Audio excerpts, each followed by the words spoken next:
Chapter 11. Experiments. The 1st of June. The Kings are off to the seashore tomorrow, and I'm free. 3 months' vacation, how I shall enjoy it, exclaimed Meg, coming home one warm day to find Joe laid upon the sofa in an unusual state of exhaustion, while Beth took off her dusty boots and Amy made lemonade for the refreshment of the whole party. Aunt March went today, for which, oh, be joyful, said Joe. I was mortally afraid she'd ask me to go with her. If she had, I should have felt as if I ought to do it, but Plumfield is about as gay as a churchyard, you know, and I'd rather be excused. We had a flurry getting the old lady off, and I had a fright every time she spoke to me, for I was in such a hurry to be through that I was uncommonly helpful and sweet, and feared she'd find it impossible to part from me.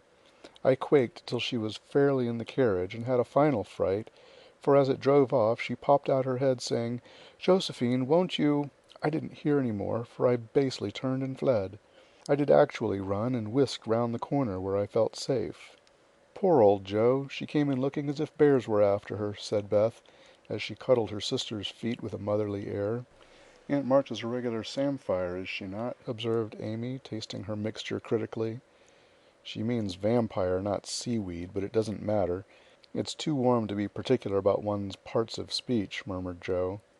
"What shall you do all your vacation?" asked Amy, changing the subject with tact.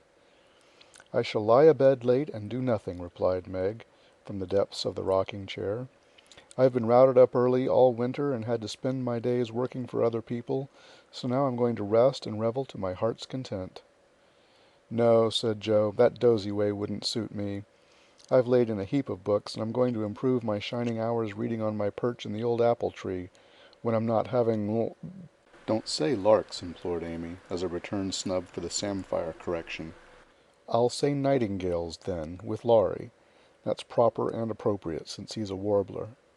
"Don't let us do any lessons, Beth, for a while, but play all the time and rest, as the girls mean to," proposed Amy. "Well, I will if Mother doesn't mind. I want to learn some new songs, and my children need fitting up for the summer. They are dreadfully out of order and really suffering for clothes."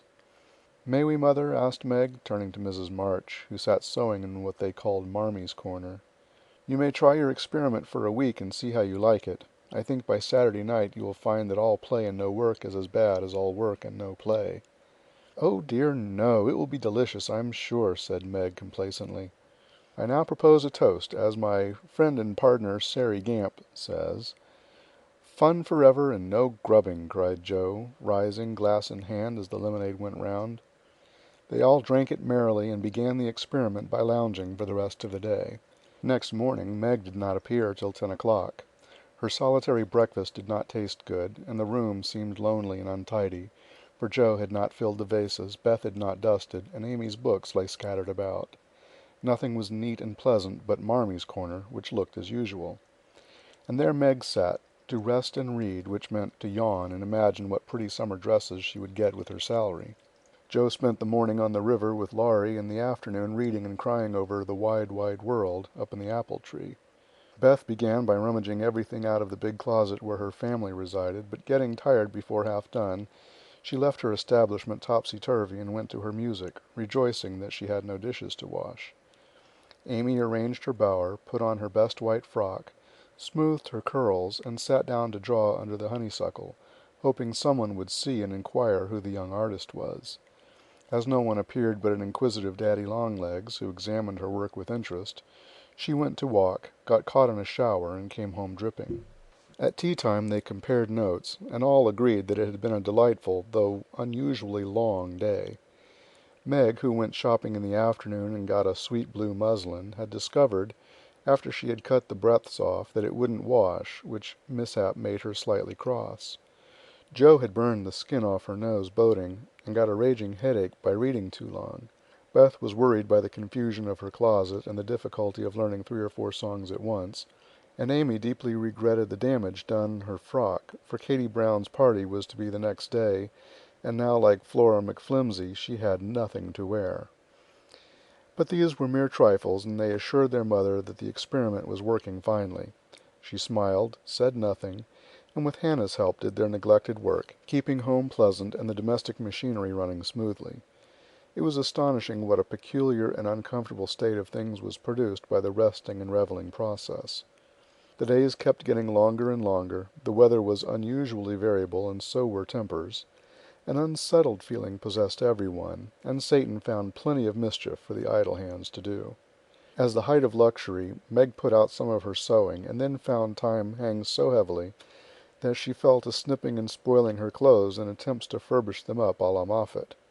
Jo read till her eyes gave out, and she was sick of books, got so fidgety that even good-natured Laurie had a quarrel with her, and so reduced in spirits that she desperately wished she had gone with Aunt March. Beth got on pretty well, for she was constantly forgetting that it was to be all play and no work, and fell back into her old ways now and then. But something in the air affected her, and more than once her tranquillity was much disturbed. So much so that on one occasion she actually shook poor dear Joanna and told her she was a fright. Amy fared worst of all, for her resources were small, and when her sisters left her to amuse herself, she soon found that accomplished and important little self a great burden. She didn't like dolls, fairy tales were childish, and one couldn't draw all the time. Tea parties didn't amount to much, neither did picnics, unless very well conducted. If one could have a fine house full of nice girls or go traveling, the summer would be delightful, but to stay at home with 3 selfish sisters and a grown-up boy was enough to try the patience of a Boaz, complained Miss Malaprop, after several days devoted to pleasure, fretting, and ennui. No one would own that they were tired of the experiment, but by Friday night each acknowledged to herself that she was glad the week was nearly done. Hoping to impress the lesson more deeply, Mrs. March, who had a good deal of humor, resolved to finish off the trial in an appropriate manner, so she gave Hannah a holiday, and let the girls enjoy the full effect of the play system. When they got up on Saturday morning there was no fire in the kitchen, no breakfast in the dining room, and no mother anywhere to be seen. "Mercy on us, what has happened?" cried Jo, staring about her in dismay. Meg ran upstairs, and soon came back again, looking relieved, but rather bewildered, and a little ashamed. "Mother isn't sick, only very tired, and she says she is going to stay quietly in her room all day and let us do the best we can. It is a very queer thing for her to do, she doesn't act a bit like herself. But she says it has been a hard week for her, so we mustn't grumble, but take care of ourselves." "That's easy enough, and I like the idea. I'm aching for something to do, that is, some new amusement, you know," added Jo quickly. In fact, it was an immense relief to them all to have a little work, and they took hold with a will, but soon realized the truth of Hannah's saying, "Housekeeping ain't no joke." There was plenty of food in the larder, and while Beth and Amy set the table, Meg and Jo got breakfast, wondering as they did why servants ever talked about hard work. "I shall take some up to Mother, though she said we were not to think of her, for she'd take care of herself," said Meg, who presided and felt quite matronly behind the teapot. So a tray was fitted out before anyone began, and taken up with the cook's compliments. The boiled tea was very bitter, the omelette scorched, and the biscuits speckled with saleratus, but Mrs. March received her repast with thanks, and laughed heartily over it after Jo was gone. "Poor little souls, they will have a hard time, I'm afraid, but they won't suffer, and it will do them good," she said, producing the more palatable viands with which she had provided herself, and disposing of the bad breakfast, so that their feelings might not be hurt, a motherly little deception for which they were grateful. Many were the complaints below, and great the chagrin of the head cook at her failures. "Never mind, I'll get the dinner and be servant. You be mistress, keep your hands nice, see company, and give orders," said Jo, who knew still less than Meg about culinary affairs. This obliging offer was gladly accepted, and Margaret retired to the parlor, which she hastily put in order by whisking the litter under the sofa and shutting the blinds to save the trouble of dusting. Jo, with perfect faith in her own powers and a friendly desire to make up the quarrel, immediately put a note in the office, inviting Laurie to dinner. "You'd better see what you have got before you think of having company," said Meg, when informed of the hospitable but rash act. "Oh, there's corned beef and plenty of potatoes, and I shall get some asparagus and a lobster, for a relish, as Hannah says. We'll have lettuce and make a salad. I don't know how, but the book tells. I'll have blancmange and strawberries for dessert, and coffee too, if you want to be elegant. Don't try too many messes, Jo, for you can't make anything but gingerbread and molasses candy fit to eat. I wash my hands of the dinner party, and since you have asked Laurie on your own responsibility, you may just take care of him. I don't want you to do anything but be civil to him and help to the pudding. "You'll give me your advice if I get in a muddle, won't you?" asked Joe, rather hurt. "Yes, but I don't know much, except about bread and a few trifles. You had better ask Mother's leave before you order anything," returned Meg prudently. "Of course I shall. I'm not a fool," and Joe went off in a huff at the doubts expressed of her powers. "Get what you like, and don't disturb me. I'm going out to dinner and can't worry about things at home," said Mrs. March when Joe spoke to her. "I never enjoyed housekeeping, and I'm going to take a vacation today, and read, write, go visiting, and amuse myself." The unusual spectacle of her busy mother rocking comfortably and reading early in the morning made Joe feel as if some unnatural phenomenon had occurred, for an eclipse, an earthquake, or a volcanic eruption would hardly have seemed stranger. "Everything is out of sorts somehow," she said to herself, going downstairs. "There's Beth crying. That's a sure sign that something is wrong in this family. If Amy is bothering, I'll shake her." Feeling very much out of sorts herself, Joe hurried into the parlor to find Beth sobbing over Pip, the canary, who lay dead in the cage with his little claws pathetically extended, as if imploring the food for want of which he had died. "It's all my fault. I forgot him. There isn't a seed or a drop left. Oh, Pip, how could I be so cruel to you?" cried Beth, taking the poor thing in her hands and trying to restore him. Joe peeped into his half-open eye, felt his little heart, and finding him stiff and cold, shook her head, and offered her domino box for a coffin. "Put him in the oven, and maybe he will get warm and revive," said Amy hopefully. "He's been starved, and he shan't be baked now he's dead. I'll make him a shroud, and he shall be buried in the garden, and I'll never have another bird, never, my Pip, for I am too bad to own one," murmured Beth, sitting on the floor with her pet folded in her hands. "The funeral shall be this afternoon, and we will all go. Now don't cry, Bethy. It's a pity, but nothing goes right this week, and Pip has had the worst of the experiment. Make the shroud, and lay him in my box, and after the dinner party we'll have a nice little funeral," said Joe, beginning to feel as if she had undertaken a good deal. Leaving the others to console Beth, she departed to the kitchen, which was in a most discouraging state of confusion. Putting on a big apron, she fell to work and got the dishes piled up ready for washing, when she discovered that the fire was out. "Here's a sweet prospect," muttered Joe, slamming the stove door open and poking vigorously among the cinders. Having rekindled the fire, she thought she would go to market while the water heated. The walk revived her spirits, and flattering herself that she had made good bargains, she trudged home again, after buying a very young lobster, some very old asparagus, and 2 boxes of acid strawberries. By the time she had got cleared up, the dinner arrived and the stove was red hot. Hannah had left a pan of bread to rise. Meg had worked it up early, set it on the hearth for a second rising, and forgotten it. Meg was entertaining Sally Gardner in the parlor, when the door flew open and a flowery, crocky, flushed, and disheveled figure appeared, demanding tartly, "I say, isn't bread riz enough when it runs over the pans?" Sally began to laugh, but Meg nodded and lifted her eyebrows as high as they would go, which caused the apparition to vanish and put the sour bread into the oven without further delay. Mrs. March went out, after peeping here and there to see how matters went, also saying a word of comfort to Beth, who sat making a winding-sheet, while the dear departed lay in state in the domino box. A strange sense of helplessness fell upon the girls as the gray bonnet vanished round the corner, and despair seized them when a few minutes later Miss Crocker appeared, and said she'd come to dinner. Now this lady was a thin yellow spinster, with a sharp nose and inquisitive eyes, who saw everything and gossiped about all she saw. They disliked her, but had been taught to be kind to her, simply because she was old and poor and had few friends. So Meg gave her the easy chair and tried to entertain her, while she asked questions, criticized everything, and told stories of the people whom she knew. Language cannot describe the anxieties, experiences, and exertions which Joe underwent that morning, and the dinner she served up became a standing joke. Fearing to ask any more advice, she did her best alone, and discovered that something more than energy and goodwill is necessary to make a cook.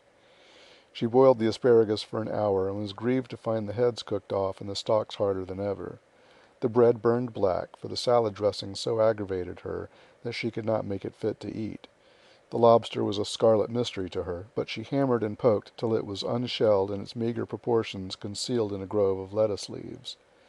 The potatoes had to be hurried, not to keep the asparagus waiting, and were not done at the last. The blancmange was lumpy, and the strawberries not as ripe as they looked, having been skilfully deaconed. Well, they can eat beef and bread and butter if they are hungry, Only it's mortifying to have to spend your whole morning for nothing, thought Jo, as she rang the bell half an hour later than usual, and stood hot, tired, and dispirited, surveying the feast spread before Laurie, accustomed to all sorts of elegance, and Miss Crocker, whose tattling tongue would report them far and wide.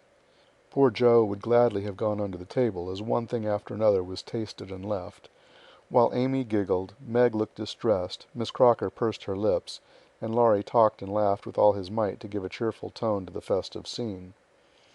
Jo's one strong point was the fruit, for she had sugared it well, and had a pitcher of rich cream to eat with it.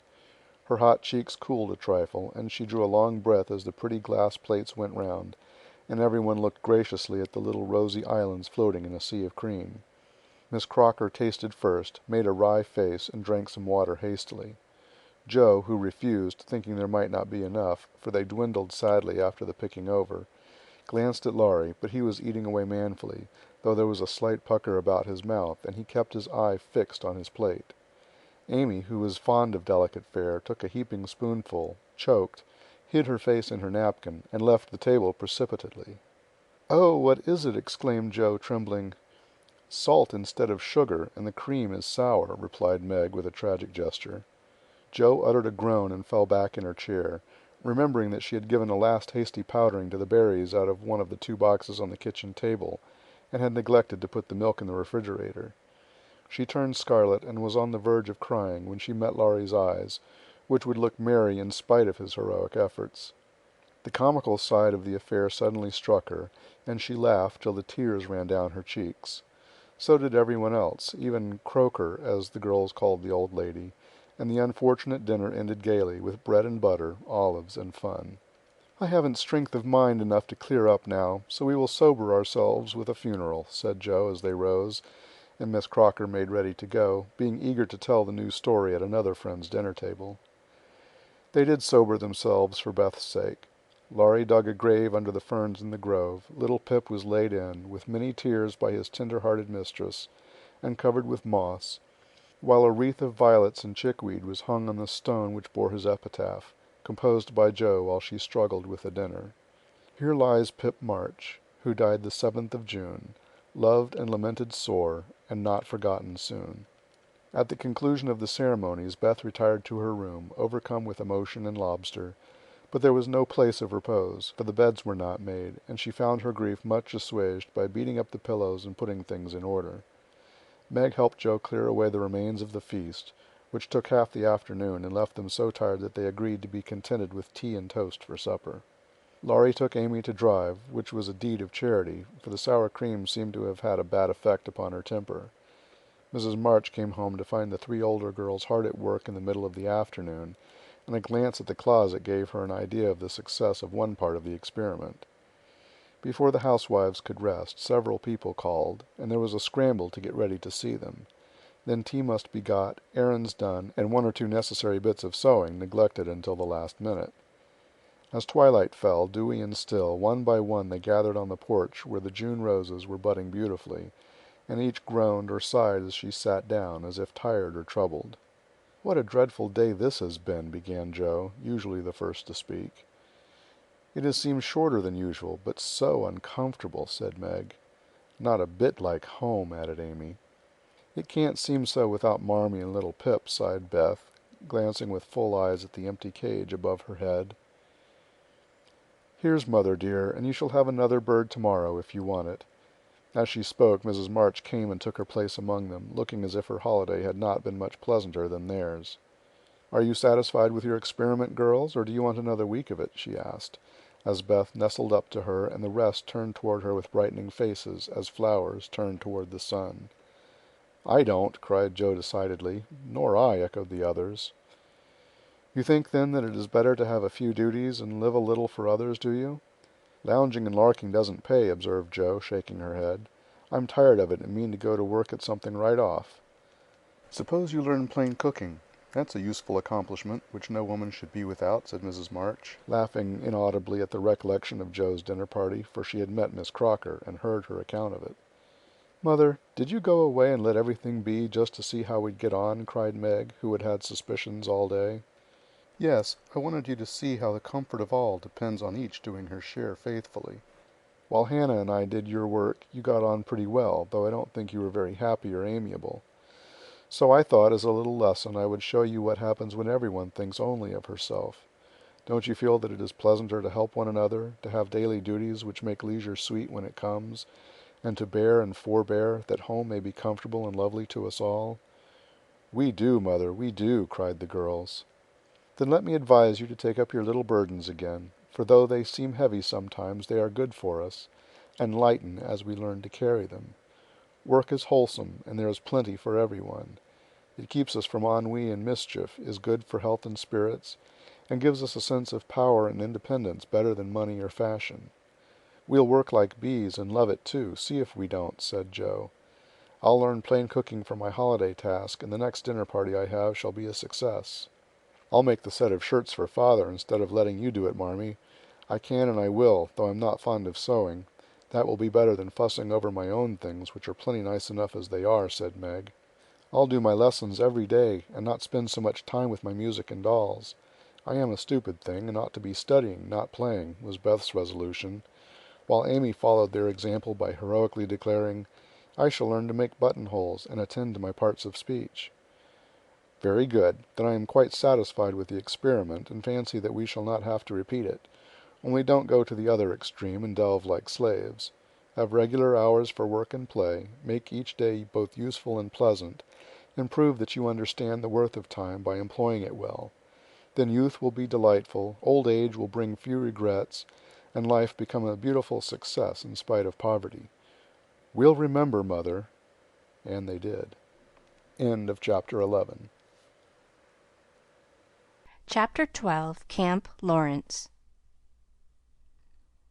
Beth was postmistress, for, being most at home, she could attend to it regularly, and dearly liked the daily task of unlocking the little door and distributing the mail.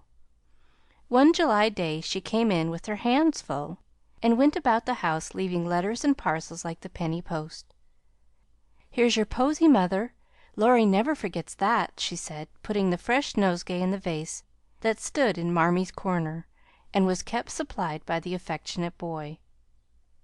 "Miss Meg March, one letter and a glove," continued Beth, delivering the articles to her sister, who sat near her mother, stitching wristbands. "Why, I left a pair over there, and here is only one," said Meg, looking at the gray cotton glove. "Didn't you drop the other in the garden?" "No, I'm sure I didn't, for there was only one in the office. I hate to have odd gloves. Never mind, the other may be found. My letter is only a translation of the German song I wanted. I think Mr. Brooke did it, for this isn't Laurie's writing." Mrs. March glanced at Meg, who was looking very pretty in her gingham morning gown, with the little curls blowing about her forehead, and very womanly, as she sat sewing at her little work table, full of tidy white rolls, so unconscious of the thought in her mother's mind as she sewed and sang, while her fingers flew and her thoughts were busied with girlish fancies as innocent and fresh as the pansies in her belt, that Mrs. March smiled and was satisfied.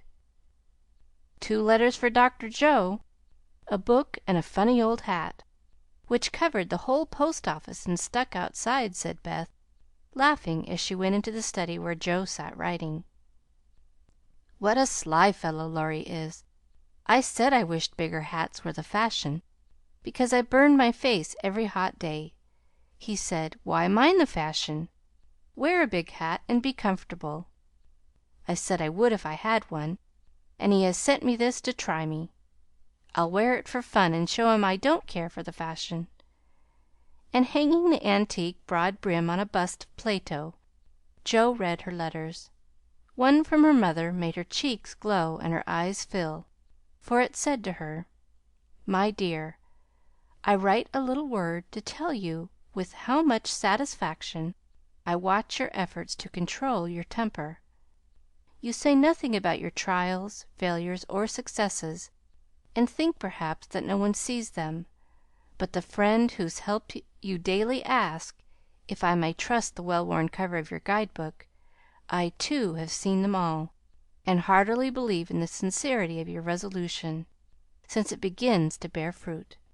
Go on, dear, patiently and bravely, and always believe that no one sympathizes more tenderly with you than your loving mother." That does me good. That's worth millions of money and pecks of praise. Oh, Marmee, I do try. I will keep on trying, and not get tired, since I have you to help me."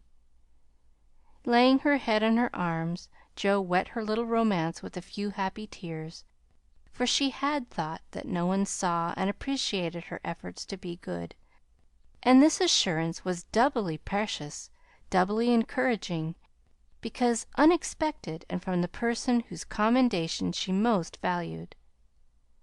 Feeling stronger than ever to meet and subdue her Apollyon, she pinned the note inside her frock as a shield and a reminder, lest she be taken unaware, and proceeded to open her other letter, quite ready for either good or bad news. In a big dashing hand Laurie wrote: "Dear Jo, what ho! Some English girls and boys are coming to see me to-morrow, and I want to have a jolly time. If it's fine, I'm going to pitch my tent in Long Meadow, and row up the whole crew to lunch and croquet, have a fire, make messes, gypsy fashion, and all sorts of larks. They are nice people and like such things. Brooke will go to keep us boys steady, and Kate Vaughn will play propriety for the girls. I want you all to come. Can't let Beth off at any price, and nobody shall worry her. Don't bother about rations, I'll see to that and everything else. Only do come, there's a good fellow. In a tearing hurry, yours ever, Laurie." "Here's richness!" cried Jo, flying in to tell the news to Meg. "Of course we can go, mother. It will be such a help to Laurie, for I can row, and Meg can see to the lunch, and the children be useful in some way." "I hope the Vaughns are not fine grown up people. Do you know anything about them, Jo?" asked Meg. "Only that there are 4 of them. Kate is older than you, Fred and Frank, twins, about my age, and a little girl, Grace, who is 9 or 10. Laurie knew them abroad and liked the boys. I fancied, from the way he primmed up his mouth in speaking of her, that he didn't admire Kate much." "I'm so glad my French print is clean. It's just the thing, and so becoming," observed Meg complacently. "Have you anything decent, Jo?" "Scarlet and gray boating suit good enough for me. I shall row and tramp about, so I don't want any starch to think of. You'll come, Betty? If you won't let any boys talk to me. Not a boy. I like to please Laurie, and I'm not afraid of Mr. Brooke. He is so kind. But I don't want to play or sing or say anything. I'll work hard and not trouble any one, and you'll take care of me, Jo, so I'll go. That's my good girl. You do try to fight off your shyness, and I love you for it. Fighting faults isn't easy, as I know, and a cheery word kind of gives a lift. Thank you, mother." And Jo gave the thin cheek a grateful kiss, more precious to Mrs. March than if it had given back the rosy roundness of her youth. "I had a box of chocolate drops, and the picture I wanted to copy," said Amy, showing her mail. "And I got a note from Mr. Lawrence asking me to come over and play to him to night, before the lamps are lighted. And I shall go," added Beth, whose friendship with the old gentleman prospered finely.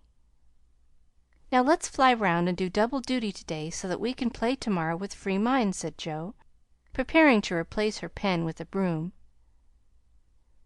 When the sun peeped into the girls' room early next morning, to promise them a fine day, he saw a comical sight. Each had made such preparation for the fête as seemed necessary and proper. Meg had an extra row of little curl papers across her forehead. Jo had copiously anointed her afflicted face with cold cream.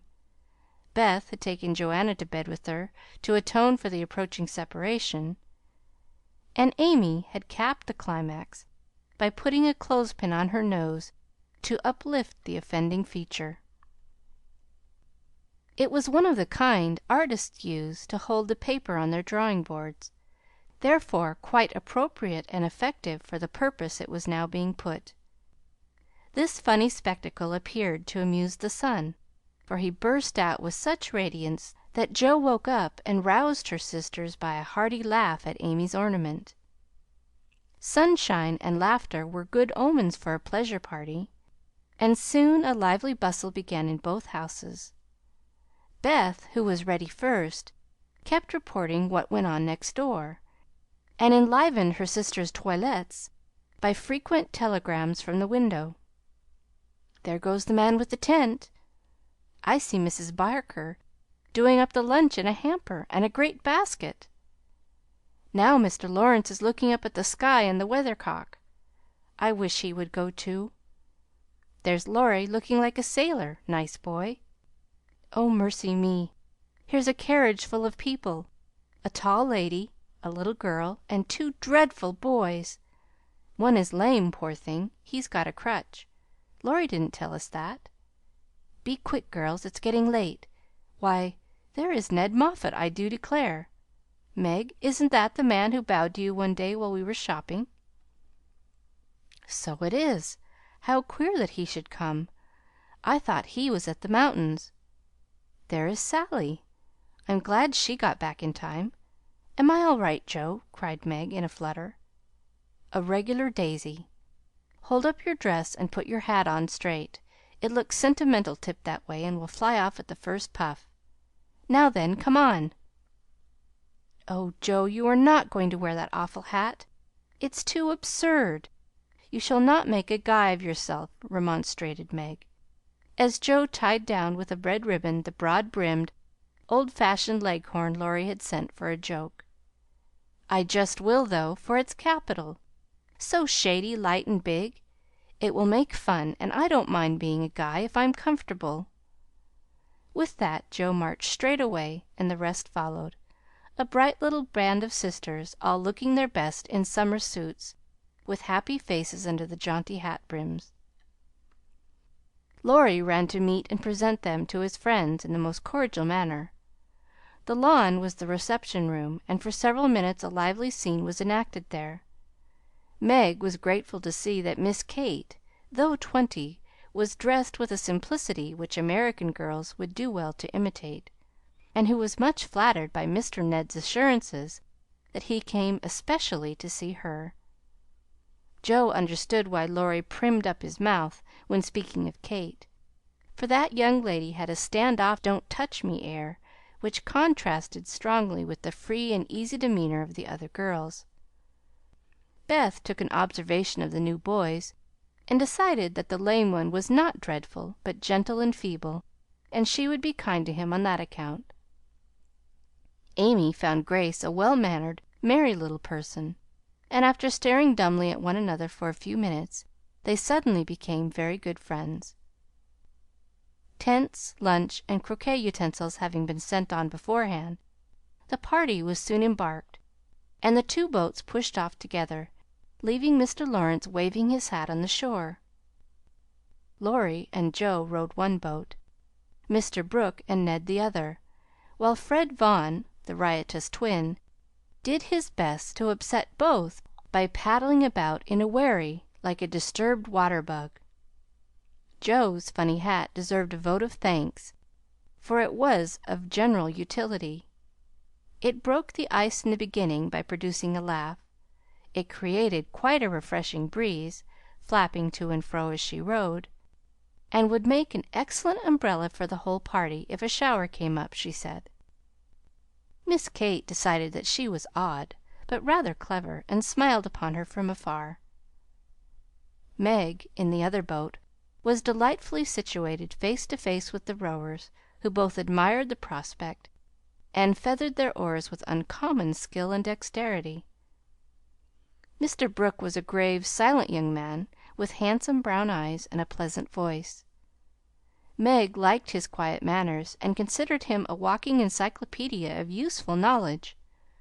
He never talked to her much, but he looked at her a good deal, and she felt sure that he did not regard her with aversion. Ned, being in college, of course put on all the airs which freshmen think it their bounden duty to assume. He was not very wise, but very good natured, and altogether an excellent person to carry on a picnic. Sally Gardner was absorbed in keeping her white picked dress clean, and chattering with the ubiquitous Fred, who kept Beth in constant terror by his pranks. It was not far to Longmeadow, but the tent was pitched and the wickets down by the time they arrived. A pleasant green field, with 3 wide-spreading oaks in the middle and a smooth strip of turf for croquet. "Welcome to Camp Lawrence," said the young host, as they landed with exclamations of delight. "Brooke is commander in chief.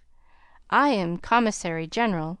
The other fellows are staff officers, and you ladies are company. The tent is for your especial benefit, and that oak is your drawing room. This is the mess room, and the third is the camp kitchen. Now let's have a game before it gets hot, and then we'll see about dinner." Frank, Beth, Amy, and Grace sat down to watch the game played by the other 8. Mr. Brooke chose Meg, Kate, and Fred. Laurie took Sally, Joe, and Ned. The English played well, but the Americans played better, and contested every inch of the ground as strongly as if the spirit of '76 inspired them. Joe and Fred had several skirmishes, and once narrowly escaped high words. Joe was through the last wicket, and had missed the stroke, which failure ruffled her a good deal. Fred was close behind her, and his turn came before hers. He gave a stroke, his ball hit the wicket, and stopped an inch on the wrong side. No one was very near, and running up to examine, he gave it a sly nudge with his toe, which put it just an inch on the right side. "I'm through. Now, Miss Joe, I'll settle you, and get in first," cried the young gentleman, swinging his mallet for another blow. "You pushed it. I saw you. It's my turn now," said Joe sharply. "'Pon my word, I didn't move it. It rolled a bit, perhaps, but that is allowed. So stand off, please, and let me have a go at the stake." "We don't cheat in America, but you can if you choose," said Joe angrily. "Yankees are a deal the most tricky everybody knows. There you go," returned Fred, croqueting her ball far away. Joe opened her lips to say something rude, but checked herself in time, colored up to her forehead, and stood a minute hammering down a wicket with all her might, while Fred hit the stake and declared himself out with much exultation. She went off to get her ball, and was a long time finding it among the bushes, but she came back looking cool and quiet, and waited her turn patiently. It took several strokes to regain the place she had lost, and when she got there the other side had nearly won, for Kate's ball was the last but one and lay near the stake. "By George, it's all up with us! Good by, Kate. Miss Joe owes me one, so you are finished," cried Fred excitedly, as they all drew near to see the finish. "Yankees have a trick of being generous to their enemies," said Joe, with a look that made the lad redden. "Especially when they beat them," she added, as, leaving Kate's ball untouched, she won the game by a clever stroke. Laurie threw up his hat, then remembered that it wouldn't do to exult over the defeat of his guests, and stopped in the middle of the cheer to whisper to his friend, "Good for you, Joe. He did cheat. I saw him. We can't tell him so, but he won't do it again. Take my word for it." Meg drew her aside under pretense of pinning up a loose braid, and said approvingly, "It was dreadfully provoking, but you kept your temper, and I'm so glad, Joe." "Don't praise me, Meg, for I could box his ears this minute. I should certainly have boiled over if I hadn't stayed among the nettles till I got my rage under control enough to hold my tongue. It's simmering now, so I hope he'll keep out of my way," returned Joe, biting her lips as she glowered at Fred from under her big hat. "Time for lunch," said Mr. Brooke, looking at his watch. "Commissary General, will you make the fire and get water, while Miss March, Miss Sally, and I spread the table? Who can make good coffee?" "Joe can," said Meg, glad to recommend her sister. So Joe, feeling that her late lessons in cookery were to do her honor, went to preside over the coffee pot, while the children collected dry sticks, and the boys made a fire and got water from a spring near by. Miss Kate sketched, and Frank talked to Beth, who was making little mats of braided rushes to serve as plates. The commander in chief and his aides soon spread the tablecloth with an inviting array of eatables and drinkables, prettily decorated with green leaves.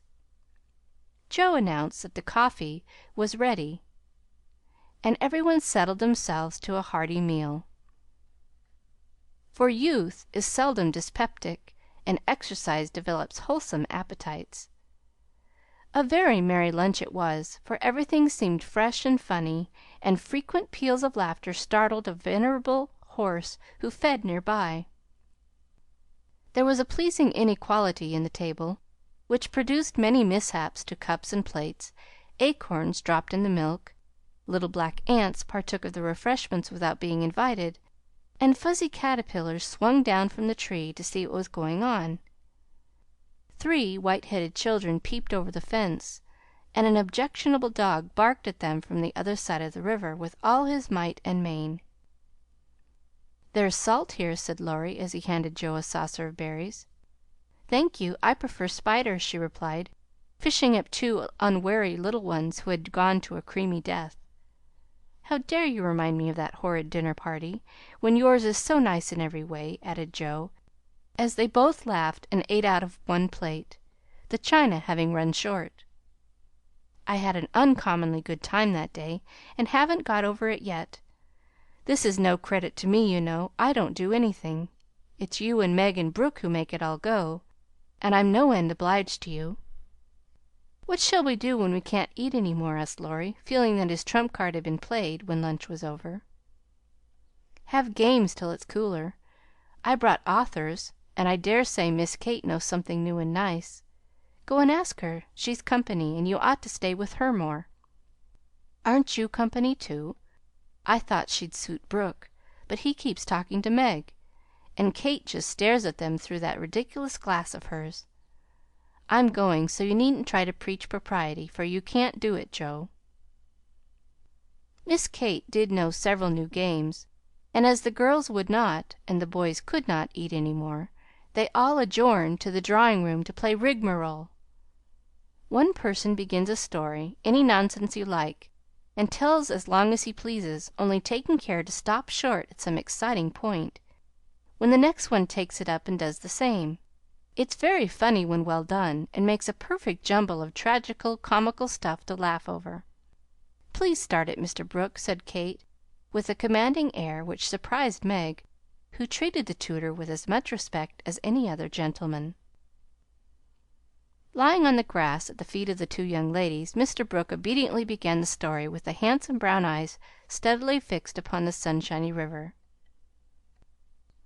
Once on a time a knight went out into the world to seek his fortune, for he had nothing but his sword and his shield.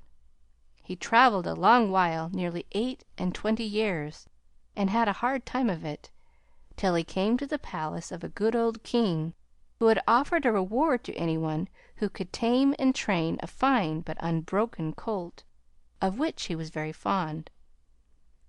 The knight agreed to try, and got on slowly but surely, for the colt was a gallant fellow, and soon learned to love his new master, though he was freakish and wild. Every day when he gave his lessons to this pet of the king's, the knight rode him through the city, and as he rode, he looked everywhere for a certain beautiful face, which he had seen many times in his dreams, but never found. One day, as he went prancing down a quiet street, he saw at the window of a ruinous castle the lovely face. He was delighted, inquired who lived in this old castle, and was told that several captive princesses were kept there by a spell, and spun all day to lay up money to buy their liberty. The knight wished intensely that he could free them, but he was poor, and could only go by each day watching for the sweet face and longing to see it out in the sunshine. At last he resolved to get into the castle and ask how he could help them. He went and knocked. The great door flew open, and he beheld a ravishing, lovely lady, who exclaimed with a cry of rapture, "At last! At last!" continued Kate, who had read French novels and admired the style. "'Tis she!" cried Count Gustav, and fell at her feet in an ecstasy of joy. "Oh, rise!" she said, extending a hand of marble fairness. "Never, till you tell me how I may rescue you," swore the knight, still kneeling. "Alas! my cruel fate condemns me to remain here till my tyrant is destroyed. Where is the villain? In the mauve salon. Go, brave heart, and save me from despair. I obey, and return victorious or dead." With these thrilling words he rushed away, and flinging open the door of the mauve salon, was about to enter when he received a stunning blow from the big Greek lexicon, which an old fellow in a black gown fired at him, said Ned. Instantly Sir What's his name recovered himself, pitched the tyrant out of the window, and turned to join the lady, victorious, but with a bump on his brow, found the door locked, tore up the curtains, made a rope ladder, got halfway down when the ladder broke, and he went head first into the moat 60 feet below, could swim like a duck, paddled round the castle till he came to a little door guarded by 2 stout fellows, knocked their heads together till they cracked like a couple of nuts, then by a trifling exertion of his prodigious strength he smashed in the door, went up a pair of stone steps covered with dust a foot thick, toads as big as your fist, and spiders that would frighten you into hysterics, Miss March. At the top of these steps he came plump upon a sight which took his breath away and chilled his blood.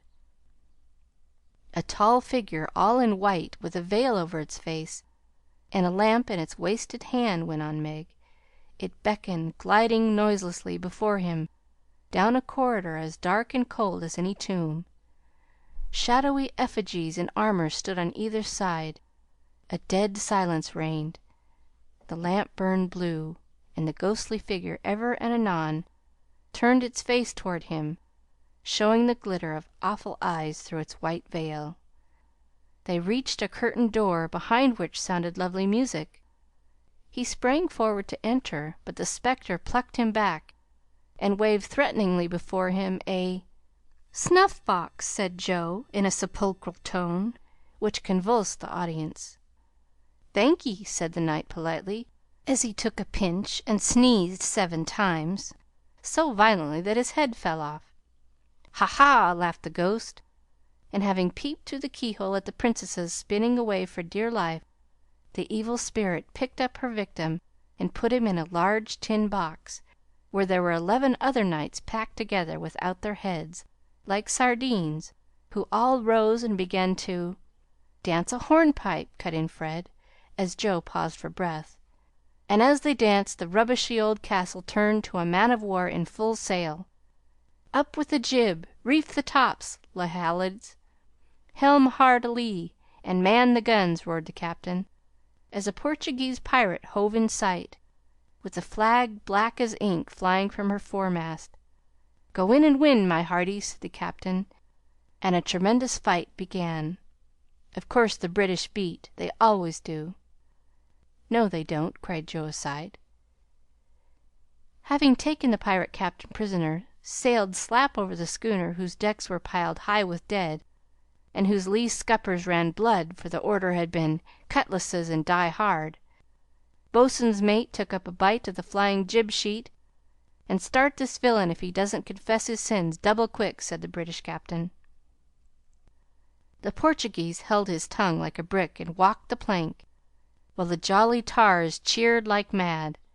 But the sly dog dived, came up under the man o' war, scuttled her, and down she went with all her sails set, to the bottom of the sea, where "Oh, gracious, what shall I say?" cried Sally, as Fred ended his rigmarole, in which he had jumbled together pell mell nautical phrases and facts out of one of his favorite books. Well, they went to the bottom, and a nice mermaid welcomed them, but was much grieved on finding the box of headless knights, and kindly pickled them in brine, hoping to discover the mystery about them, for, being a woman, she was curious. By and by a diver came down, and the mermaid said, I'll give you a box of pearls if you can take it up," for she wanted to restore the poor things to life, and couldn't raise the heavy load herself. So the diver hoisted it up, and was much disappointed on opening it to find no pearls. He left it in a great lonely field, where it was found by a little goose girl, who kept 100 fat geese in the field," said Amy, when Sally's invention gave out. The little girl was sorry for them, and asked an old woman what she should do to help them. "Your geese will tell you. They know everything," said the old woman. So she asked what she should use for the new heads, since the old ones were lost, and all the geese opened their 100 mouths and screamed. "Cabbages," continued Laurie promptly. "Just the thing," said the girl, and ran to get 12 fine ones from her garden. She put them on. The knights revived at once, thanked her, and went on their way rejoicing, never knowing the difference, for there were so many other heads like them in the world that no one thought anything of it. The knight in whom I'm interested went back to find the pretty face, and learned that the princesses had spun themselves free and all gone and married but one. He was in a great state of mind at that, and mounting the colt, who stood by him through thick and thin, rushed to the castle to see which was left. Peeping over the hedge, he saw the queen of his affections picking flowers in her garden. "Will you give me a rose?" said he. "You must come and get it. I can't come to you, it isn't proper," said she, as sweet as honey. He tried to climb over the hedge, but it seemed to grow higher and higher. Then he tried to push through, but it grew thicker and thicker, and he was in despair. So he patiently broke twig after twig till he had made a little hole through which he peeped, saying imploringly, "Let me in! Let me in!"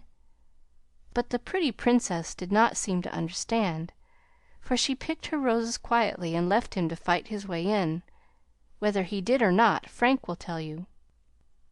"I can't. I'm not playing. I never do," said Frank, dismayed at the sentimental predicament out of which he was to rescue the absurd couple. Beth had disappeared behind Joe, and Grace was asleep. "So the poor knight is to be left sticking in the hedge, is he?" asked Mr. Brooke, still watching the river and playing with the wild rose in his buttonhole. "I guess the Princess gave him a posy, and opened the gate after a while," said Laurie, smiling to himself, as he threw acorns at his tutor. "What a piece of nonsense we have made! With practice we might do something quite clever. Do you know truth?" "I hope so," said Meg soberly. "The game, I mean." "What is it?" said Fred. "Why, you pile up your hands, choose a number, and draw out in turn, and the person who draws out the number has to answer truly any question put by the rest. It's great fun." "Let's try it," said Joe, who liked new experiments. Miss Kate and Mr. Brooke, Meg and Ned declined, but Fred, Sally, Joe, and Laurie piled and drew, and the lot fell to Laurie. "Who are your heroes?" asked Joe. "Grandfather and Napoleon." "Which lady here do you think prettiest?" said Sally. "Margaret." "Which do you like best?" from Fred. "Joe, of course." "What silly questions you ask!" And Joe gave a disdainful shrug as the rest laughed at Laurie's matter of fact tone. "Try again. Truth isn't a bad game," said Fred. "It's a very good one for you," retorted Joe in a low voice. Her turn came next. "What is your greatest fault?" asked Fred, by way of testing in her the virtue he lacked himself. "A quick temper." "What do you most wish for?" said Laurie. "A pair of boot lacings," returned Joe, guessing and defeating his purpose. "Not a true answer. You must say what you really do want most." "Genius, don't you wish you could give it to me, Laurie?" And she slyly smiled in his disappointed face. "What virtues do you most admire in a man?" asked Sally. "Courage and honesty." "Now my turn," said Fred, as his hand came last. "Let's give it to him," whispered Laurie to Joe, who nodded and asked at once, "Didn't you cheat at croquet?" "Well, yes, a little bit." "Good. Didn't you take your story out of the Sea Lion? Said Laurie. Rather. Don't you think the English nation perfect in every respect? Asked Sallie. I should be ashamed of myself if I didn't. He's a true John Bull. Now, Miss Sallie, you shall have a chance without waiting to draw.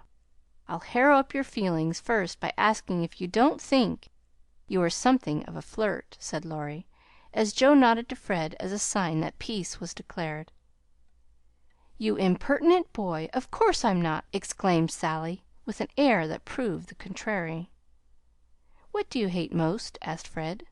Spiders and rice pudding. What do you like best? asked Joe. Dancing and French gloves. Well, I think truth is a very silly play. Let's have a sensible game of authors to refresh our mind, proposed Joe. Ned, Frank, and the little girls joined in this, and while it went on, the three elders sat apart, talking. Miss Kate took out her sketch again, and Margaret watched her, while Mr. Brooke lay on the grass with a book which he did not read. How beautifully you do it! I wish I could draw, said Meg, with mingled admiration and regret in her voice.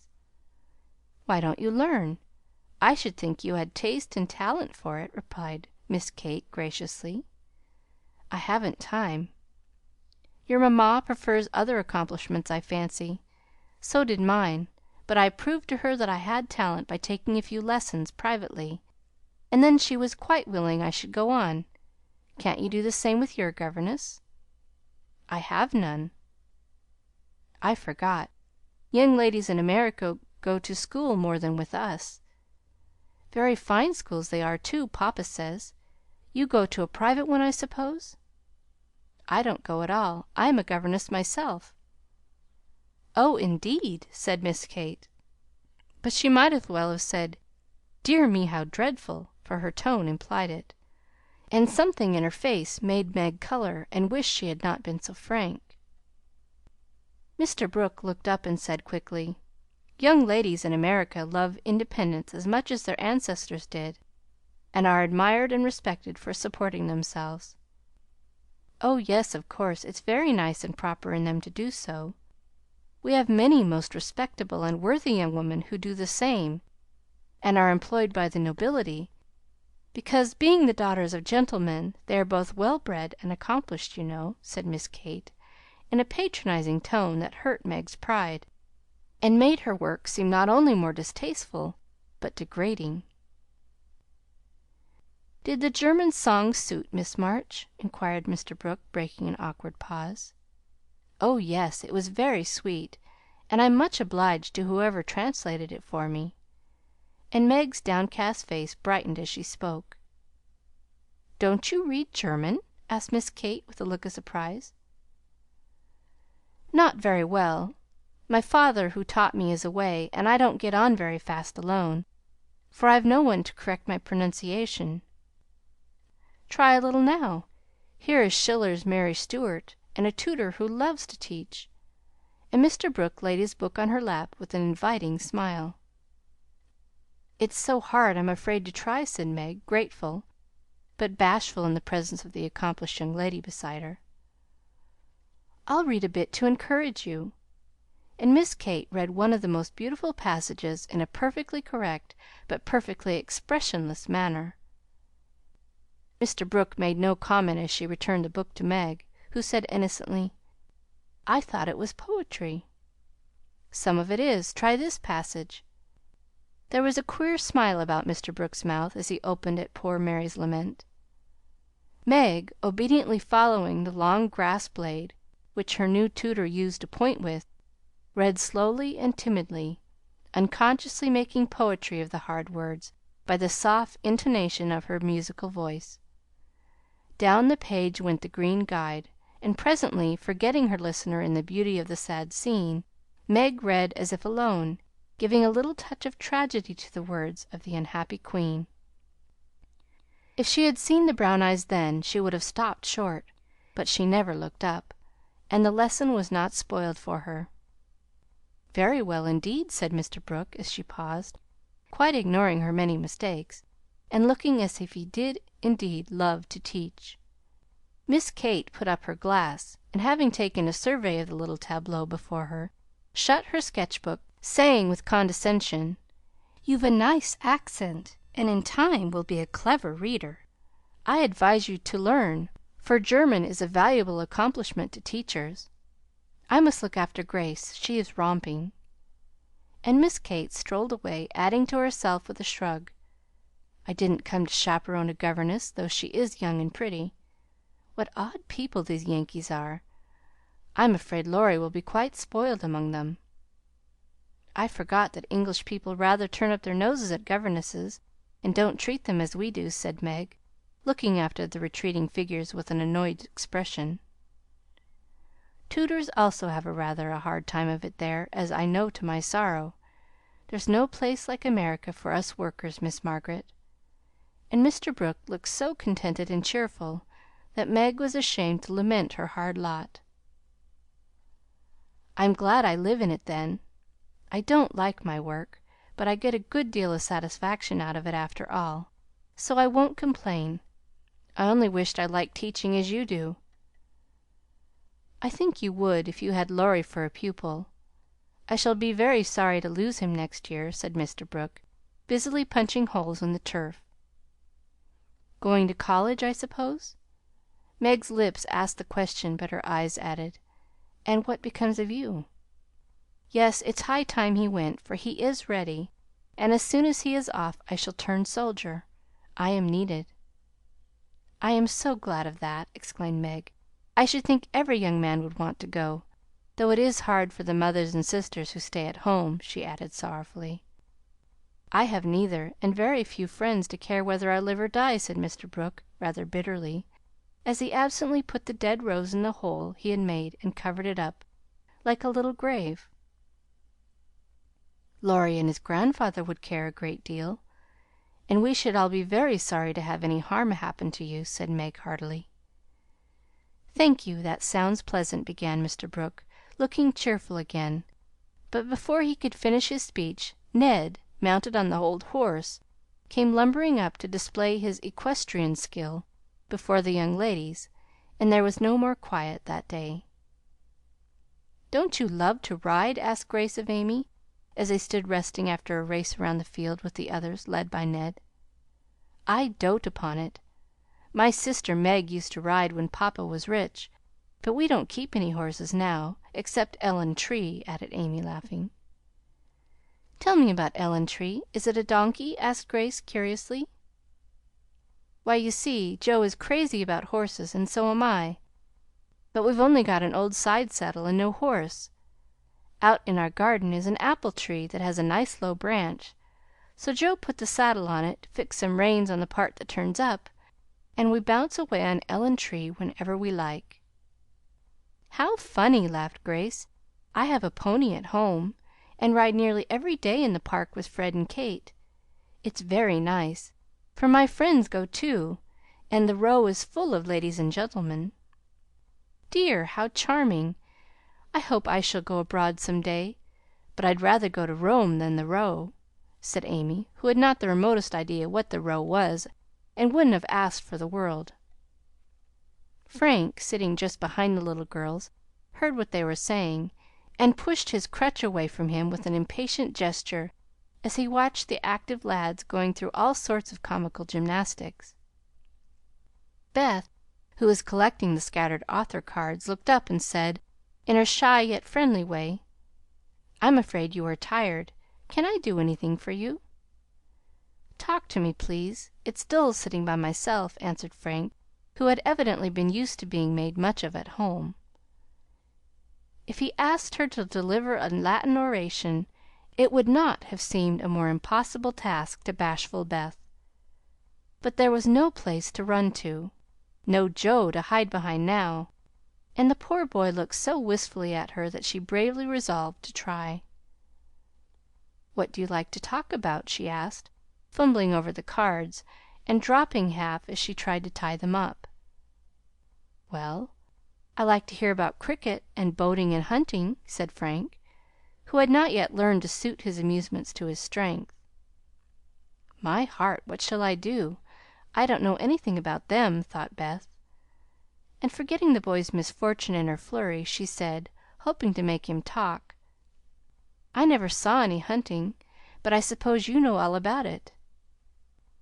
"I did once, but I can never hunt again, for I got hurt leaping a confounded 5-barred gate, so there are no more horses and hounds for me," said Frank, with a sigh that made Beth hate herself for her innocent blunder.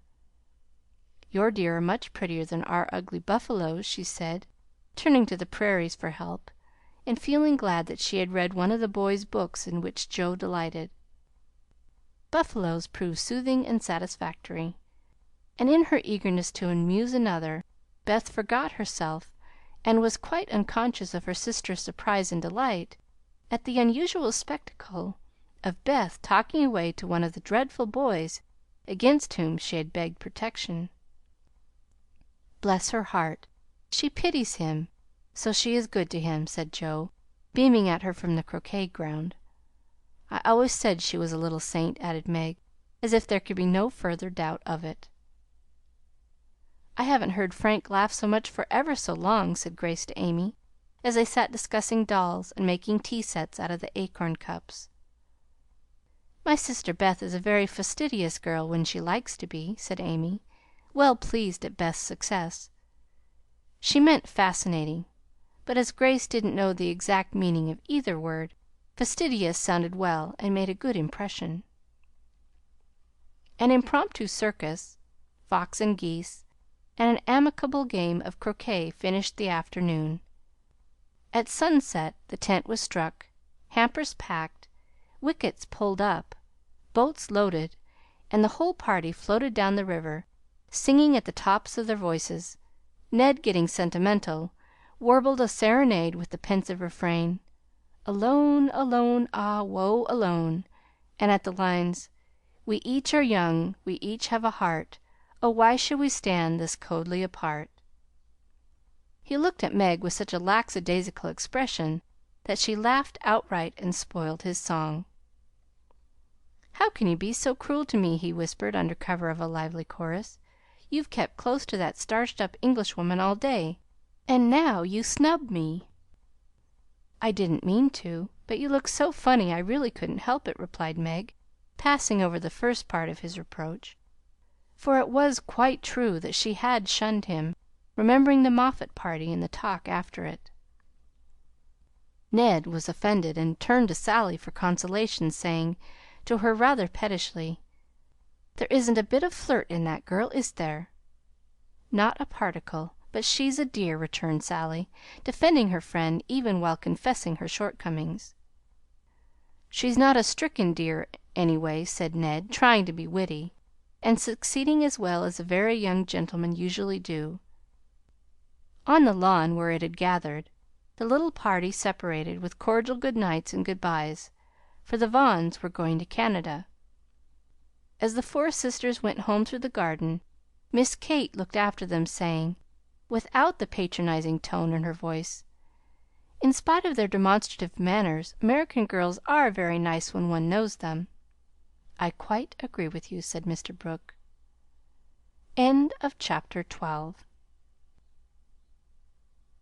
Chapter 13. Castles in the Air. Laurie lay luxuriously swinging to and fro in his hammock one warm September afternoon, wondering what his neighbors were about, but too lazy to go and find out. He was in one of his moods, for the day had been both unprofitable and unsatisfactory, and he was wishing he could live it over again. The hot weather made him indolent, and he had shirked his studies, tried Mr. Brooks' patience to the utmost, displeased his grandfather by practicing half the afternoon, frightened the maidservants half out of their wits by mischievously hinting that one of his dogs was going mad, and, after high words with the stableman about some fancied neglect of his horse, he had flung himself into his hammock to fume over the stupidity of the world in general, till the peace of the lovely day quieted him in spite of himself. Staring up into the green gloom of the horse-chestnut trees above him, he dreamed dreams of all sorts, and was just imagining himself tossing on the ocean in a voyage round the world, when a sound of voices brought him ashore in a flash. Peeping through the meshes of the hammock, He saw the Marches coming out, as if bound on some expedition. "What in the world are those girls about now?" thought Laurie, opening his sleepy eyes to take a good look, for there was something rather peculiar in the appearance of his neighbors. Each wore a large flapping hat, a brown linen pouch slung over one shoulder, and carried a long staff. Meg had a cushion, Joe a book, Beth a basket, and Amy a portfolio. All walked quietly through the garden, out at the little back gate, and began to climb the hill that lay between the house and river. "Well, that's cool," said Laurie to himself. "to have a picnic and never ask me. They can't be going in the boat, for they haven't got the key. Perhaps they forgot it. I'll take it to them and see what's going on." Though possessed of half a dozen hats, it took him some time to find one. Then there was a hunt for the key, which was at last discovered in his pocket, so that the girls were quite out of sight when he leaped the fence and ran after them. Taking the shortest way to the boathouse, he waited for them to appear, but no one came, and he went up the hill to take an observation. A grove of pines covered one part of it, and from the heart of this green spot came a clearer sound than the soft sigh of the pines or the drowsy chirps of the crickets. "Here's a landscape," thought Laurie, peeping through the bushes and looking wide awake and good-natured already. It was a rather pretty little picture, for the sisters sat together in the shady nook, with sun and shadow flickering over them, the aromatic wind lifting their hair and cooling their hot cheeks, and all the little wood people going on with their affairs, as if these were no strangers but old friends. Meg sat upon her cushion, sewing daintily with her white hands, and looking as fresh and sweet as a rose in her pink dress among the green. Beth was sorting the cones that lay thick under the hemlock nearby, for she made pretty things with them. Amy was sketching a group of ferns, and Joe was knitting as she read aloud. A shadow passed over the boy's face as he watched them, feeling that he ought to go away because uninvited, yet lingering because home seemed very lonely and this quiet party in the woods most attractive to his restless spirit. He stood so still that a squirrel busy with its harvesting ran down a pine close beside him, saw him suddenly and skipped back, scolding so shrilly that Beth looked up, espied a wistful face behind the birches, and beckoned with a reassuring smile. "May I come in, please? Or shall I be a bother?" he asked, advancing slowly. Meg lifted her eyebrows, but Joe scowled at her defiantly and said at once, "Of course you may. We should have asked you before, only we thought you wouldn't care for such a girls' game as this." "I always like your games, but if Meg doesn't want me, I'll go away." "I've no objection if you do something. It's against the rules to be idle here," replied Meg gravely but graciously. "Much obliged. I'll do anything if you let me stop a bit, for it's as dull as the desert of Sahara down there. Shall I sew, read, cone, draw, or do all at once? Bring on your bears. I'm ready." And Laurie sat down with a submissive expression delightful to behold. "Finish this story while I set my heel," said Joe, handing him the book. "Yes'm," was the meek answer, as he began doing his best to prove his gratitude for the favor of admission into the Busy Bee Society. The story was not a long one, and when it was finished, he ventured to ask a few questions as a reward of merit. "Please, ma'am, could I inquire if this highly instructive and charming institution is a new one?" "Will you tell him?" asked Meg of her sisters. "He'll laugh," said Amy warningly. "Who cares?" said Joe. "I guess he'll like it," added Beth. "Of course I shall. I give you my word I won't laugh. Tell away, Joe, and don't be afraid." "The idea of being afraid of you! Well, you see, we used to play Pilgrim's Progress, and we have been going on with it in earnest all winter and summer." "Yes, I know," said Laurie, nodding wisely. "Who told you?" demanded Joe. "Spirits?" "No, I did. I wanted to amuse him one night when you were all away, and he was rather dismal. He did like it, so don't scold, Joe," said Beth meekly. You can't keep a secret. Never mind, it saves trouble now. Go on, please, said Laurie as Jo became absorbed in her work, looking a trifle displeased. Oh, didn't she tell you about this new plan of ours? Well, we have tried not to waste our holiday, but each has had a task and worked at it with a will.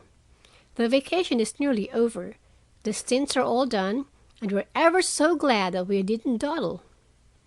Yes, I should think so. And Laurie thought regretfully of his own idle days. Mother likes to have us out of doors as much as possible, so we bring our work here and have nice times. For the fun of it, we bring our things in these bags, wear the old hats, use poles to climb the hill, and play pilgrims as we used to do years ago. We call this hill the Delectable Mountain, for we can look far away and see the country where we hope to live sometime. Jo pointed, and Laurie sat up to examine, for through an opening in the wood one could look across the wide blue river, the meadows on the other side, far over the outskirts of the great city, to the green hills that rose to meet the sky. The sun was low, and the heavens glowed with the splendor of an autumn sunset. Gold and purple clouds lay on the hilltops, and rising high into the ruddy light were silvery white peaks that shone like the airy spires of some celestial city. How beautiful that is, said Laurie softly, for he was quick to see and feel beauty of any kind. It's often so, and we like to watch it, for it is never the same, but always splendid, replied Amy, wishing she could paint it. Jo talks about the country where we hope to live sometime, the real country. She means with pigs and chickens and haymaking. It would be nice, but I wish the beautiful country up there was real, and we could ever go to it, said Beth musingly. There is a lovelier country even than that, where we shall go by and by, when we are good enough, answered Meg with her sweetest voice. It seems so long to wait, so hard to do. I want to fly away at once, as those swallows fly, and go in at that splendid gate. You'll get there, Beth, sooner or later, no fear of that, said Jo. I'm the one that will have to fight and work and climb and wait, and maybe never get in after all. You'll have me for company if that's any comfort. I shall have to do a deal of traveling before I come in sight of your celestial city. If I arrive late, you'll say a good word for me, won't you, Beth? Something in the boy's face troubled his little friend, but she said cheerfully with her quiet eyes on the changing clouds, If people really want to go and really try all their lives, I think they will get in, for I don't believe there are any locks on that door or any guards at the gate. I always imagine it as it is in the picture, where the shining ones stretch out their hands to welcome poor Christian as he comes up from the river. Wouldn't it be fun if all the castles in the air which we could make could come true, and we could live in them? Said Jo after a little pause. I've made such quantities it would be hard to choose which I'd have, said Laurie, lying flat and throwing cones at the squirrel who had betrayed him. You'd have to take your favorite one. What is it? Asked Meg. If I tell mine, will you tell yours?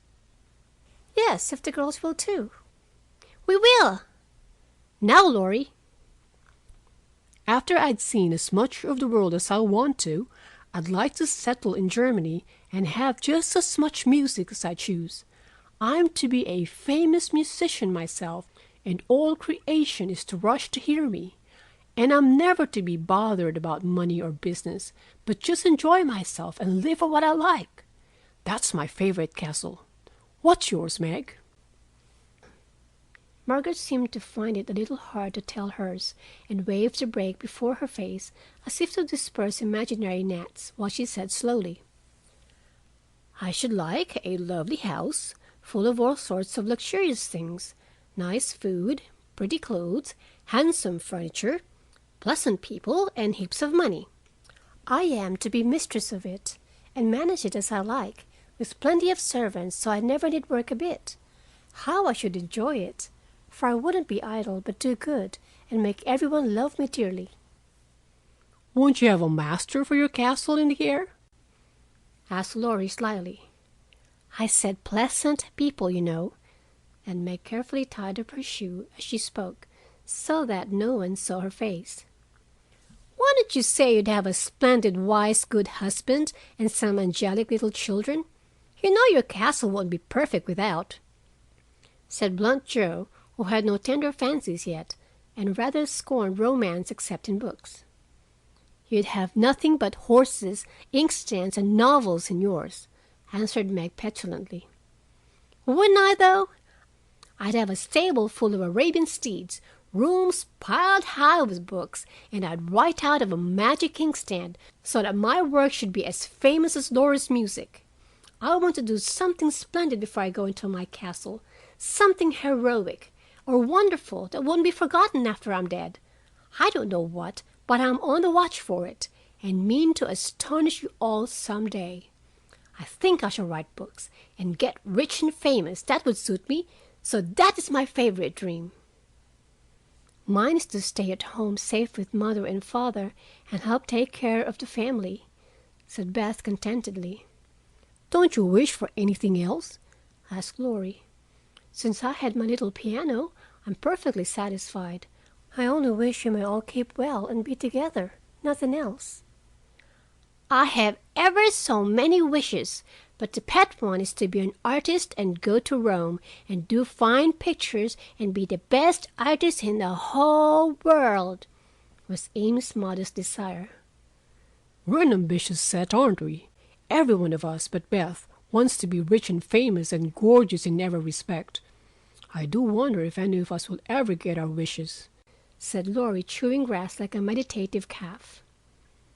"I've got the key to my castle in the air, but whether I can unlock the door remains to be seen," observed Joe mysteriously. "I've got the key to mine, but I'm not allowed to try it. Hang college!"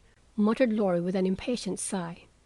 "Here's mine," and Amy waved her pencil. "I haven't got any," said Meg forlornly. "Yes, you have. "Where?" In your face. "Nonsense, that's of no use."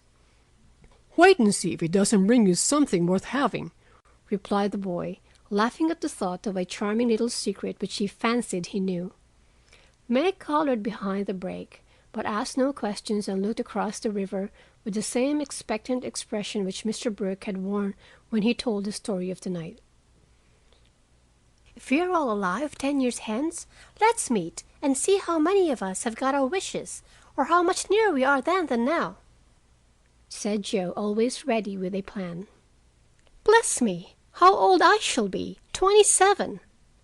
exclaimed Meg, who felt grown up already, having just reached 17. "You and I will be 26, Daddy. Beth 24 and Amy 22. What a venerable party," said Joe. "I hope I shall have done something to be proud of by that time, but I'm such a lazy dog. I'm afraid I shall dawdle, Joe." "You need a motive, Mother says, and when you get at it, she is sure you'll work splendidly." "Is she? By Jupiter, I will if I only get the chance," cried Laurie, sitting up with sudden energy. "I ought to be satisfied to please Grandfather, and I do try, but it's working against the grain, you see, and comes hard.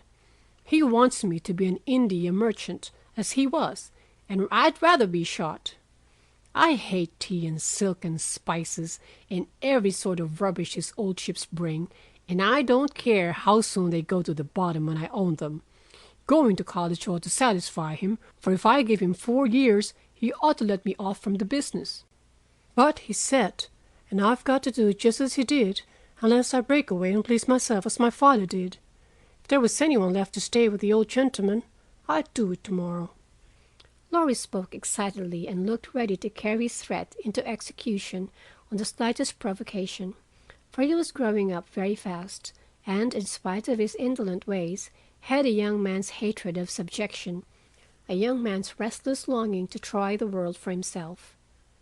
"I advise you to sail away in one of your ships and never come home again till you have tried your own way," said Joe, whose imagination was fired by the thought of such a daring exploit, and whose sympathy was excited by what she called Teddy's wrongs.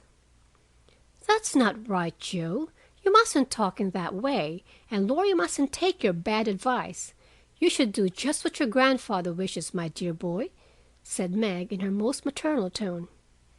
"Do your best at college, and when he sees that you try to please him, I'm sure he won't be hard on you or unjust to you.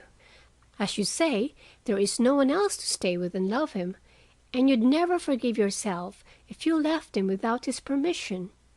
Don't be dismal or fret, but do your duty and you'll get your reward, as good Mr. Brooke has, by being respected and loved." "What do you know about him?" asked Laurie, grateful for the good advice, but objecting to the lecture and glad to turn the conversation from himself after his unusual outbreak. "Only what your grandpa told us about him, how he took good care of his own mother till she died, and wouldn't go abroad as tutor to some nice person because he wouldn't leave her, and how he provides now for an old woman who nursed his mother and never tells anyone, but is just as generous and patient and as good as he can be." "So he is, dear old fellow," said Laurie heartily as Meg paused, looking flushed and earnest with her story. "It's like Grandpa to find out all about him without letting him know, and to tell all his goodness to others so that they might like him. Brooke couldn't understand why your mother was so kind to him, asking him over with me and treating him in her beautiful, friendly way. He thought she was just perfect, and talked about it for days and days, and went on about you in old flaming style. If ever I do get my wish, you'll see what I'll do for Brooke." "Begin to do something now by not plaguing his life out," said Meg sharply. "How do you know I do, miss?" "I can always tell by his face when he goes away. If you have been good, he looks satisfied and walks briskly. If you have plagued him, he's sober and walks slowly as if he wanted to go back and do his work better." "Well, I like that. So you keep an account of my good and bad marks in Brooke's face, do you? I see him bow and smile as he passes your window, but I didn't know you've got up a telegraph." "We haven't. Don't be angry, and oh, don't tell him I said anything. It was only to show that I cared how you get on, and what is said here is said in confidence, you know," cried Meg, much alarmed at the thought of what might follow from her careless speech. "I don't tell tales," replied Laurie with his high and mighty air, as Joe called a certain expression which he occasionally wore. "Only if Brooke is going to be a thermometer, I must mind and have fair weather for him to report." "Please don't be offended. I didn't mean to preach or tell tales or be silly. I only thought Joe was encouraging you in a feeling which you'd be sorry for by and by. You are so kind to us. We feel as if you were our brother, and say just what we think. Forgive me, I meant it kindly." And Meg offered her hand with a gesture both affectionate and timid. Ashamed of his momentary pique, Laurie squeezed the kind little hand and said frankly, "I'm the one to be forgiven. I'm cross and have been out of sorts all day. I like to have you tell me my faults and be sisterly, so don't mind if I'm grumpy sometimes. I thank you all the same." Bent on showing that he was not offended, he made himself as agreeable as possible, won cotton for Meg, recited poetry to please Joe, shook down cones for Beth, and helped Amy with her ferns, proving himself a fit person to belong to the Busy Bee Society. In the midst of an animated discussion on the domestic habits of turtles, one of those amiable creatures having strolled up from the river, the faint sound of a bell warned them that Hannah had put the tea to draw, and they would just have time to get home to supper. "May I come again?" asked Laurie. "Yes, if you're good and love your book as the boys in the primer are told to do," said Meg, smiling. "I'll try." "Then you may come, and I'll teach you to knit as the Scotchmen do. There's a demand for socks just now," added Joe, waving hers like a big blue worsted banner as they parted at the gate.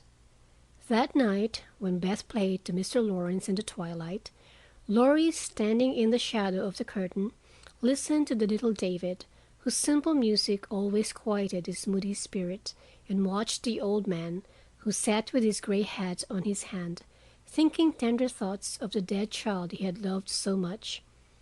Remembering the conversation of the afternoon, the boy said to himself, with the resolve to make the sacrifice cheerfully, "I'll let my castle go and stay with the dear old gentleman while he needs me, for I am all he has. End of chapter 13. Chapter 14. Secrets. Joe was very busy in the garret, for the October days began to grow chilly and the afternoons were short. For 2 or 3 hours the sun lay warmly in the high window, showing Joe seated on the old sofa, writing busily with her papers spread out upon a trunk before her, while Scrabble, the pet rat, promenaded the beams overhead, accompanied by his oldest son, a fine young fellow, who was evidently very proud of his whiskers. Quite absorbed in her work, Jo scribbled away till the last page was filled, when she signed her name with a flourish and threw down her pen, exclaiming, "There! I've done my best. If this won't suit, I shall have to wait till I can do better." Lying back on the sofa, she read the manuscript carefully through, making dashes here and there and putting in many exclamation points which looked like little balloons. Then she tied it up with a smart red ribbon and sat a minute looking at it with a sober, wistful expression, which plainly showed how earnest her work had been. Jo's desk up here was an old tin kitchen which hung against the wall. In it she kept her papers and a few books, safely shut away from Scrabble, who, being likewise of a literary turn, was fond of making a circulating library of such books as were left in his way by eating the leaves. From this tin receptacle Jo produced another manuscript, and putting both in her pocket, crept quietly downstairs, leaving her friends to nibble on her pens and taste her ink. She put on her hat and jacket as noiselessly as possible, and, going to the back entry window, got out upon the roof of a low porch, swung herself down to the grassy bank, and took a roundabout way to the road. Once there, she composed herself, hailed a passing omnibus, and rolled away to town, looking very merry and mysterious. If anyone had been watching her, he would have thought her movements decidedly peculiar, for on alighting, she went off at a great pace till she reached a certain number in a certain busy street. Having found the place with some difficulty, she went into the doorway, looked up the dirty stairs, and after standing stock still a minute, suddenly dived into the street and walked away as rapidly as she came. This maneuver she repeated several times, to the great amusement of a black-eyed young gentleman lounging in the window of a building opposite. On returning for the 3rd time, Jo gave herself a shake, pulled her hat over her eyes, and walked up the stairs, looking as if she were going to have all her teeth out. There was a dentist's sign among others which adorned the entrance, and after staring a moment at the pair of artificial jaws, which slowly opened and shut to draw attention to a fine set of teeth, the young gentleman put on his coat, took his hat, and went down to post himself in the opposite doorway, saying with a smile and a shiver, "It's like her to come alone, but if she has a bad time, she'll need someone to help her home." In 10 minutes, Jo came running downstairs with a very red face and the general appearance of a person who had just passed through a trying ordeal of some sort. When she saw the young gentleman, she looked anything but pleased, and passed him with a nod. But he followed, asking with an air of sympathy, "Did you have a bad time?" "Not very." "You got through quickly." "Yes, thank goodness." "Why did you go alone?" "Didn't want anyone to know." "You're the oddest fellow I ever saw. How many did you have out?" Jo looked at her friend as if she did not understand him, then began to laugh as if mightily amused at something. "There are 2 that I want to have come out, but I must wait a week." "What are you laughing at? You're up to some mischief, Jo," said Laurie, looking mystified. "So are you. What were you doing, sir, up in that billiard saloon?" "Begging your pardon, ma'am, it wasn't a billiard saloon, but a gymnasium, and I was taking a lesson in fencing." "I'm glad of that." "Why?" "You can teach me, and then when we play Hamlet, you can be Laertes, and we'll make a fine thing of the fencing scene." Laurie burst out with a hearty boy's laugh, which made several passers-by smile in spite of themselves. "I'll teach you whether we play Hamlet or not. It's grand fun and will straighten you up capitally. But I don't believe that was your only reason for saying 'I'm glad,' in that decided way, was it now? No, I was glad that you were not in the saloon, because I hope you never go to such places. Do you? Not often. I wish you wouldn't. It's no harm, Joe. I have billiards at home, but it's no fun unless you have good players. So, as I'm fond of it, I come sometimes and have a game with Ned Moffat or some of the other fellows. Oh dear, I'm so sorry, for you'll get to liking it better and better, and will waste time and money and grow like those dreadful boys. I did hope you'd stay respectable and be a satisfaction to your friends," said Jo, shaking her head. Can't a fellow take a little innocent amusement now and then without losing his respectability? asked Laurie, looking nettled. That depends upon how and where he takes it. I don't like Ned and his set, and wish you'd keep out of it. Mother won't let us have him at our house, though he wants to come, and if you grow like him, she won't be willing to have us frolic together as we do now." "Won't she?" asked Laurie anxiously. "No, she can't bear a fashionable young man, and she'd shut us up all in bandboxes rather than have us associate with them." "Well, she needn't get out her bandboxes yet. I'm not a fashionable party, and don't mean to be, but I do like harmless larks now and then. Don't you?" "Yes, nobody minds them, so lark away. But don't get wild, will you? Or there will be an end of all our good times." "I'd be a double distal saint." "I can't bear saints. Just be a simple, honest, respectable boy, and we'll never desert you. I don't know what I should do if you acted like Mr. King's son. You have plenty of money, but didn't know how to spend it, and got tipsy and gambled, and ran away and forged his father's name, I believe, and was altogether horrid."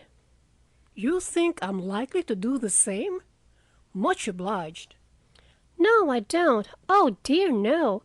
But I hear people talking about money being such a temptation, and I sometimes wish you were poor. I shouldn't worry then." "Do you worry about me, Joe?" "A little when you look moody and discontented, as you sometimes do, for you've got such a strong will. If you once get started wrong, I'm afraid it will be hard to stop you." Laurie walked in silence a few minutes, and Jo watched him, wishing she had held her tongue, for his eyes looked angry, though his lips smiled as if at her warnings. "Are you going to deliver lectures all the way home?" he asked presently. "Of course not. Why?" "Because if you are, I'll take a bus.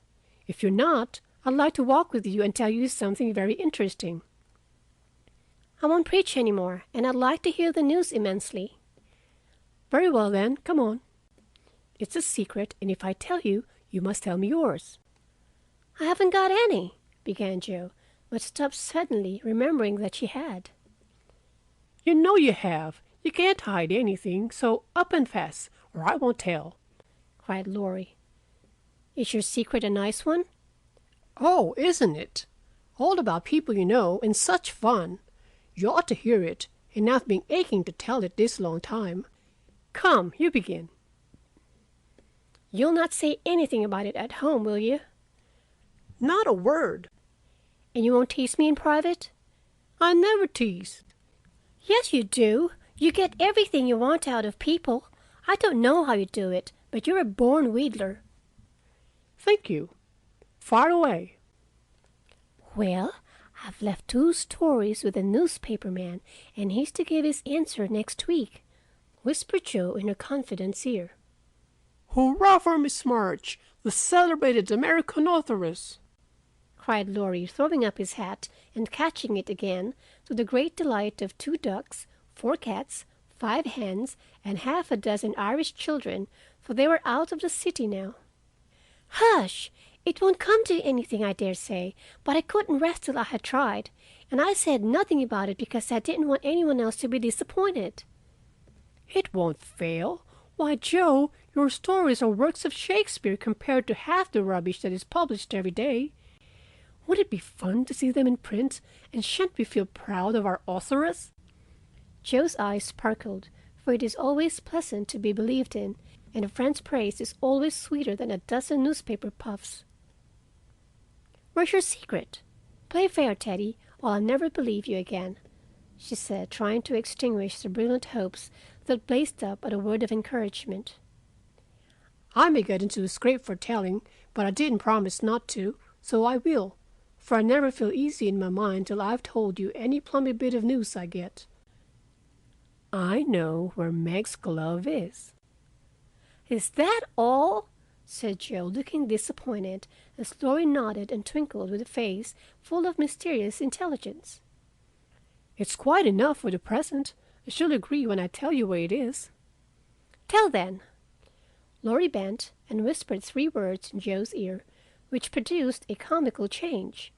She stood and stared at him for a minute, looking both surprised and displeased, then walked on, saying sharply, "How do you know?" Saw it. Where? Pocket. All this time? Yes, isn't that romantic? No, it's horrid. Don't you like it? Of course I don't. It's ridiculous. It won't be allowed. My patience! What would Meg say? You're not to tell anyone, mind that. I didn't promise. That was understood, and I trusted you. Well, I won't for the present, anyway, but I'm disgusted, and I wish you hadn't told me. I thought you'd be pleased. At the idea of anybody coming to take Meg away? No, thank you. You'll feel better about it when somebody comes to take you away. I'd like to see anyone try it, cried Joe fiercely. So should I, and Laurie chuckled at the idea. I don't think secrets agree with me. I feel rumpled up in my mind since you told me that, said Joe rather ungratefully. Race down this hill with me and you'll be all right, suggested Laurie. No one was in sight. The smooth road sloped invitingly before her, and finding the temptation irresistible, Joe darted away, soon leaving hat and comb behind her and scattering hairpins as she ran. Laurie reached the goal first and was quite satisfied with the success of his treatment, for his Atlanta came panting up with flying hair, bright eyes, ruddy cheeks, and no signs of dissatisfaction in her face. I wish I was a horse, that I could run for miles in this splendid air and not lose my breath. It was capital, but see what a guy it's made me. Go pick up my things like a cherub as you are, said Joe, dropping down under a maple tree which was carpeting the bank with crimson leaves. Laurie leisurely departed to recover the lost property, and Joe bundled up her braids, hoping no one would pass by till she was tidy again. But someone did pass, and who should it be but Meg, looking particularly ladylike in her state and festival suit, for she had been making calls. "What in the world are you doing here?" she asked, regarding her disheveled sister with well-bred surprise. "Getting leaves," meekly answered Joe, sorting the rosy handful she had just swept up. "And hairpins," added Laurie, throwing half a dozen into Joe's lap. "They grow on this road, Meg. So do combs and brown straw hats." "You've been running, Joe. How could you? When will you stop such romping ways?" said Meg reprovingly, as she settled her cuffs and smoothed her hair, with which the wind had taken liberties. "Never till I'm stiff and old and have to use a crutch. Don't try to make me grow up before my time, Meg. It's hard enough to have you change all of a sudden. Let me be a little girl as long as I can." As she spoke, Joe bent over the leaves to hide a trembling of her lips, for lately she had felt that Margaret was fast getting to be a woman, and Laurie's secret made her dread the separation which must surely come some time and now seemed very near. He saw the trouble in her face and drew Meg's attention from it by asking quickly, "Where have you been calling all so fine?" "At the gardener's, and Sally has been telling me all about Belle Moffat's wedding.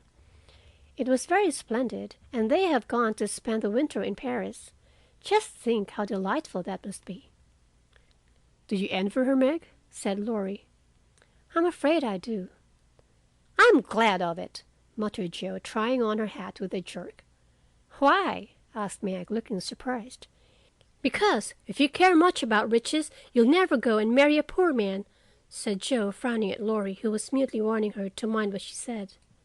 "I shall never go and marry anyone," observed Meg, walking on with great dignity, while the others followed, laughing, whispering, skipping stones, and behaving like children, as Meg said to herself, though she might have been tempted to join them if she had not had her best dress on.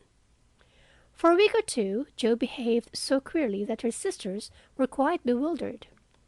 She rushed to the door when the postman rang, was rude to Mr. Brooke whenever they met, would sit looking at Meg with a woebegone face, occasionally jumping up to shake and then kiss her in a very mysterious manner. Laurie and she were always making signs to one another and talking about spread eagles, till the girls declared they had both lost their wits. On the second Saturday after Jo got out of the window, Meg, as she sat sewing at her window, was scandalized by the sight of Laurie chasing Jo all over the garden and finally capturing her in Amy's bower. What went on there Meg could not see, but shrieks of laughter were heard, followed by the murmur of voices and a great flapping of newspapers. "What shall we do with that girl? She never will behave like a young lady," sighed Meg as she watched the race with a disapproving face. "I hope she won't. She is so funny and dear as she is," said Beth, who had never betrayed that she was a little hurt at Jo's having secrets with anyone but her. "It's very trying, but we never can make her comme il faut," added Amy, who sat making some new frills for herself, with her curls tied up in a very becoming way, two agreeable things that made her feel unusually elegant and ladylike. In a few minutes Jo bounced in, laid herself on the sofa, and affected to read. "Have you anything interesting there?" asked Meg with condescension. "Nothing but a story. Won't amount to much, I guess," returned Jo, carefully keeping the name of the paper out of sight. "You'd better read it aloud. That will amuse us and keep you out of mischief," said Amy in her most grown-up tone. "What's the name?" asked Beth, wondering why Jo kept her face behind the sheet. "The Rival Painters." "That sounds well. Read it," said Meg. With a loud hem and a long breath, Jo began to read very fast. The girls listened with interest, for the tale was romantic, and somewhat pathetic, as most of the characters died in the end. "I like that about the splendid picture," was Amy's approving remark as Jo paused. "I prefer the lowering part. Viola and Angelo are two of our favorite names. Isn't that queer?" said Meg, wiping her eyes, for the lowering part was tragical. "Who wrote it?" asked Beth, who had caught a glimpse of Jo's face. The reader suddenly sat up, cast away the paper, displaying a flushed countenance, and with a funny mixture of solemnity and excitement, replied in a loud voice, "Your sister." "You?" cried Meg, dropping her work. "It's very good," said Amy critically. "I knew it! I knew it! Oh, my Jo, I'm so proud!" And Beth ran to hug her sister and exult over this splendid success. Dear me, how delighted they all were, to be sure. How Meg wouldn't believe till she saw the words, "Miss Josephine March," actually printed in the paper. How graciously Amy criticized the artistic parts of the story and offered hints for a sequel, which unfortunately couldn't be carried out, as the hero and heroine were dead. How Beth got excited and skipped and sang with joy. How Hannah came in to exclaim, "Sakes alive! Well, I never!" in great astonishment at that Jo's doings. How proud Mrs. March was when she knew it. How Jo laughed, with tears in her eyes, as she declared she might as well be a peacock and done with it, and how the spread eagle might be said to flap his wings triumphantly over the house of March as the paper passed from hand to hand. "Tell us about it. When did it come? How much did you get for it? What will Father say? Won't Laurie laugh?" cried the family, all in one breath, as they clustered about Jo, for these foolish, affectionate people made a jubilee of every little household joy. "Stop jabbering, girls, and I'll tell you everything," said Jo, wondering if Miss Burney felt any grander over her Evelina than she did over her rival painters. Having told how she disposed of her tales, Jo added, And when I went to get my answer, the man said he liked them both, but didn't pay beginners. Only let them print in his paper and notice the stories. It was good practice, he said, and when the beginners improved, anyone would pay. So I let him have the 2 stories, and today this was sent to me, and Laurie caught me with it and insisted on seeing it, so I let him. And he said it was good, and I shall write more, and it's going to get the next paid for, and I'm so happy, for in time I may be able to support myself and help the girls." Joe's breath gave out here, and wrapping her head in the paper, she bedewed her little story with a few natural tears, for to be independent and earn the praise of those she loved were the dearest wishes of her heart, and this seemed to be the first step toward that happy end. End of Chapter 14. Chapter 15. A Telegram. "November is the most disagreeable month in the whole year," said Margaret, standing at the window one dull afternoon, looking out at the frost-bitten garden. "That's the reason I was born in it," observed Joe pensively, quite unconscious of the blot on her nose. "If something very pleasant should happen now, we should think it a delightful month," said Beth, who took a hopeful view of everything, even November. "I dare say, but nothing pleasant ever does happen in this family," said Meg, who was out of sorts. "We go grubbing along day after day, without a bit of change, and very little fun. We might as well be in a treadmill." "My patience, how blue we are!" cried Joe. "I don't much wonder, poor dear, for you see other girls having splendid times, while you grind, year in and year out. Oh, don't I wish I could manage things for you as I do for my heroines. You're pretty enough and good enough already, so I'd have some rich relation leave you a fortune unexpectedly. Then you'd dash out as an heiress, scorn everyone who slighted you, go abroad, and come home my lady something in a blaze of splendor and elegance." "People don't have fortunes left them in that style nowadays. Men have to work, and women marry for money. It's a dreadfully unjust world," said Meg bitterly. "Joe and I are going to make fortunes for you all. Just wait 10 years and see if we don't," said Amy, who sat in a corner making mud pies, as Hannah called her little clay models of birds, fruit, and faces. "Can't wait. And I'm afraid I haven't much faith in ink and dirt, though I'm grateful for your good intentions." Meg sighed and turned to the frost-bitten garden again. Joe groaned and leaned both elbows on the table in a despondent attitude, but Amy spatted away energetically, and Beth, who sat at the other window, said, smiling, "Two pleasant things are going to happen right away. Marmee is coming down the street, and Laurie is tramping through the garden as if he had something nice to tell." In they both came, Mrs. March with her usual question, "Any letter from father, girls?" and Laurie to say in his persuasive way, "Won't some of you come for a drive? I've been working away at mathematics till my head is in a muddle, and I'm going to freshen my wits by a brisk turn. It's a dull day, but the air isn't bad, and I'm going to take Brooke home, so it will be gay inside if it isn't out. Come, Joe, you and Beth will go, won't you?" "Of course we will." "Much obliged, but I'm busy," and Meg whisked out her work basket, for she had agreed with her mother that it was best for her at least not to drive too often with the young gentleman. "We three will be ready in a minute," cried Amy, running away to wash her hands. "Can I do anything for you, Madam Mother?" asked Laurie, leaning over Mrs. March's chair with the affectionate look and tone he always gave her. "No, thank you, except call at the office if you'll be so kind, dear. It's our day for a letter, and the postman hasn't been. Father is as regular as the sun, but there's some delay on the way, perhaps." A sharp ring interrupted her, and a minute after Hanny came in with the letter.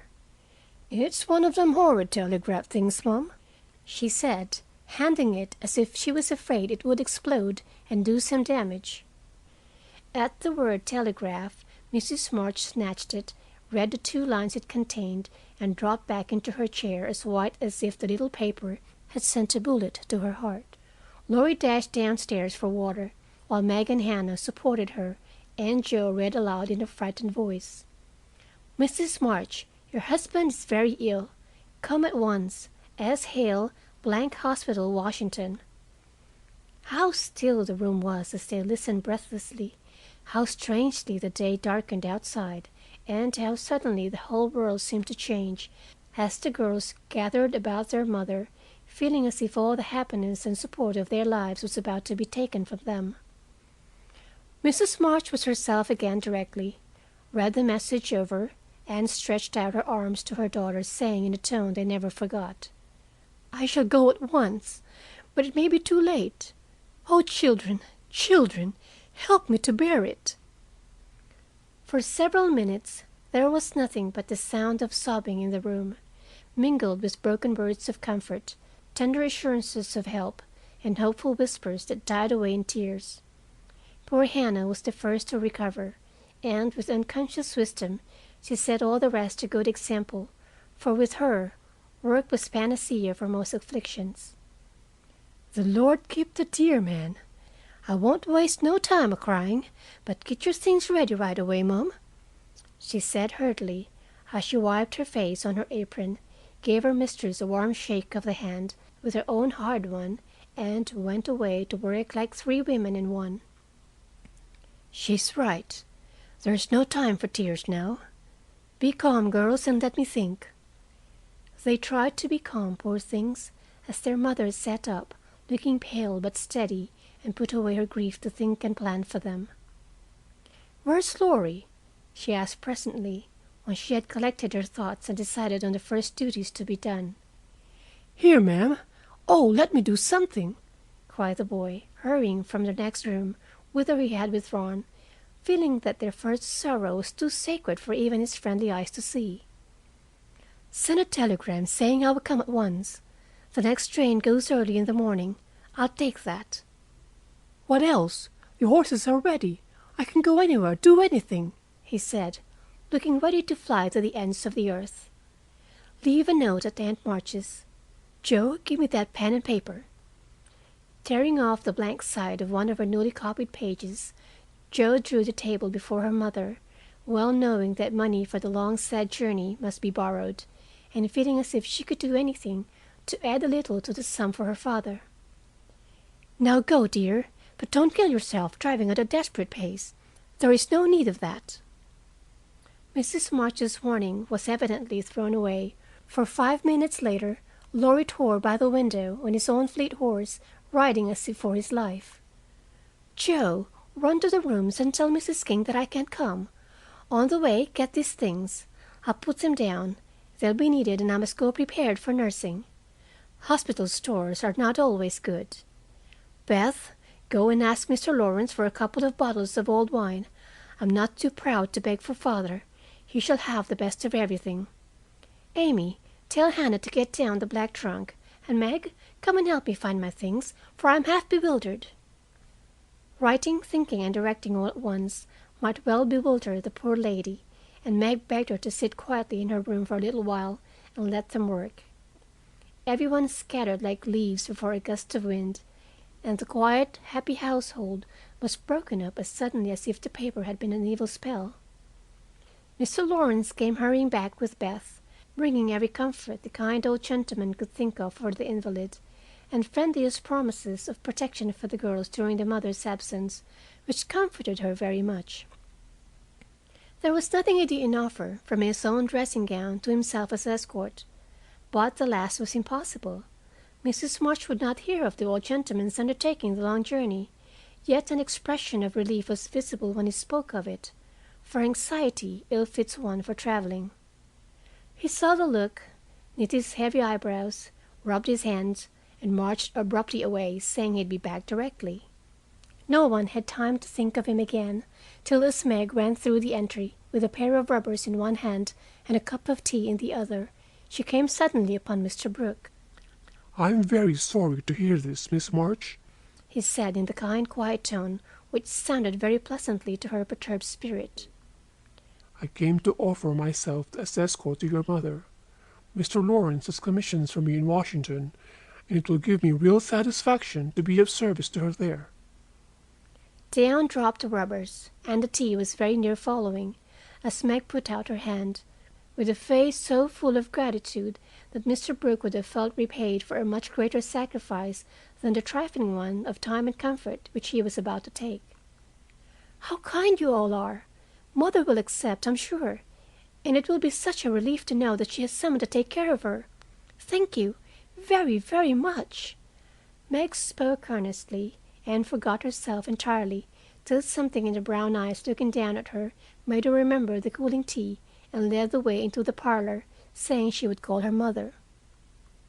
Everything was arranged by the time Laurie returned with a note from Aunt March, enclosing the desired sum, and a few lines repeating what she had often said before, that she had always told them it was absurd for March to go into the army, always predicted that no good would come of it, and she hoped they would take her advice the next time. Mrs. March put the note in the fire, the money in her purse, and went on with the preparations, with her lips folded tightly in a way which Joe would have understood if she had been there. The short afternoon wore away, all other errands were done, and Meg and her mother busy at some necessary needlework, while Beth and Amy got tea, and Hannah finished her ironing with what she called a slap and a bang, but still Joe did not come.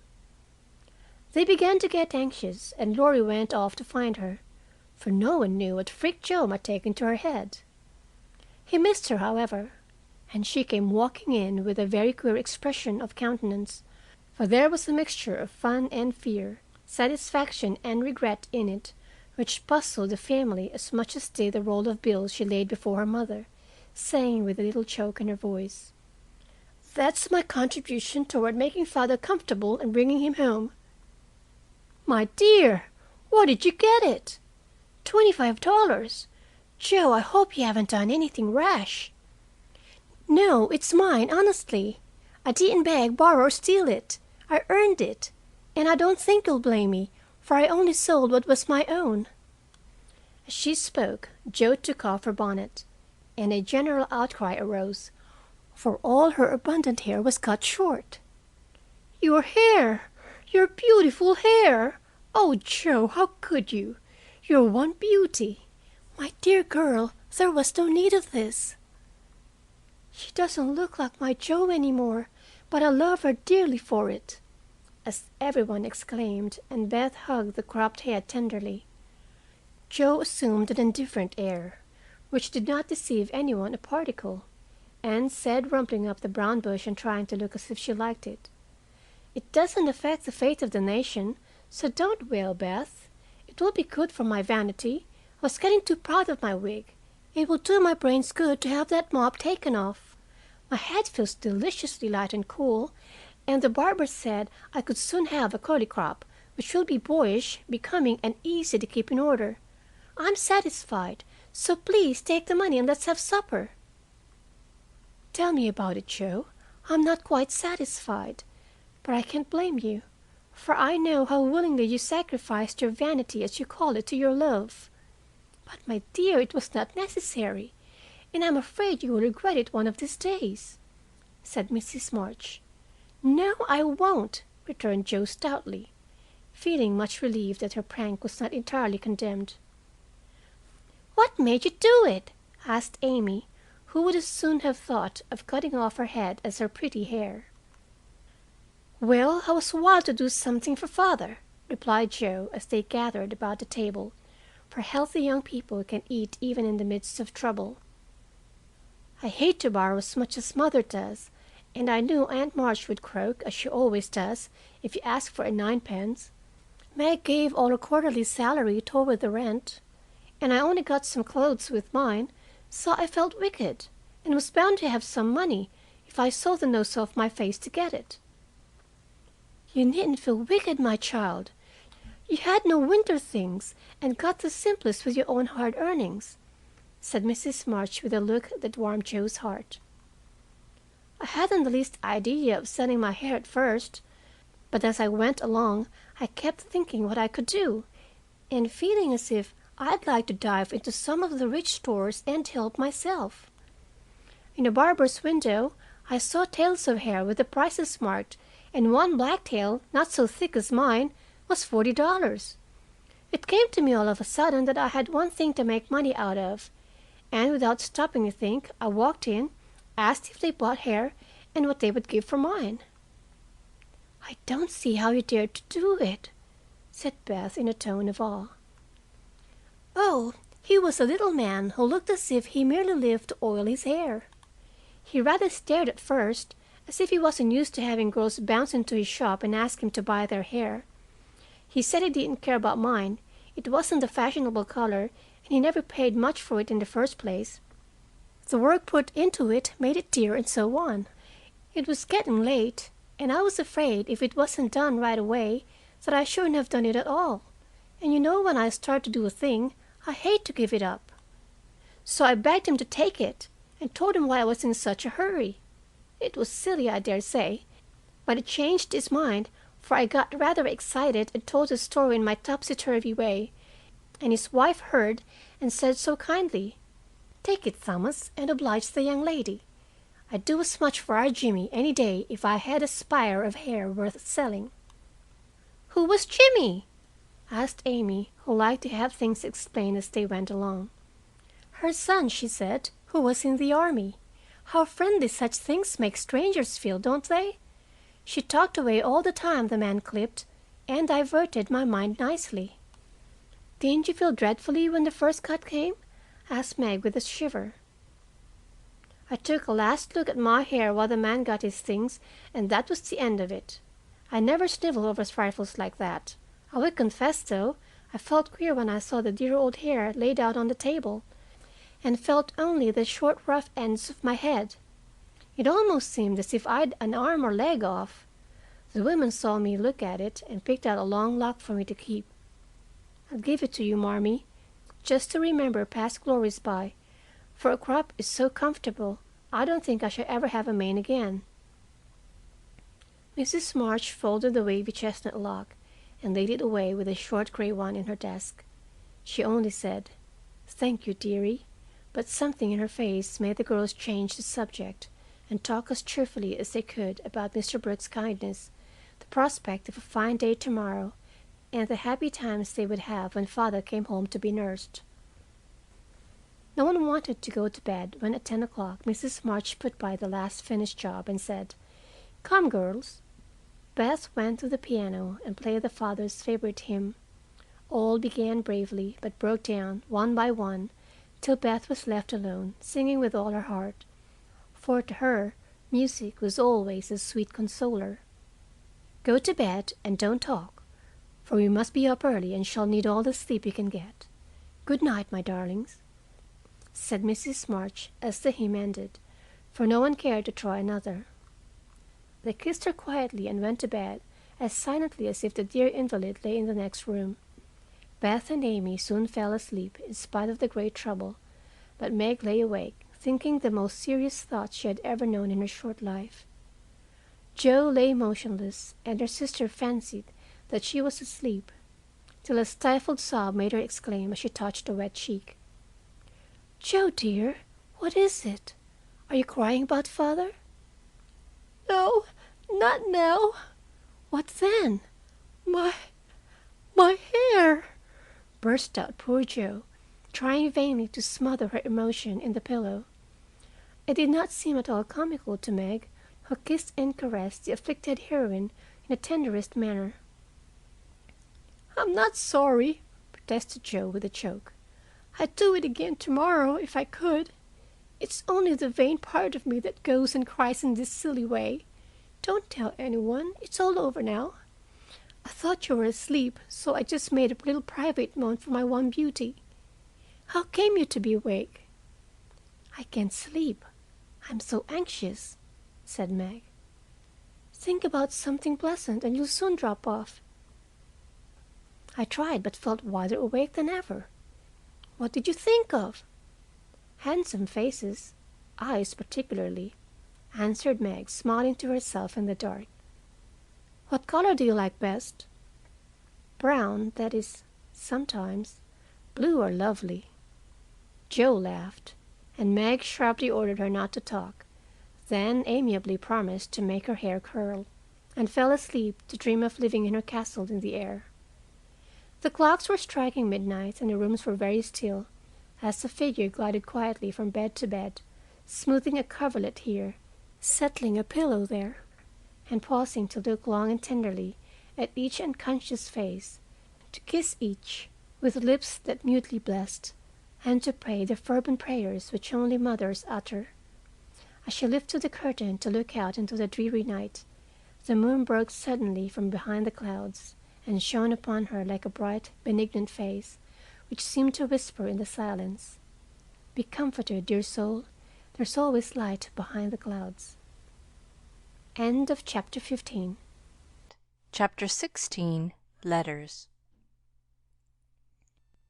In the cold gray dawn the sisters lit their lamp and read their chapters with an earnestness never felt before.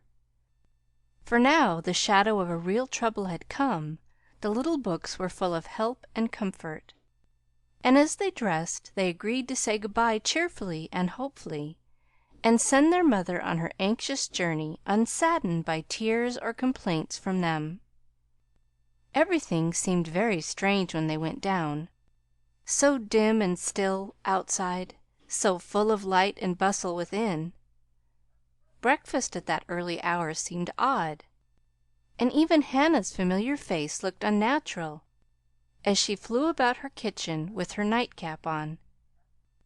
The big trunk stood ready in the hall, Mother's cloak and bonnet lay on the sofa, and Mother herself sat trying to eat, but looking so pale and worn with sleeplessness and anxiety that the girls found it very hard to keep their resolution. Meg's eyes kept filling in spite of herself. Jo was obliged to hide her face in the kitchen roller more than once, and the little girls wore a grave, troubled expression, as if sorrow were a new experience to them. Nobody talked much, but as the time drew very near and they sat waiting for the carriage, Mrs. March said to the girls, who were all busied about her, one folding her shawl, another smoothing out the strings of her bonnet, a third putting on her overshoes, and a fourth fastening up her traveling bag, "Children, I leave you to Hannah's care and Mr. Lawrence's protection. Hannah is faithfulness itself, and our good neighbor will guard you as if you were his own. I have no fears for you, yet I am anxious that you should take this trouble rightly. Don't grieve and fret when I am gone, or think that you can be idle and comfort yourselves by being idle and trying to forget. Go on with your work as usual, for work is a blessed solace. Hope and keep busy, and whatever happens, remember that you can never be fatherless." "Yes, Mother." "Meg, dear, be prudent. Watch over your sisters. Consult Hannah. And in any perplexity go to Mr. Lawrence. Be patient, Jo. Don't get despondent or do rash things. Write to me often, and be my brave girl, ready to help and cheer all. Beth, comfort yourself with your music, and be faithful to the little home duties. And you, Amy, help all you can, be obedient, and keep Happy safe at home." "We will, Mother, we will." The rattle of an approaching carriage made them all start and listen. That was the hard minute, but the girls stood it well. No one cried, no one ran away or uttered a lamentation, though their hearts were very heavy as they sent loving messages to Father, remembering as they spoke that it might be too late to deliver them. They kissed their mother quietly, clung about her tenderly, and tried to wave their hands cheerfully when she drove away. Laurie and his grandfather came over to see her off, and Mr. Brooke looked so strong and sensible and kind that the girls christened him Mr. Greatheart on the spot. "Good bye, my darlings. God bless and keep us all," whispered Mrs. March, as she kissed one dear little face after the other, and hurried into the carriage. As she rolled away the sun came out, and looking back she saw it shining on the group at the gate like a good omen. They saw it also, and smiled and waved their hands and the last thing she beheld as she turned the corner was the 4 bright faces, and behind them, like a bodyguard, old Mr. Lawrence, faithful Hannah, and devoted Laurie. "How kind every one is to us!" she said, turning to find fresh proof of it in the respectful sympathy of the young man's face. "I don't see how they can help it," returned Mr. Brooke, laughing so infectiously that Mrs. March could not help smiling. And so the journey began with the good omens of sunshine, smiles, and cheerful words. "I feel as if there had been an earthquake," said Joe, as their neighbors went home to breakfast, leaving them to rest and refresh themselves. "It seems as if half the house was gone," added Meg forlornly. Beth opened her lips to say something, but could only point to the pile of nicely mended hose which lay on mother's table, showing that even in her last hurried moments she had thought and worked for them. It was a little thing, but it went straight to their hearts, and in spite of their brave resolutions they all broke down and cried bitterly. Hannah wisely allowed them to relieve their feelings, and when the shower showed signs of clearing up, she came to the rescue armed with a coffee pot. "Now, my dear young ladies, remember what your ma said, and don't fret. Come and have a cup of coffee all round, and then let's fall to work and be a credit to the family." Coffee was a treat, and Hannah showed great tact in making it that morning. No one could resist her persuasive nods or the fragrant invitation issuing from the nose of the coffee pot. They drew up to the table, exchanged their handkerchiefs for napkins, and in 10 minutes were all right again. "Hope and keep busy," that's the motto for us, so let's see who will remember it best. I shall go to Aunt March as usual. Oh, won't she lecture, though!" said Joe, as she sipped with returning spirit. "I shall go to my King's, though I'd much rather stay at home and attend to things here," said Meg, wishing she hadn't made her eyes so red. "No need of that. Beth and I can keep house perfectly well," put in Amy, with an important air. "Hannah will tell us what to do, and we'll have everything nice when you come home," added Beth, getting out her mop and dish tub without delay. "I think anxiety is very interesting," observed Amy, eating sugar pensively. The girls couldn't help laughing, and felt better for it, though Meg shook her head at the young lady who could find consolation in a sugar bowl. The sight of the turnovers made Joe sober again, and when the two went out to their daily tasks they looked sorrowfully back at the window where they were accustomed to see their mother's face. It was gone, but Beth had remembered the little household ceremony, and there she was, nodding away at them like a rosy faced mandarin. "That's so like my Beth," said Joe, waving her hat with a grateful face. "Good bye, Meggie. I hope the Kings won't strain to day. Don't fret about father, dear," she added, as they parted. "And I hope Aunt March won't croak. Your hair is becoming, and it looks very boyish and nice," returned Meg, trying not to smile at the curly head, which looked comically small on her tall sister's shoulders. "That's my only comfort." And touching her hat a la Laurie, away went Joe, feeling like a shorn sheep on a wintry day. News from their father comforted the girls very much, for though dangerously ill, the presence of the best and tenderest of nurses had already done him good. Mr. Brooke sent a bulletin every day, and as the head of the family, Meg insisted on reading the dispatches, which grew more cheerful as the week passed. At first every one was eager to write, and plump envelopes were carefully poked into the letter box by one or other of the sisters, who felt rather important with their Washington correspondence. As one of these packets contained characteristic notes from the party, we will rob an imaginary mail and read them. My dearest Mother, it is impossible to tell you how happy your last letter made us, for the news was so good we couldn't help laughing and crying over it.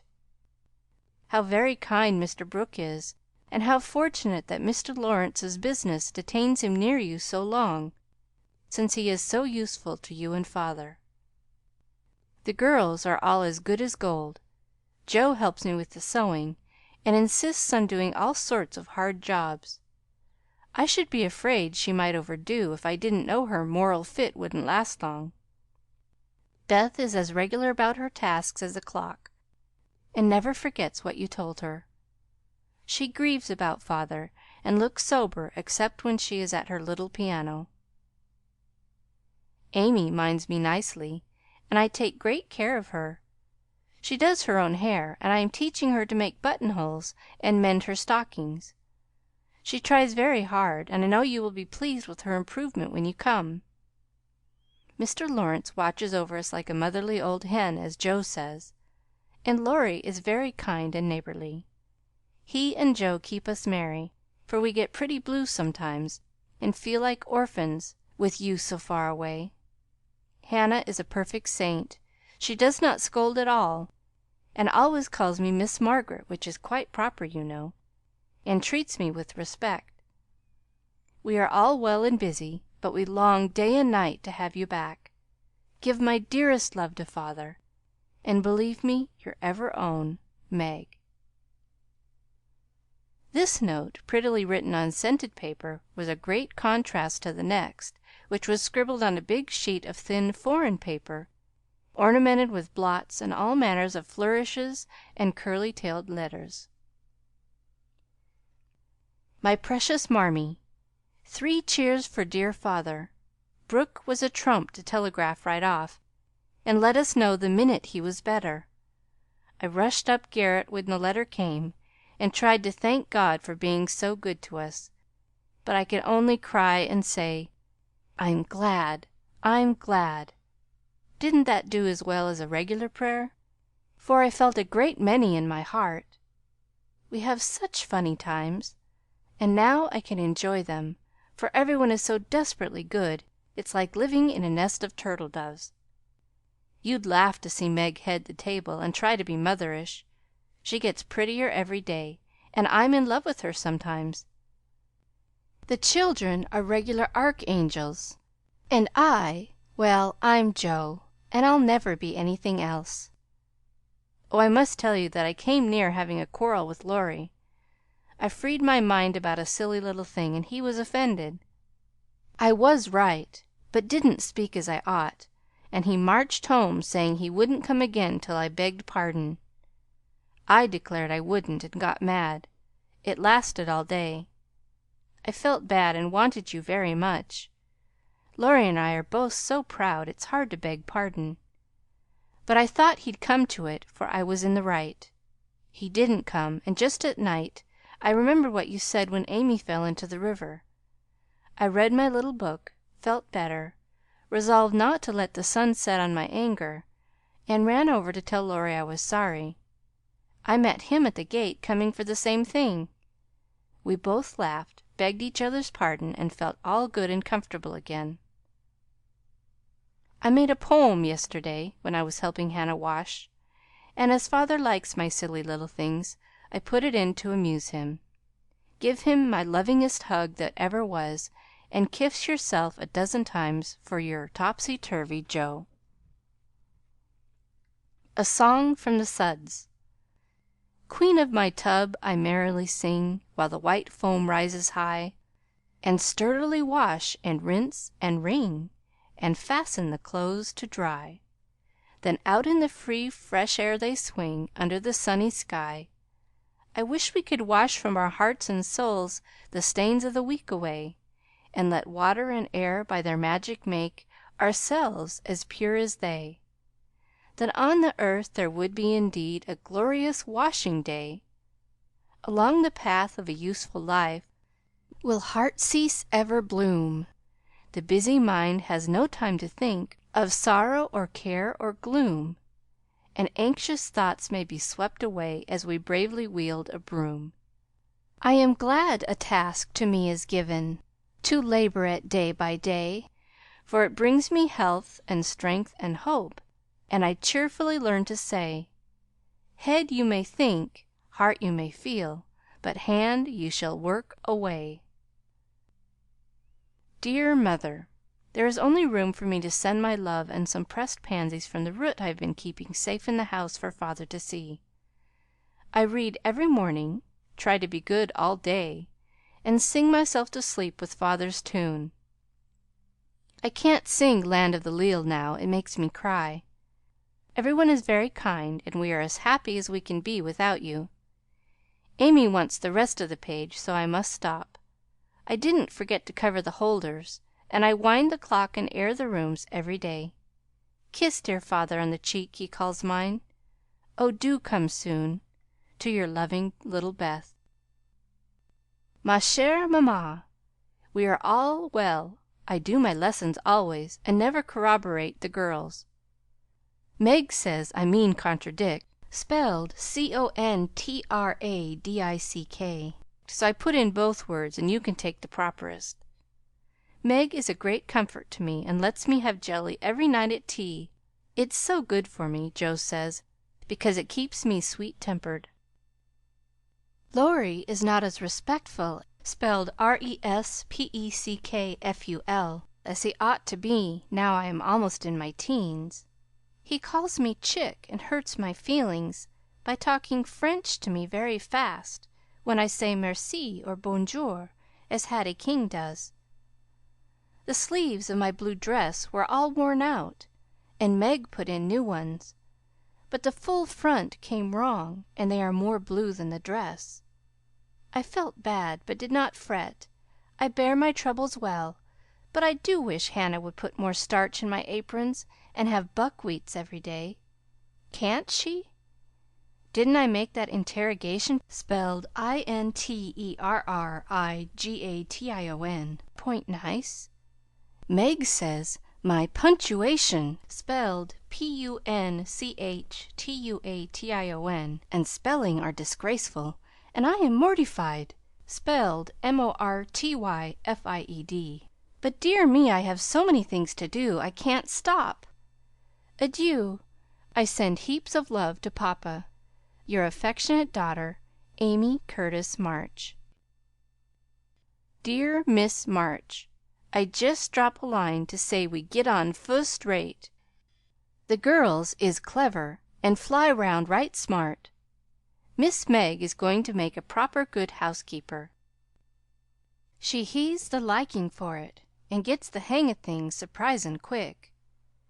Joe doos beat all for goin' ahead, but she don't stop to calc'late fust, and you never know where she's like to bring up. She done out a tub o' clothes on Monday, but she starched 'em afore they were wrenched, and blued a pink calico dress till I thought I should 'a' died laughin'. Beth is the best of little creeters, and a sight of help to me, bein' so forehanded and dependable. She tries to learn everything, and really goes to market beyond her years. Likewise keeps accounts, with my help, quite wonderful. We have got on very economical so fur. I don't let the girls have coffee only once a week, accordin' to your wish, and keep 'em on plain wholesome vittles. Amy does well without frettin', wearin' her best clothes and eatin' sweet stuff. Mr. Lorry is as full of dittos as usual, and turns the house upside down frequent, but he heartens the girls, so I let him have full swing. The old gentleman sends heaps of things, and is rather wearyin', but means wal, and it ain't my place to say nothin'. My bread is riz, so no more at this time. I send my duty to Mr. March, and hope he's seen the last of his pewmonia. Yours respectful, Hannah Mullet. Head Nurse of Ward No. 2.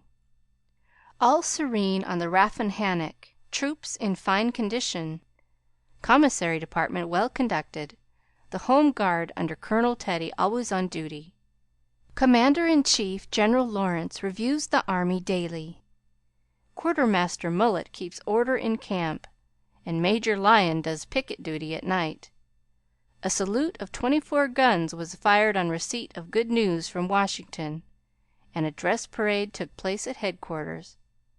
Commander-in-Chief sends best wishes, in which he is heartily joined by Colonel Teddy. Dear Madame, The little girls are all well. Beth and my boy report daily. Hannah is a model servant, and guards pretty Meg like a dragon. Glad the fine weather holds. Pray make Brooke useful, and draw on me for funds if expenses exceed your estimate. Don't let your husband want anything. Thank God he is mending. Your sincere friend and servant, James Lawrence. End of chapter 16. Chapter 17. Little Faithful. For a week the amount of virtue in the old house would have supplied the neighborhood. It was really amazing, for everyone seemed in a heavenly frame of mind, and self-denial was all the fashion. Relieved of their first anxiety about their father, the girls insensibly relaxed their praiseworthy efforts a little, and began to fall back into old ways.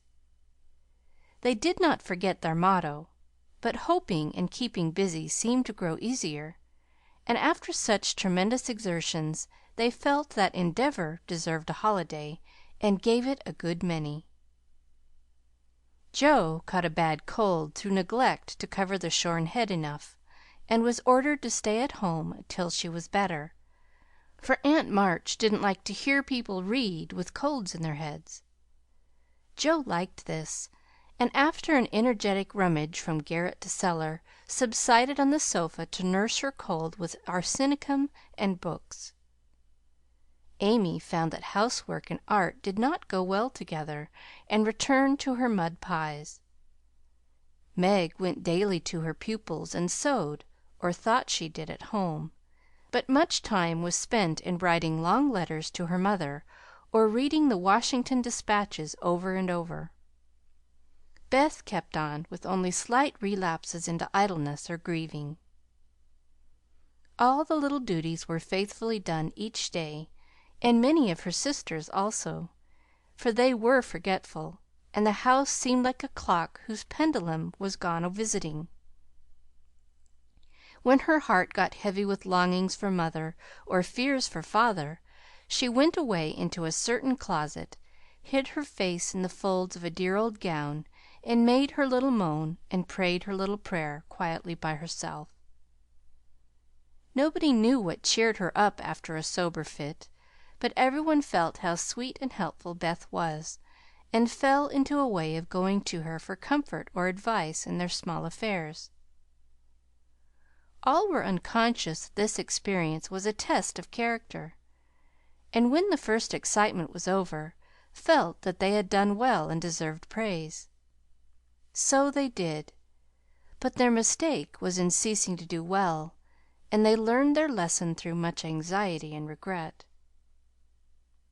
"Meg, I wish you'd go and see the Hummels. You know mother told us not to forget them," said Beth, 10 days after Mrs. March's departure.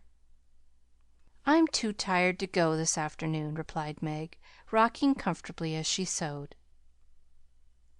"Can't you, Joe?" asked Beth. "Too stormy for me with my cold." "I thought it was almost well." "It's well enough for me to go out with Laurie, but not well enough to go to the Hummels," said Joe, laughing, and looked a little ashamed of her inconsistency. "Why don't you go yourself?" asked Meg. "I have been every day, but the baby is sick, and I don't know what to do for it. Mrs. Hummel goes away to work, and Lottchen takes care of it, but it gets sicker and sicker, and I think you or Hannah ought to go." Beth spoke earnestly, and Meg promised she would go to morrow. "Ask Hannah for some nice little mess and take it round, Beth. The air will do you good," said Joe, adding apologetically, "I'd go, but I want to finish my writing. My head aches and I'm tired, so I thought maybe some of you would go," said Beth. "Amy will be in presently, and she will run down for us," suggested Meg. So Beth lay down on the sofa, the others returned to their work, and the Hummels were forgotten. An hour passed. Amy did not come. Meg went to her room to try on a new dress. Joe was absorbed in her story, and Hannah was sound asleep before the kitchen fire, when Beth quietly put on her hood, filled her basket with odds and ends for the poor children, and went out into the chilly air with a heavy head and a grieved look in her patient eyes. It was late when she came back, and no one saw her creep upstairs and shut herself into her mother's room. Half an hour after, Joe went to mother's closet for something, and there found little Beth sitting on the medicine chest looking very grave, with red eyes and a camphor bottle in her hand. "Christopher Columbus, what's the matter?" cried Joe, as Beth put out her hand as if to warn her off, and asked quickly, "You've had the scarlet fever, haven't you?" "Years ago, when Meg did. Why?" "Then I'll tell you. Oh, Joe, the baby's dead!" "What baby?" "Mrs. Hummel's. It died in my lap before she got home," cried Beth with a sob. "My poor dear, how dreadful for you! I ought to have gone," said Joe, taking her sister in her arms as she sat down in her mother's big chair with a remorseful face. "It wasn't dreadful, Joe, only so sad. I saw it in a minute it was sicker, but Lottchen said her mother had gone for a doctor, so I took baby and let Lottie rest. It seemed asleep, but all of a sudden it gave a little cry and trembled, and then lay very still. I tried to warm its feet, and Lottie gave it some milk, but it didn't stir, and I knew it was dead." "Don't cry, dear. What did you do?" "I just sat and held it softly till Mrs. Hummel came with the doctor. He said it was dead, and looked at Heinrich and Mina, who have sore throats. 'Scarlet fever, ma'am. Ought to have called me before,' he said crossly. Mrs. Hummel told him she was poor, and had tried to cure baby herself, but now it was too late, and she could only ask him to help the others and trust to charity for his pay. He smiled then and was kinder, but it was very sad, and I cried with them till he turned round all of a sudden and told me to go home and take belladonna right away, or I'd have the fever." "No, you won't," cried Joe, hugging her close, with a frightened look. "Oh, Beth, if you should be sick, I never shall forgive myself. What shall we do?"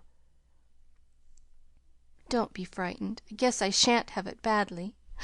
I looked in mother's book and saw that it begins with a headache, sore throat, and queer feelings like mine, so I did take some belladonna, and I feel better," said Beth, laying her cold hands on her hot forehead and trying to look well. "If mother was only at home!" exclaimed Joe, seizing the book and feeling that Washington was an immense way off.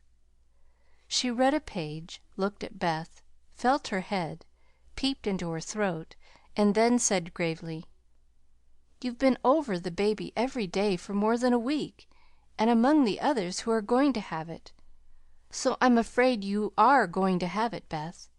I'll call Hannah. She knows all about sickness. Don't let Amy come. She never had it, and I should hate to give it to her. Can't you and Meg have it over again?" asked Beth anxiously. "I guess not. Don't care if I do.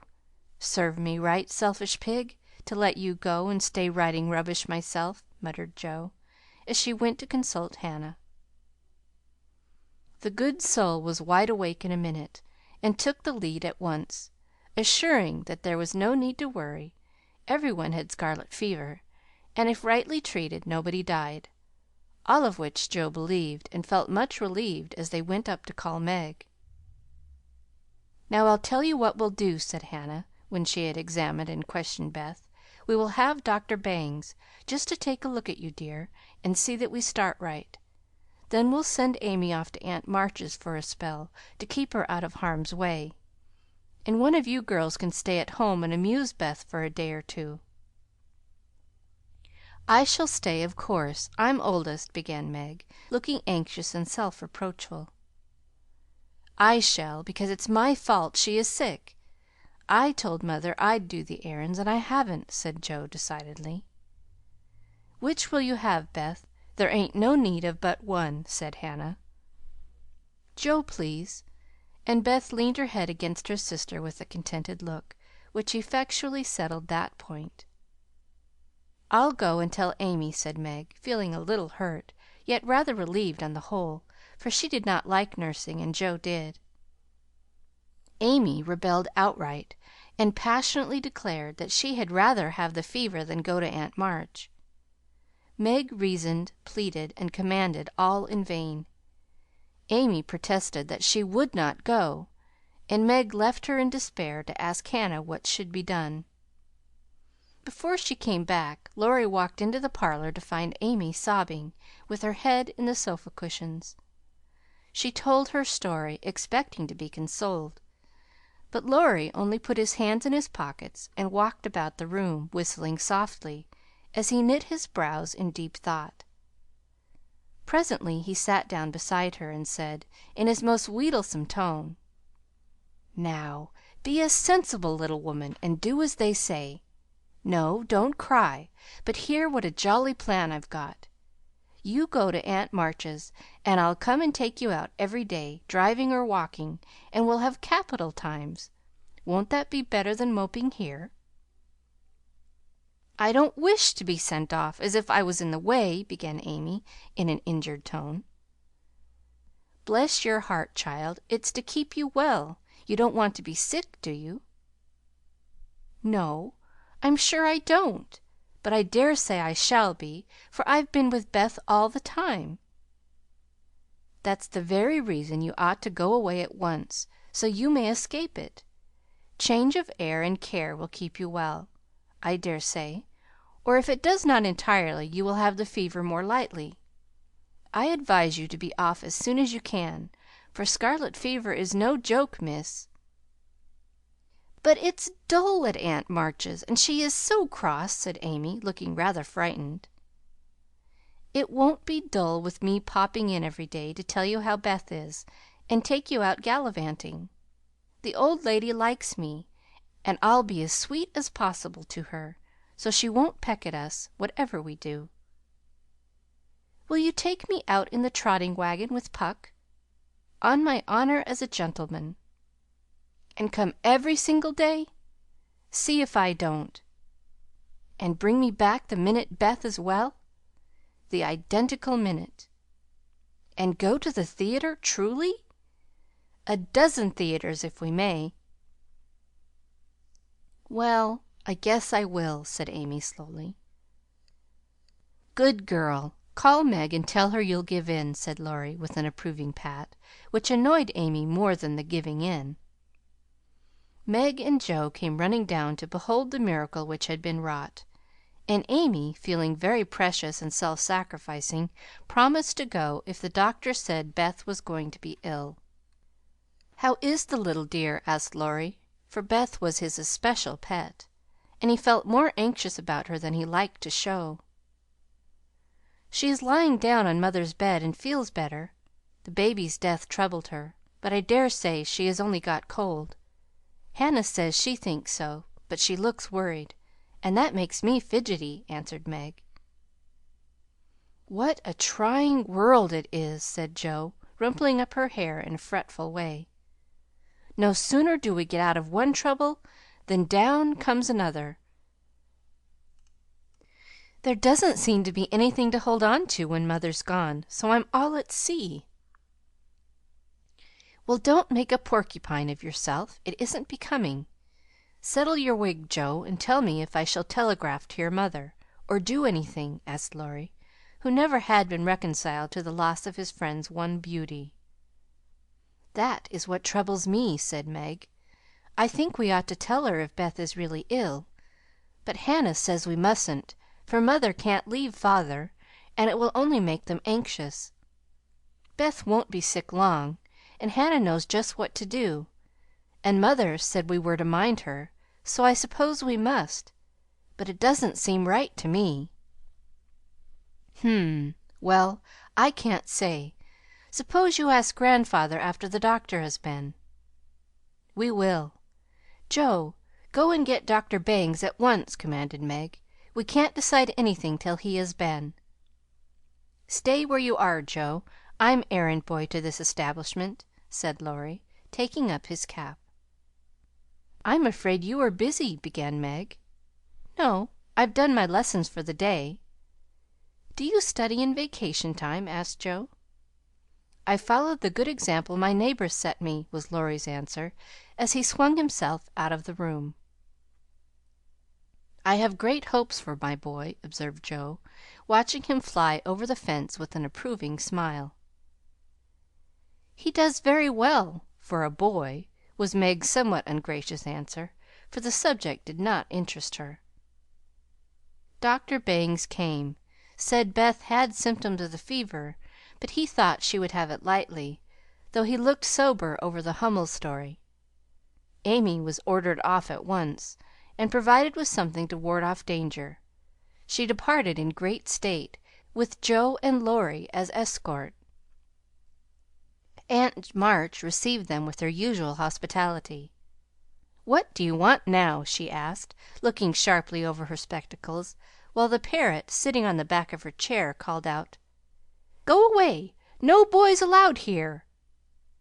Laurie retired to the window, and Joe told her story.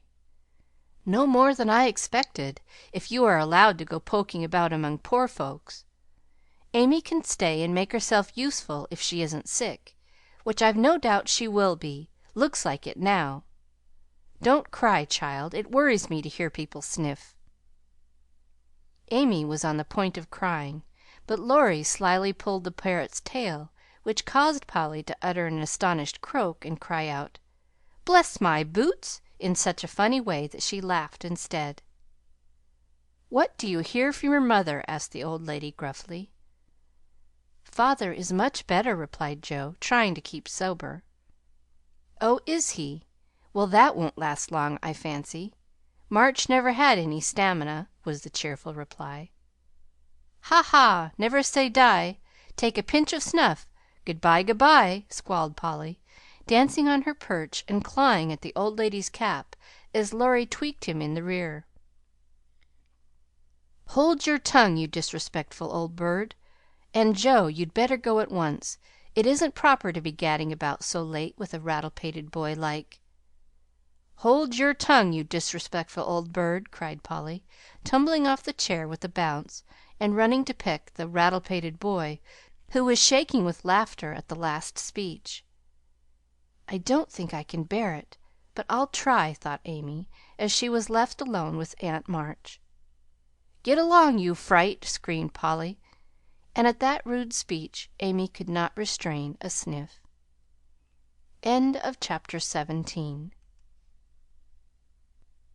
Chapter 18. Dark Days. Beth did have the fever, and was much sicker than anyone but Hannah and the doctor suspected. The girls knew nothing about illness, and Mr. Lawrence was not allowed to see her, so Hannah had everything all her own way, and busy Dr. Bangs did his best, but left a good deal to the excellent nurse. Meg stayed at home, lest she should infect the Kings, and kept house, feeling very anxious and a little guilty when she wrote letters in which no mention was made of Beth's illness. She could not think it right to deceive her mother, but she had been bidden to mind Hannah, and Hannah wouldn't hear of Mrs. March being told and worried just for such a trifle. Jo devoted herself to Beth day and night, not a hard task, for Beth was very patient, and bore her pain uncomplainingly as long as she could control herself. But there came a time when during the fever fits she began to talk in a hoarse, broken voice, to play on the coverlet as if on her beloved little piano, and try to sing with a throat so swollen that there was no music left, a time when she did not know the familiar faces round her, but addressed them by wrong names, and called imploringly for her mother.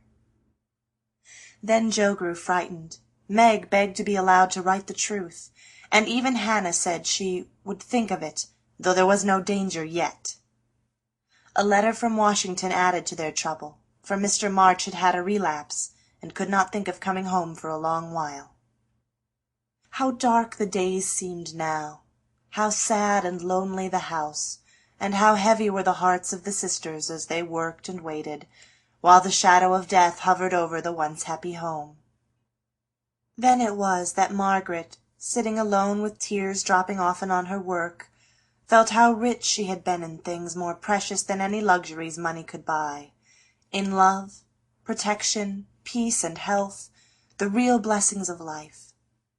Then it was that Jo, living in the darkened room with that suffering little sister always before her eyes, and that pathetic voice sounding in her ears, learned to see the beauty and the sweetness of Beth's nature, to feel how deep and tender a place she filled in all hearts, and to acknowledge the worth of Beth's unselfish ambition to live for others, and make home happy by the exercise of those simple virtues which all may possess, and which all should love and value more than talent, wealth, or beauty. And Amy, in her exile, longed eagerly to be at home, that she might work for Beth, feeling now that no service would be hard or irksome, and remembering with regretful grief how many neglected tasks those willing hands had done for her.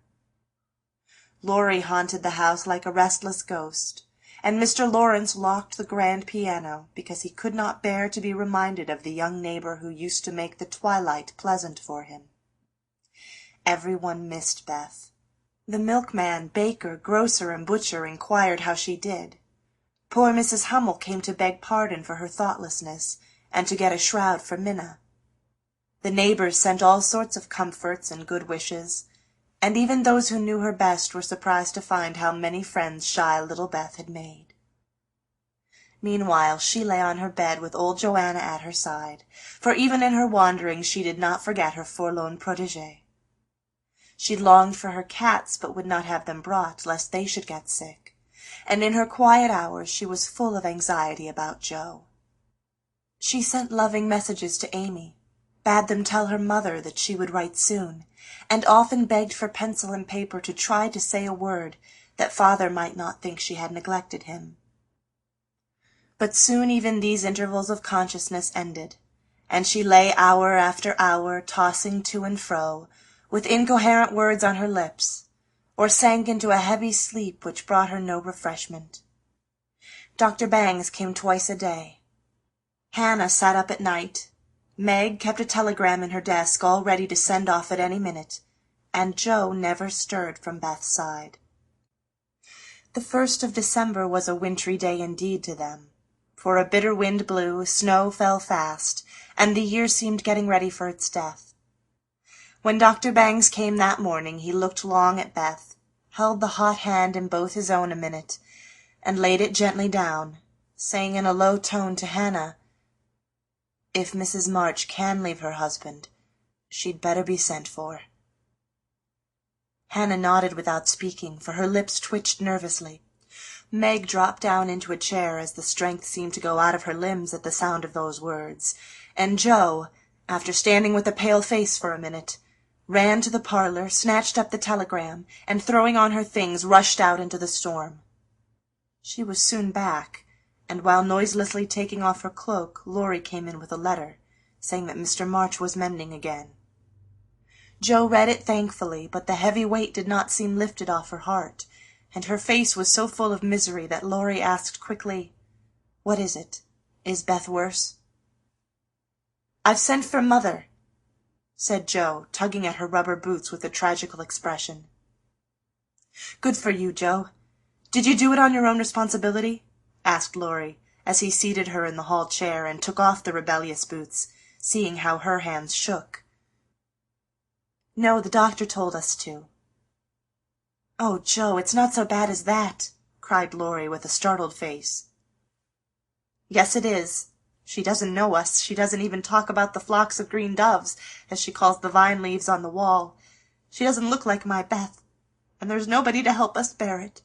Mother and Father both gone, and God seems so far away I can't find him."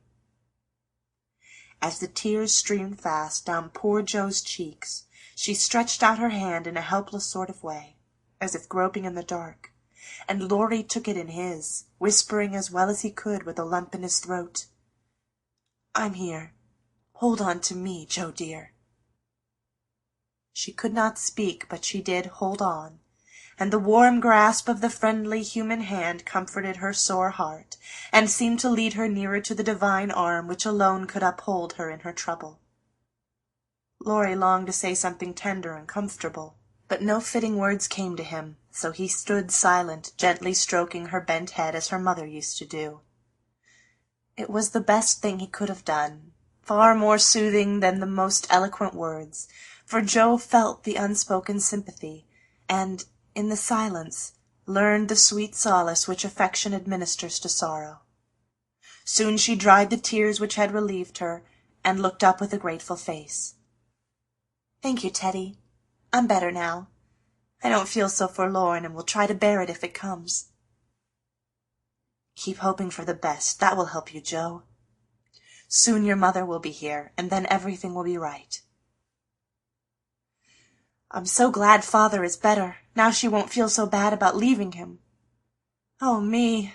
It does seem as if all the troubles came in a heap, and I got the heaviest part on my shoulders," sighed Jo, spreading her wet handkerchief over her knees to dry. "Doesn't Meg pull fair?" asked Laurie, looking indignant. "Oh, yes, she tries to, but she can't love Bethy as I do, and she won't miss her as I shall. Beth is my conscience, and I can't give her up. I can't! Down went Jo's face into the wet handkerchief, and she cried despairingly, for she had kept up bravely till now, and never shed a tear. Laurie drew his hand across his eyes, but could not speak till he had subdued the choky feeling in his throat, and steadied his lips. It might be unmanly, but he couldn't help it, and I'm glad of it. Presently, as Jo's sobs quieted, he said hopefully, "I don't think she will die. She's so good, and we all love her so much. I don't believe God will take her away yet." "The good and dear people always do die," groaned Jo, but she stopped crying, for her friend's words cheered her up, in spite of her own doubts and fears. "Poor girl, you're worn out. It isn't like you to be forlorn. Stop a bit, I'll hearten you up in a jiffy." Laurie went off 2 stairs at a time, and Jo laid her wearied head down on Beth's little brown hood, which no one had thought of moving from the table where she left it. It must have possessed some magic, for the submissive spirit of its gentle owner seemed to enter into Jo, and when Laurie came running down with a glass of wine, she took it with a smile and said bravely, "I drink health to my Beth." "You are a good doctor, Teddy, and such a comfortable friend. How can I ever pay you?" she added, as the wine refreshed her body, as the kind words had done her troubled mind. "I'll send in my bill by and by, and tonight I'll give you something that will warm the cockles of your heart better than quarts of wine," said Laurie, beaming at her with a face of suppressed satisfaction at something. "What is it?" cried Jo, forgetting her woes for a minute in her wonder. "I telegraphed to your mother yesterday, and Brooke answered she'd come at once, and she'll be here tonight, and everything will be all right. Aren't you glad I did it?" Laurie spoke very fast, and turned red and excited all in a minute, for he had kept his plot a secret, for fear of disappointing the girls or harming Beth. Jo grew quite white, flew out of her chair, and the moment he stopped speaking she electrified him by throwing her arms round his neck and crying out, with a joyful cry, "Oh, Laurie! Oh, Mother! I am so glad!" She did not weep again, but laughed hysterically, and trembled, and clung to her friend as if she was a little bewildered by the sudden news. Laurie, though decidedly amazed, behaved with great presence of mind. He patted her back soothingly, and finding that she was recovering, followed it up by a bashful kiss or two, which brought Jo round at once. Holding on to the banisters, she put him gently away, saying breathlessly, "Oh, don't! I didn't mean to. It was dreadful of me, but you were such a dear to go and do it in spite of Hannah that I couldn't help flying at you. Tell me all about it, and don't give me wine again. It makes me act so." "I don't mind," laughed Laurie as he settled his tie. "Why, you see, I got fidgety, and so did Grandpa. We thought Hannah was overdoing the authority business, and your mother ought to know. She'd never forgive us if if anything happened, you know. So I got Grandpa to say it was high time we did something, and off I pelted to the office yesterday, for the doctor looked sober, and Hannah most took my head off when I proposed a telegram. I never can bear to be lorded over, so that settled my mind, and I did it. Your mother will come, I know, and the late train is in at 2 a.m. I shall go for her, and you've only got to bottle up your rapture and keep Beth quiet till that blessed lady gets here. Laurie, you're an angel. How shall I ever thank you? Fly at me again, I rather like it, said Laurie, looking mischievous, a thing he had not done for a fortnight. No, thank you. I'll do it by proxy when your grandpa comes. Don't tease, but go home and rest, for you'll be up half the night. Bless you, Teddy. Bless you. Jo had backed into a corner, and as she finished her speech, she vanished precipitately into the kitchen, where she sat down upon a dresser and told the assembled cats that she was happy, oh, so happy, while Laurie departed, feeling that he had made rather a neat thing of it. That's the interferingest chap I ever see, but I forgive him, and do hope Mrs. March is coming on right away, said Hannah, with an air of relief when Jo told the good news. Meg had a quiet rapture, and then brooded over the letter, while Jo set the sick-room in order, and Hannah knocked up a couple of pies in case of company unexpected. A breath of fresh air seemed to blow through the house, and something better than sunshine brightened the quiet rooms. Everything appeared to feel the hopeful change. Beth's bird began to chirp again, and a half-blown rose was discovered on Amy's bush in the window. The fire seemed to burn with unusual cheeriness, and every time the girls met, their pale faces broke into smiles as they hugged one another, whispering encouragingly, "Mother's coming, dear. Mother's coming." Everyone rejoiced but Beth. She lay in that heavy stupor, alike unconscious of hope and joy, doubt and danger. It was a piteous sight, the once rosy face so changed and vacant, the once busy hands so weak and wasted, the once smiling lips quite dumb, and the once pretty well-kept hair scattered rough and tangled on the pillow. All day she lay so, only rousing now and then to mutter, "Water," with lips so parched they could hardly shape the word. All day Jo and Meg hovered over her, watching, waiting, hoping, and trusting in God and Mother. And all day the snow fell, the bitter wind raged, and the hours dragged slowly by. But night came at last, and every time the clock struck, the sisters, still sitting on either side of the bed, looked at each other with brightening eyes, for each hour brought help nearer. The doctor had been in to say that some change, for better or worse, would probably take place about midnight, at which time he would return. Hannah, quite worn out, lay down on the sofa at the bed's foot and fell fast asleep. Mr. Lawrence marched to and fro in the parlor, feeling that he would rather face a rebel battery than Mrs. March's anxious countenance as she entered. Laurie lay on the rug, pretending to rest, but staring into the fire with the thoughtful look which made his black eyes beautifully soft and clear. The girls never forgot that night, for no sleep came to them as they kept their watch, with that dreadful sense of powerlessness which comes to us in hours like those. "If God spares Beth, I will never complain again," whispered Meg earnestly. "If God spares Beth, I'll try to love and serve him all my life," answered Jo with equal fervor. "I wish I had no heart, it aches so," sighed Meg after a pause. "If life is often as hard as this, I don't see how we shall ever get through it," added her sister despondently. Here the clock struck 12, and both forgot themselves in watching Beth, for they fancied a change passed over her wan face. The house was still as death, and nothing but the wailing of the wind broke the deep hush. Weary Hannah slept on, and no one but the sisters saw the pale shadow which seemed to fall upon the little bed. An hour went by, and nothing happened except Laurie's quiet departure for the station. Another hour. Still no one came, and anxious fears of delay in the storm, or accidents by the way, or, worst of all, a great grief at Washington, haunted the poor girls. It was past 2 when Jo, who stood at the window thinking how dreary the world looked in its winding sheet of snow, heard a movement by the bed, and turning quickly saw Meg kneeling before their mother's easy-chair with her face hidden. A dreadful fear passed coldly over Jo, as she thought, Beth is dead and Meg is afraid to tell me. She was back at her post in an instant, and to her excited eyes a great change seemed to have taken place. The fever flush and the look of pain were gone, and the beloved little face looked so pale and peaceful in its utter repose that Jo felt no desire to weep or to lament. Leaning low over this dearest of her sisters, she kissed the damp forehead with her heart on her lips, and softly whispered, "Good-bye, my Beth. Good-bye."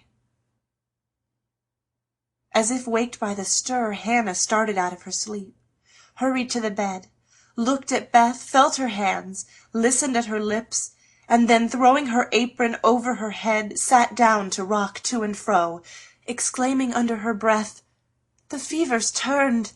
She's sleepin' natural. Her skin's damp and she breathes easy. Praise be given. Oh, my goodness me!" Before the girls could believe the happy truth, the doctor came to confirm it. He was a homely man, but they thought his face quite heavenly when he smiled, and said, with a fatherly look at them, "Yes, my dears, I think the little girl will pull through this time. Keep the house quiet, let her sleep, and when she wakes, give her—" What they were to give neither heard, for both crept into the dark hall, and sitting on the stairs held each other close, rejoicing with hearts too full for words. When they went back to be kissed and cuddled by faithful Hannah, they found Beth lying, as she used to do, with her cheek pillowed on her hand, the dreadful pallor gone, and breathing quietly as if just fallen asleep. "If Mother would only come now," said Jo, as the winter night began to wane. "See," said Meg, coming up with a white, half-opened rose. "I thought this would hardly be ready to lay in Beth's hand tomorrow if she went away from us. But it has blossomed in the night, and now I mean to put it in my vase here, so that when the darling wakes, the first thing she sees will be the little rose and Mother's face." Never had the sun risen so beautifully, and never had the world seemed so lovely as it did to the heavy eyes of Meg and Jo, as they looked out in the early morning when their long, sad vigil was done. "It looks like a fairy world," said Meg, smiling to herself as she stood behind the curtain, watching the dazzling sight. "Hark!" cried Jo, starting to her feet. Yes, there was a sound of bells at the door below, a cry from Hannah, and then Laurie's voice, saying in a joyful whisper, "Girls, she's come! She's come!" End of chapter 18.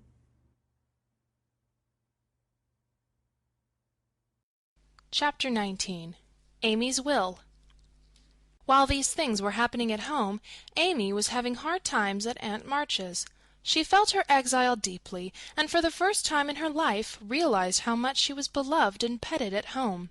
Aunt March never petted anyone. She did not approve of it. But she meant to be kind, for the well-behaved little girl pleased her very much, and Aunt March had a soft place in her old heart for her nephew's children, though she didn't think it proper to confess it. She really did her best to make Amy happy, but, dear me, what mistakes she made! Some old people keep young at heart in spite of wrinkles and gray hairs, can sympathize with children's little cares and joys, make them feel at home, and can hide wise lessons under pleasant plays, giving and receiving friendship in the sweetest ways. But Aunt March had not this gift, and she worried Amy very much with her rules and orders, her prim ways, and long prosy talks. Finding the child more docile and amiable than her sister, the old lady felt it her duty to try and counteract, as far as possible, the bad effects of home freedom and indulgence. So she took Amy by the hand, and taught her as much she herself had been taught 60 years ago, a process which carried dismay to Amy's soul, and made her feel like a fly in the web of a very strict spider. She had to wash the cups every morning, and polish up the old-fashioned spoons, the fat silver teapot, and the glasses till they shone. Then she must dust the room, and what a trying job that was! Not a speck escaped Aunt March's eye, and all the furniture had claw legs and much carving, which was never dusted to suit. Then Polly had to be fed, the lap-dog combed, and dozen trips upstairs and down to get things or deliver orders, for the old lady was very lame and seldom left her big chair. After these tiresome labors she must do her lessons, which was a daily trial of every virtue she possessed. Then she was allowed 1 hour for exercise or play, and didn't she enjoy it? Laurie came every day and wheedled Aunt March till Amy was allowed to go out with him, when they walked and rode and had capital times. After dinner she had to read aloud and sit still while the old lady slept, which she usually did for an hour as she dropped off over the first page. Then patchwork or towels appeared, and Amy sewed with outward meekness and inward rebellion till dusk, when she was allowed to amuse herself as she liked till tea-time. The evenings were the worst of all, for Aunt March fell to telling long stories about her youth, which were so unutterably dull that Amy was always ready to go to bed, intending to cry over her hard fate, but usually going to sleep before she had squeezed out more than a tear or two. If it had not been for Laurie and old Esther the maid, she felt that she never could have got through that dreadful time. The parrot alone was enough to drive her distracted, for he soon felt that she did not admire him, and revenged himself by being as mischievous as possible. He pulled her hair whenever she came near him, upset his bread and milk to plague her when she had newly cleaned his cage, made Mop bark at him while Madame dozed, called her names before company, and behaved in all respects like a reprehensible old bird.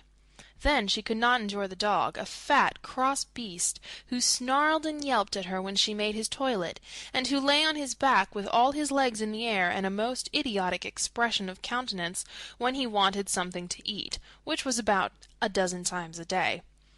The cook was bad-tempered, the old coachman was deaf, and Esther was the only one who ever took any notice of the young lady.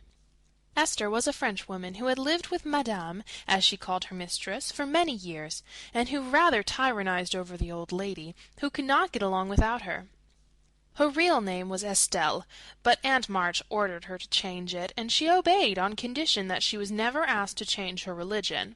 She took a fancy to Mademoiselle, and amused her very much with odd stories of her life in France, when Amy sat with her while she got up Madame's laces. She also allowed her to roam about the great house, and examine the curious and pretty things stored away in the big wardrobe, and the ancient chests, for Aunt March hoarded like a magpie. Amy's chief delight was an Indian cabinet full of queer drawers, little pigeon-holes and secret places, in which were kept all sorts of ornaments, some precious, some merely curious, all more or less antique. To examine and arrange these things gave Amy great satisfaction, especially the jewel cases, in which on velvet cushions reposed the ornaments which had adorned a belle 40 years ago. There was the garnet set which Aunt March wore when she came out, the pearls her father gave her on her wedding day, her lover's diamonds, the jet mourning rings and pins, the queer lockets, with portraits of dead friends and weeping willows made of hair inside, the baby bracelets her one little daughter had worn, Uncle March's big watch, with the red seal so many childish hands had played with, and in a box all by itself lay Aunt March's wedding ring, too small now for her fat finger, but put carefully away like the most precious jewel of them all. "Which would Mademoiselle choose if she had her will?" asked Esther, who always sat near to watch over and lock up the valuables. "I like the diamonds best, but there is no necklace among them, and I'm fond of necklaces. They are so becoming. I should choose this if I might," replied Amy, looking with great admiration at a string of gold and ebony beads, from which hung a heavy cross of the same. "I too covet that, but not as a necklace. Ah, no, to me it is a rosary, and as such I should use it like a good Catholic," said Esther, eyeing the handsome thing wistfully. "Is it meant to use as you use the string of good-smelling wooden beads hanging over your glass?" asked Amy. "Truly, yes, to pray with. It would be pleasing to the saints if one used so fine a rosary as this instead of wearing it as a vain bijou. You seem to take a great deal of comfort in your prayers, Esther, and always come down looking quiet and satisfied. I wish I could. If mademoiselle was a Catholic, she would find true comfort. But as that is not to be, it would be well if you went apart each day to meditate and pray, and did the good mistress whom I served before Madame. She had a little chapel, and in it found solacement for much trouble. Would it be right for me to do so too? Asked Amy, who in her loneliness felt the need of help of some sort, and found that she was apt to forget her little book, now that Beth was not here to remind her of it. It would be excellent and charming, and I shall gladly arrange the little dressing-room for you if you like. Say nothing to Madame, but when she sleeps you go and sit alone and while to think good thoughts, and pray that your God preserves your sister. Esther was truly pious, and quite sincere in her advice, for she had an affectionate heart and felt much for the sisters in their anxiety. Amy liked the idea, and gave her leave to arrange the light closet next her room, hoping it would do her good. "I wish I knew where all the pretty things would go when Aunt March dies," she said, as she slowly replaced the shining rosary and shut the jewel cases one by one. "To you and your sisters, I know it. Madame confides in me. I witnessed her will, and it is to be so," whispered Esther, smiling. "How nice! But I wish she'd let us have them now. Procrastination is not agreeable," observed Amy, taking a last look at the diamonds. "It is too soon yet for the young ladies to wear these things. The first one who is affianced will have the pearls, Madame has said it. And I have a fancy that the little turquoise ring will be given to you when you go, for Madame approves your good behavior and charming manners." "Do you think so? Oh, I'll be a lamb if I can only have that lovely ring. It's ever so much prettier than Kitty Bryant's. I do like Aunt March after all." And Amy tried on the blue ring with a delighted face and a firm resolve to earn it. From that day she was a model of obedience, and the old lady complacently admired the success of her training. Esther fitted up the closet with a little table, placed a footstool before it, and over it a picture taken from one of the shut-up rooms. She thought it was of no great value, but, being appropriate, she borrowed it, well knowing that Madame would never know it, nor care if she did. It was, however, a very valuable copy of one of the famous pictures of the world, and Amy's beauty-loving eyes were never tired of looking up at the sweet face of the Divine Mother, while her tender thoughts of her own were busy at her heart. On the table she laid her little testament and hymn-book, kept a vase always full of the best flowers Laurie brought her, and came every day to sit alone, thinking good thoughts and praying the dear God to preserve her sister. Esther had given her a rosary of black beads with a silver cross, but Amy hung it up and did not use it, feeling doubtful as to its fitness for Protestant prayers.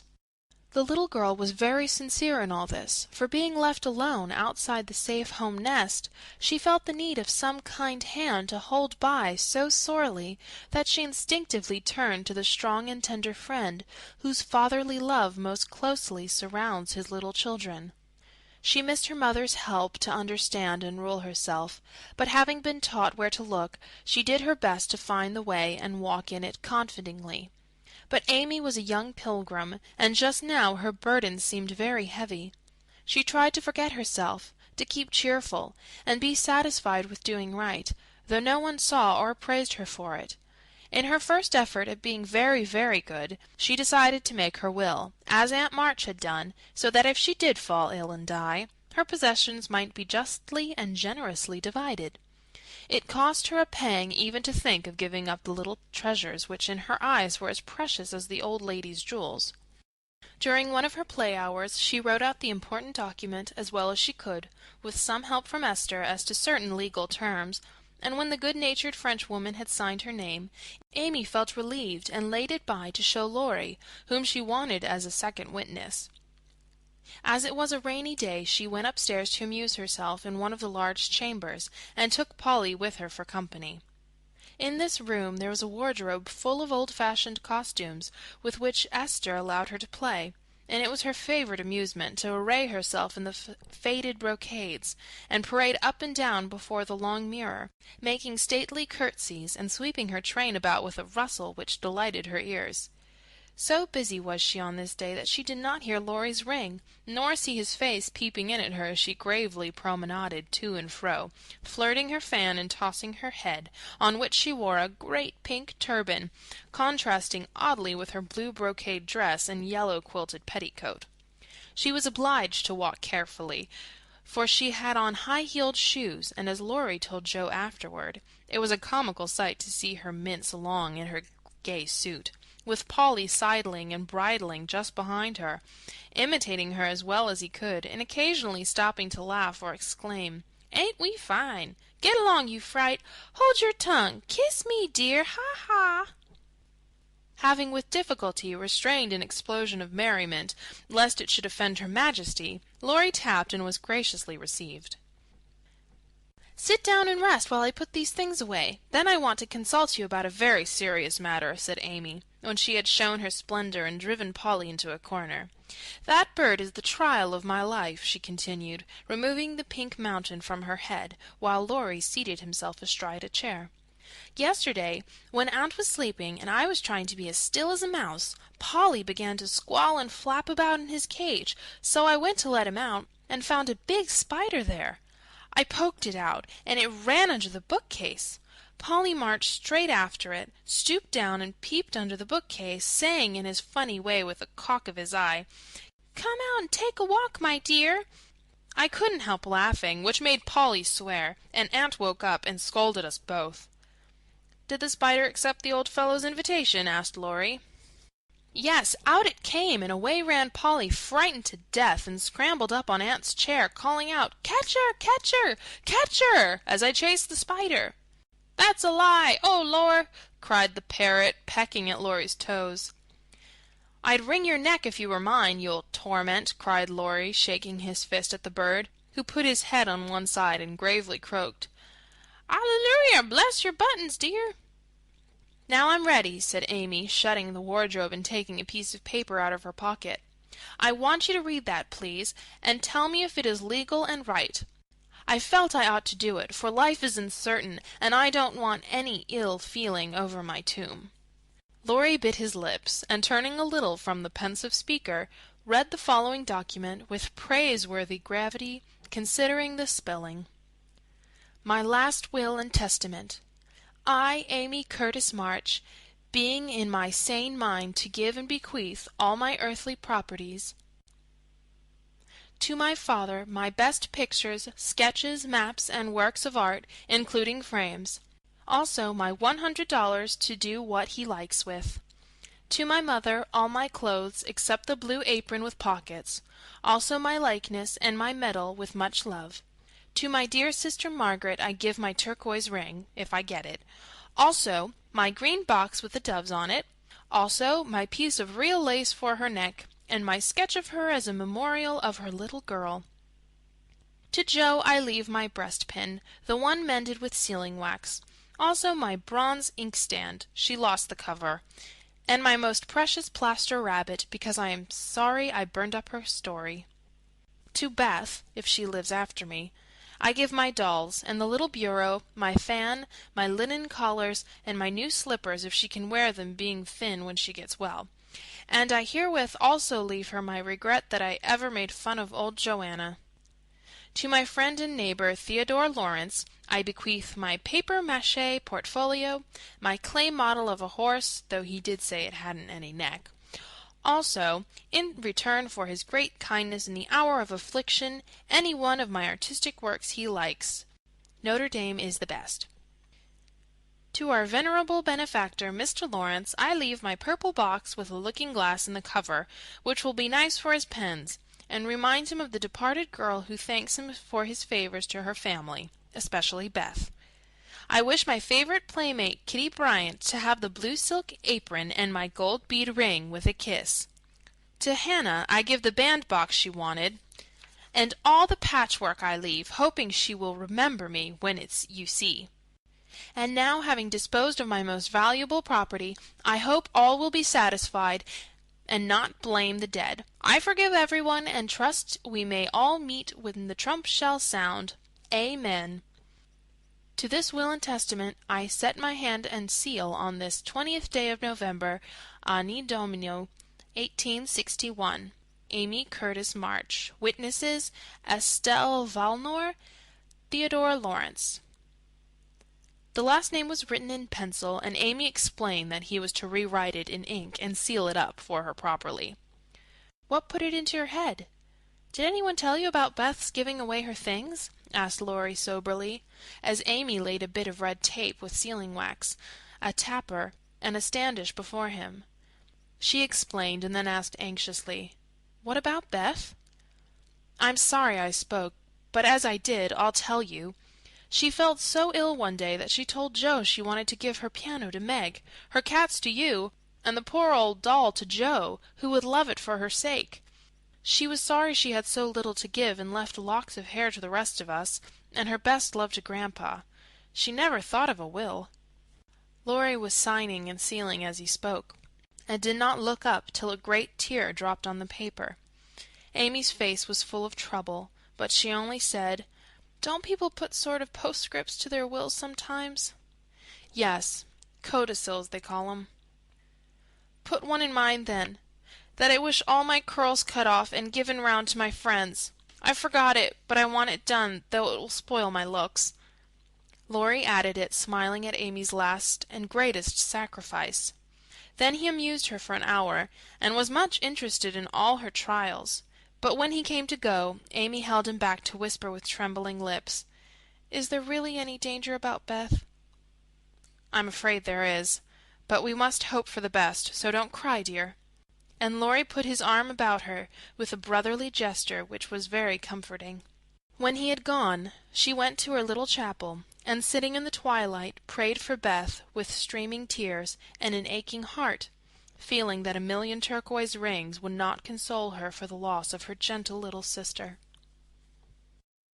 End of Chapter 19. Chapter 20. Confidential. I don't think I have any words in which to tell the meeting of the mother and daughters. Such hours are beautiful to live, but very hard to describe, so I will leave it to the imagination of my readers, merely saying that the house was full of genuine happiness, and that Meg's tender hope was realized, for when Beth woke from that long healing sleep, the first objects on which her eyes fell were the little rose and mother's face.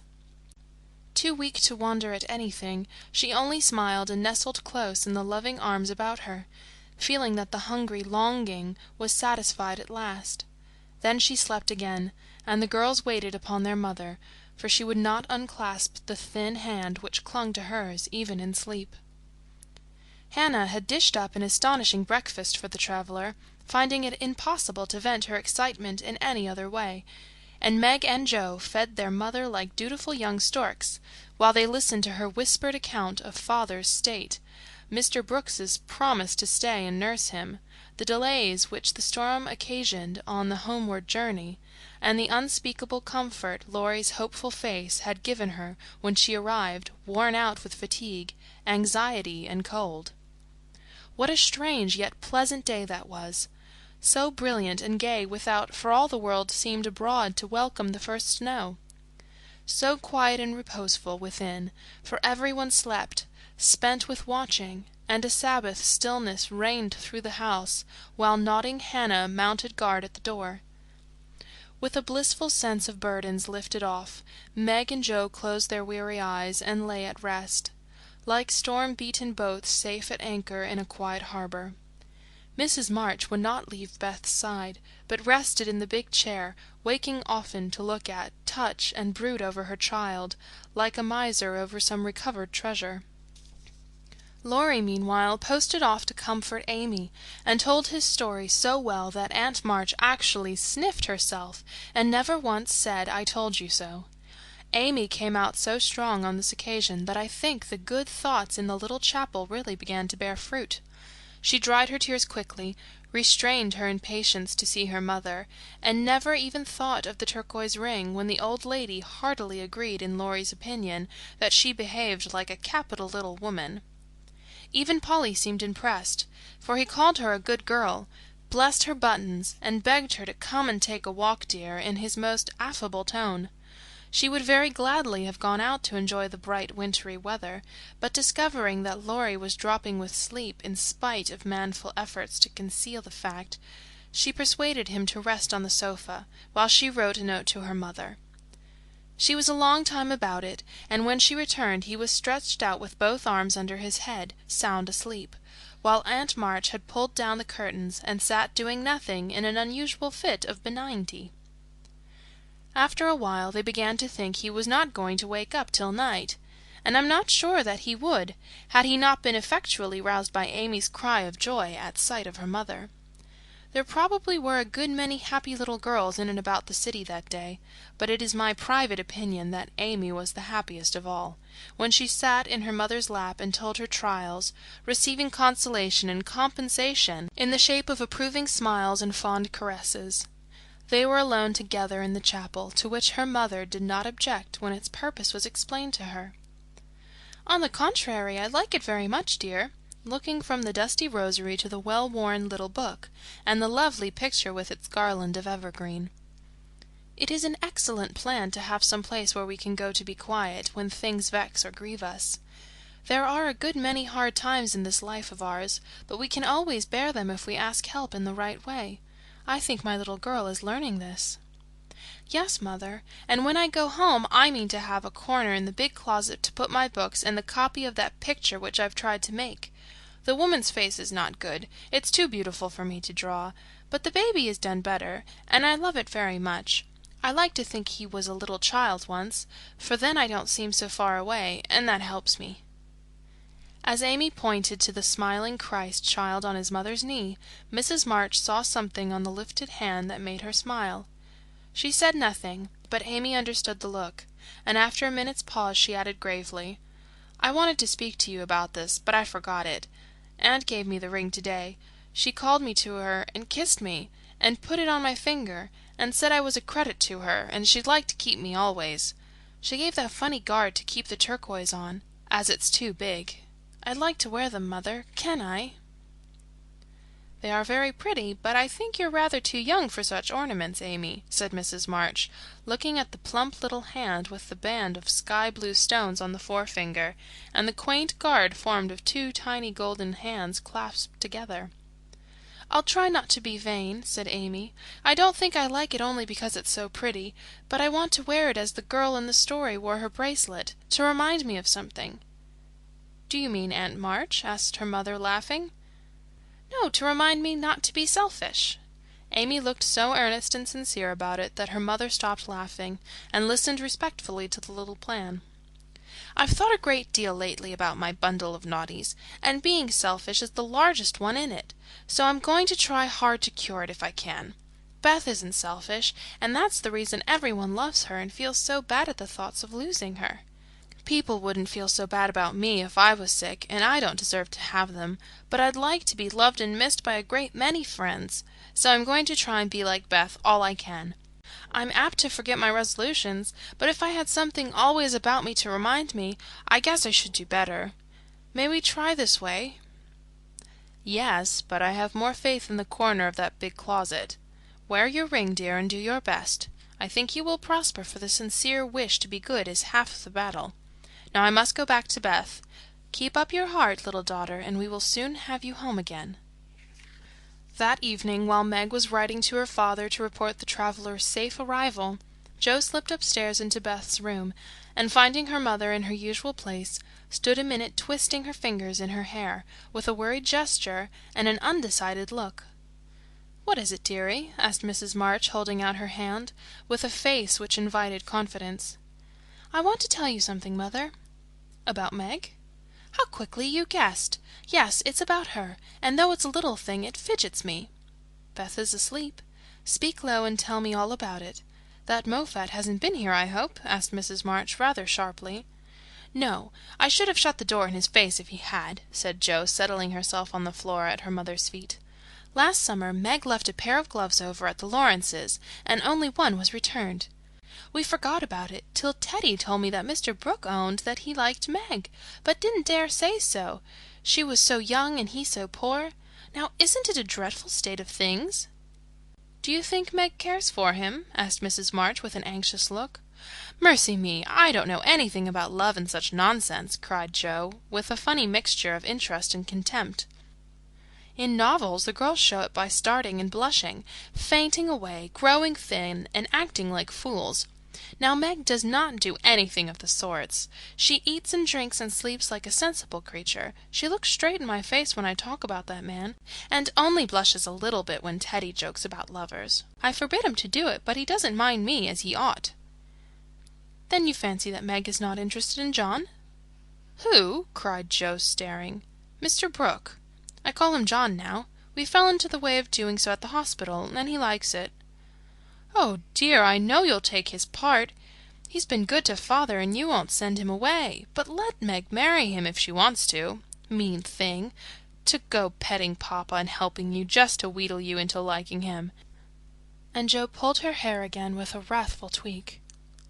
"My dear, don't get angry about it, and I will tell you how it happened.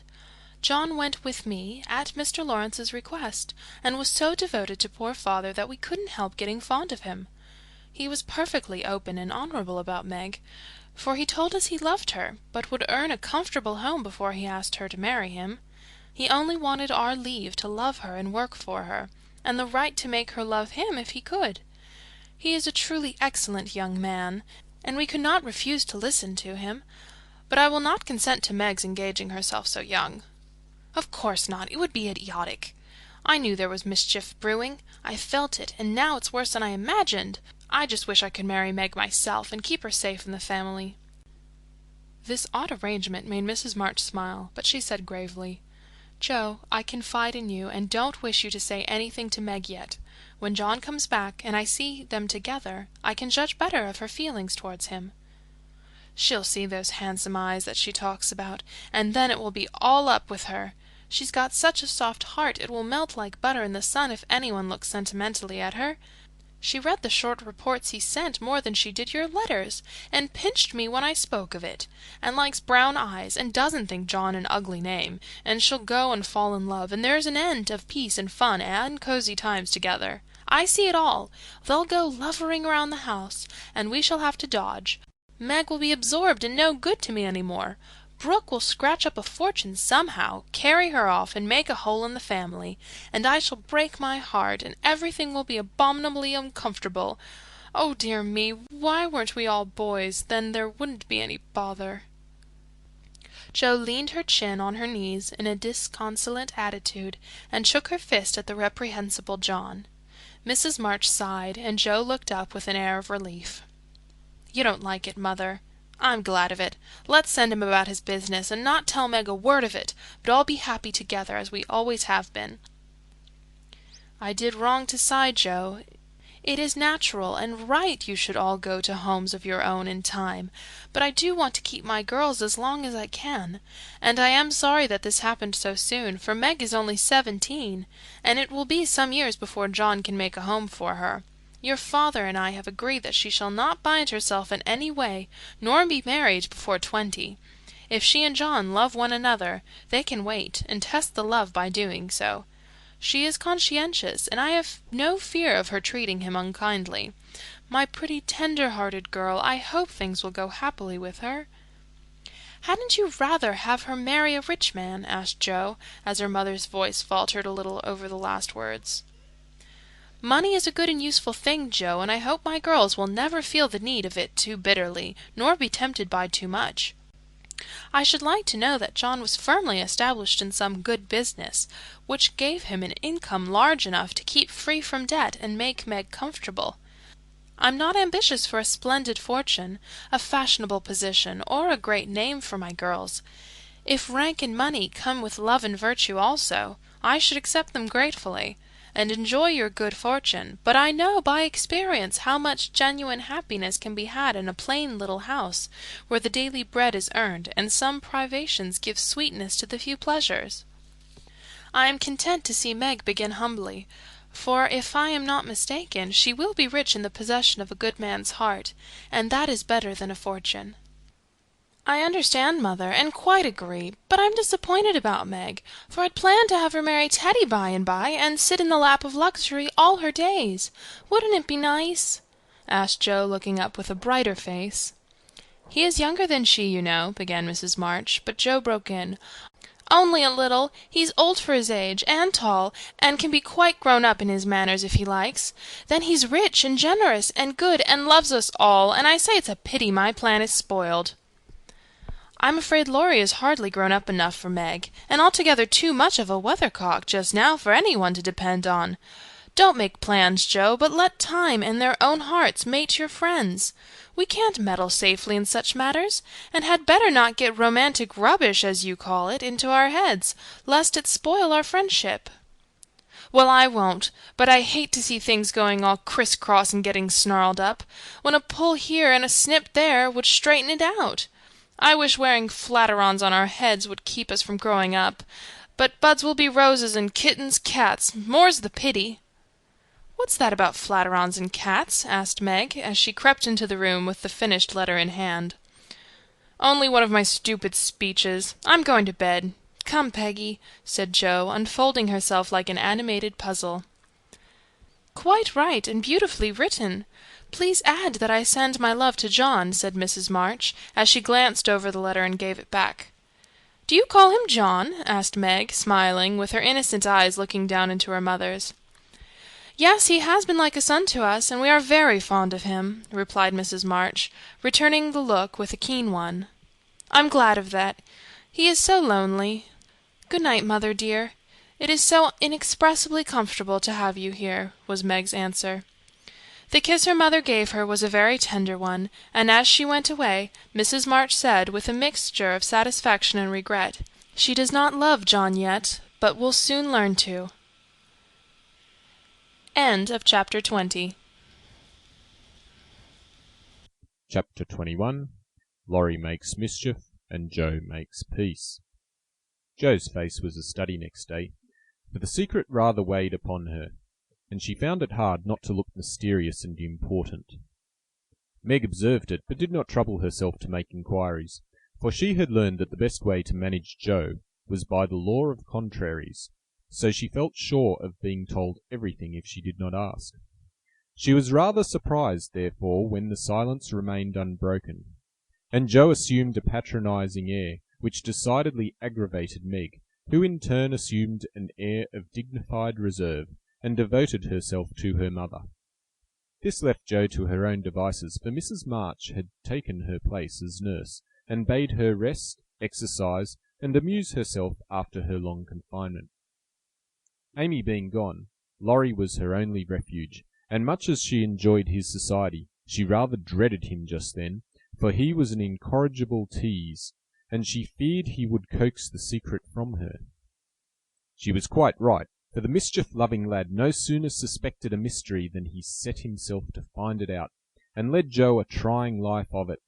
He wheedled, bribed, ridiculed, threatened, and scolded, affected indifference that he might surprise the truth from her, declared he knew, then that he didn't care, and at last, by dint of perseverance, he satisfied himself that it concerned Meg and Mr. Brooke. Feeling indignant that he was not taken into his tutor's confidence, he set his wits to work to devise some proper retaliation for the slight. Meg, meanwhile, had apparently forgotten the matter, and was absorbed in preparations for her father's return. But all of a sudden a change seemed to come over her, and for a day or two she was quite unlike herself. She started when spoken to, blushed when looked at, was very quiet, and sat over her sewing with a timid, troubled look on her face. To her mother's inquiries she answered that she was quite well, and Joe's she silenced by begging to be let alone. "She feels it in the air. Love, I mean. And she's going very fast. She's got most of the symptoms, is twittery and cross. Doesn't eat, lies awake, and mopes in corners. I caught her singing that song he gave her, and once she said, 'John,' as you do, and then turned as red as a poppy. Whatever shall we do?" said Joe, looking ready for any measures, however violent. "Nothing but wait. Let her alone. Be kind and patient, and father's coming will settle everything," replied her mother. "Here's a note to you, Meg, all sealed up. How odd! Teddy never seals mine, said Jo next day as she distributed the contents of the little post office. Mrs. March and Jo were deep in their own affairs, when a sound from Meg made them look up to see her staring at her note with a frightened face. My child, what is it? Cried her mother, running to her, while Jo tried to take the paper which had done the mischief. It's all a mistake. He didn't send it. Oh, Jo, how could you do it? And Meg hid her face in her hands, crying as if her heart were quite broken. Me? I've done nothing. What's she talking about? Cried Jo, bewildered.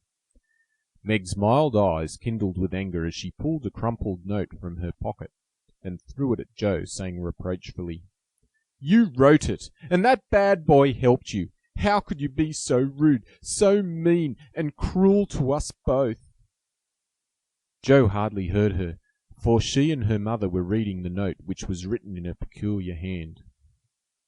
My dearest Margaret, I can no longer restrain my passion, and must know my fate before I return. I dare not tell your parents yet, but I think they would consent if they knew that we adored one another. Mr. Lawrence will help me to some good place, and then, my sweet girl, you will make me happy. I implore you to say nothing to your family yet, but to send one word of hope through Laurie to your devoted John. Oh, the little villain! That's the way he meant to pay me for keeping my word to mother. I'll give him a hearty scolding and bring him over to beg pardon, cried Jo, burning to execute immediate justice. But her mother held her back, saying with a look she seldom wore, Stop, Jo, you must clear yourself first. You have played so many pranks that I am afraid you have had a hand in this. On my word, mother, I haven't. I never saw that note before, and don't know anything about it, as true as I live, said Jo so earnestly that they believed her. If I had taken part in it, I'd have done better than this, and have written a sensible note. I should think you'd have known Mr. Brooke wouldn't write such stuff as that, she added scornfully, tossing down the paper. It's like his writing, faltered Meg, comparing it with the note in her hand. Oh, Meg, you didn't answer it, cried Mrs. March quickly. Yes, I did, and Meg hid her face again, overcome with shame. Here's a scrape. Do let me bring that wicked boy over to explain and be lectured. I can't rest till I get hold of him. And Jo made for the door again. Hush. Let me handle this, for it is worse than I thought. Margaret, tell me the whole story, commanded Mrs. March, sitting down by Meg, yet keeping hold of Jo lest she should fly off. I received the first letter from Laurie, who didn't look as if he knew anything about it, began Meg, without looking up. I was worried at first and meant to tell you. Then I remembered how you liked Mr. Brooke, so I thought you wouldn't mind if I kept my little secret for a few days. I'm so silly that I like to think no one knew, and while I was deciding what to say, I felt like the girls in books, who have such things to do. Forgive me, mother, I'm paid for my silliness now. I never can look him in the face again. What did you say to him? Asked Mrs. March. I only said I was too young to do anything about it yet, that I didn't wish to have secrets from you, and he must speak to father. I was very grateful for his kindness, and would be his friend, but nothing more for a long while. Mrs. March smiled as if well pleased, and Jo clapped her hands, exclaiming with a laugh, You are almost equal to Caroline Percy, who is a pattern of prudence. Tell on, Meg, what did he say to that? He writes in a different way entirely, telling me that he never sent any love letter at all, and is very sorry that my roguish sister Jo should take liberties with our names. It's very kind and respectful, but think how dreadful for me. Meg leaned against her mother, looking the image of despair, and Jo tramped about the room, calling Laurie names. All of a sudden she stopped, caught up the two notes, and after looking at them closely said decidedly, I don't believe Brooke ever saw either of these letters. Teddy wrote both, and keeps yours to crow over me with because I wouldn't tell him my secret. Don't have any secrets, Jo. Tell it to mother, and keep out of trouble as I should have done, said Meg warningly. Bless you, child, mother told me. That will do, Jo. I'll comfort Meg while you go and get Laurie. I shall sift the matter to the bottom and put a stop to such pranks at once. Away ran Jo, and Mrs. March gently told Meg Mr. Brooke's real feelings. Now, dear, what are your own? Do you love him enough to wait till he can make a home for you, or will you keep yourself quite free for the present? I've been so scared and worried. I don't want to have anything to do with lovers for a long while, perhaps never, answered Meg petulantly. If John doesn't know anything about this nonsense, don't tell him, and make Joe and Laurie hold their tongues. I won't be deceived and plagued and made a fool of. It's a shame.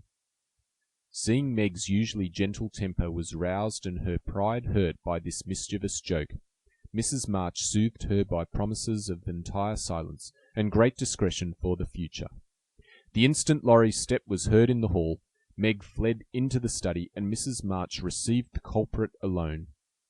Joe had not told him why he was wanted, fearing he wouldn't come, but he knew the minute he saw Mrs. March's face, and stood twirling his hat with a guilty air which convicted him at once.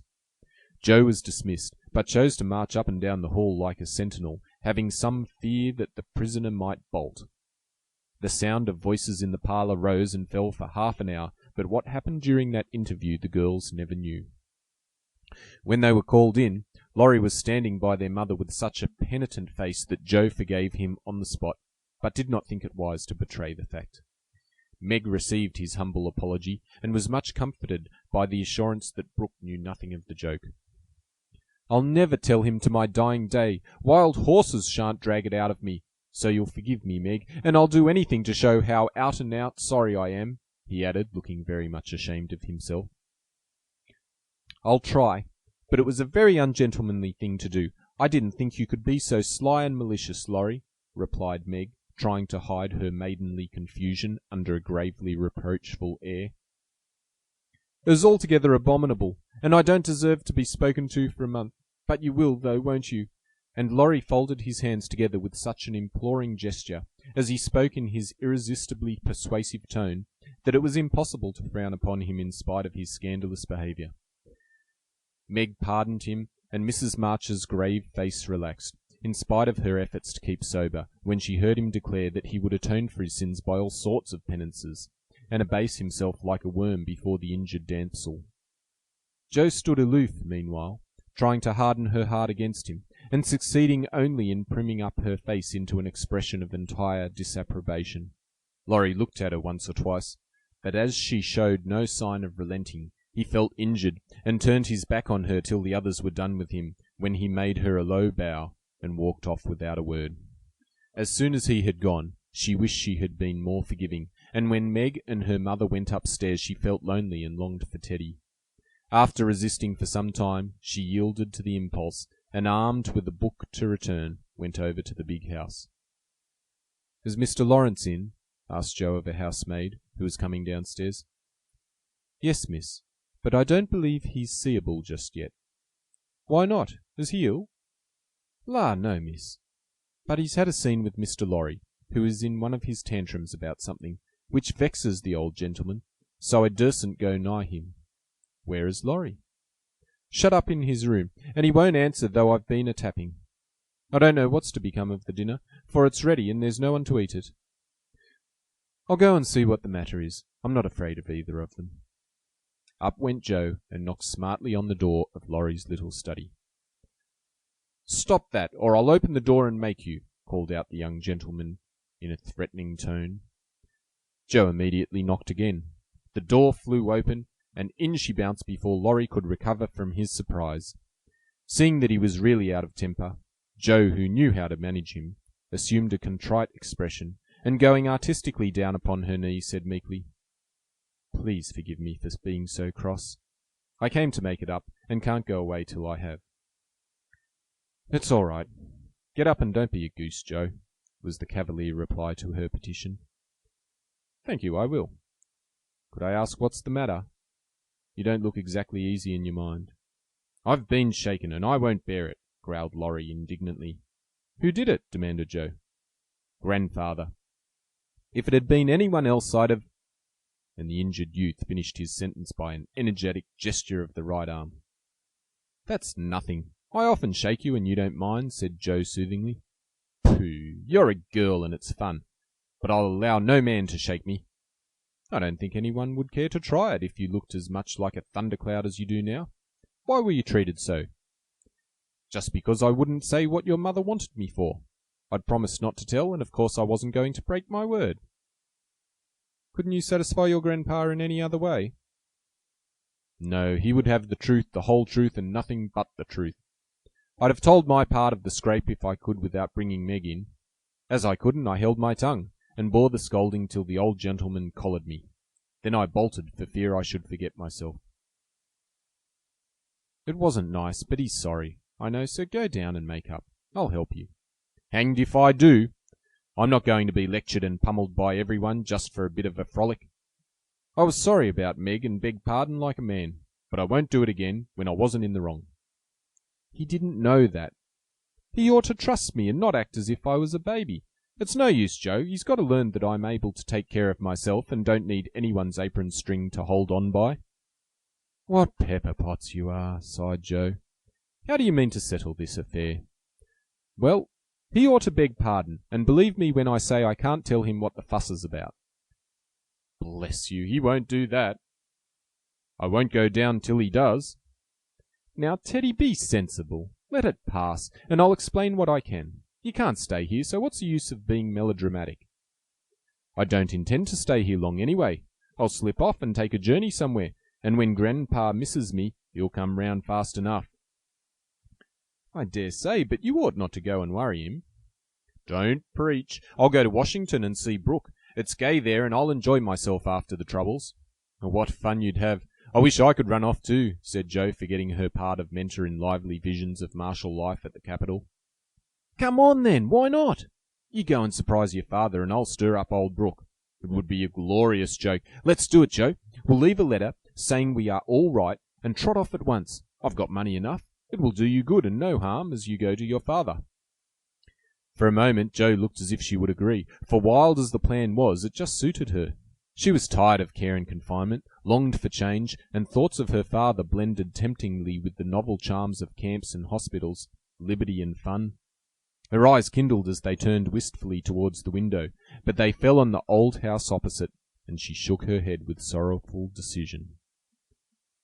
If I was a boy, we'd run away together, and have a capital time. But as I'm a miserable girl, I must be proper and stop at home. Don't tempt me, Teddy. It's a crazy plan.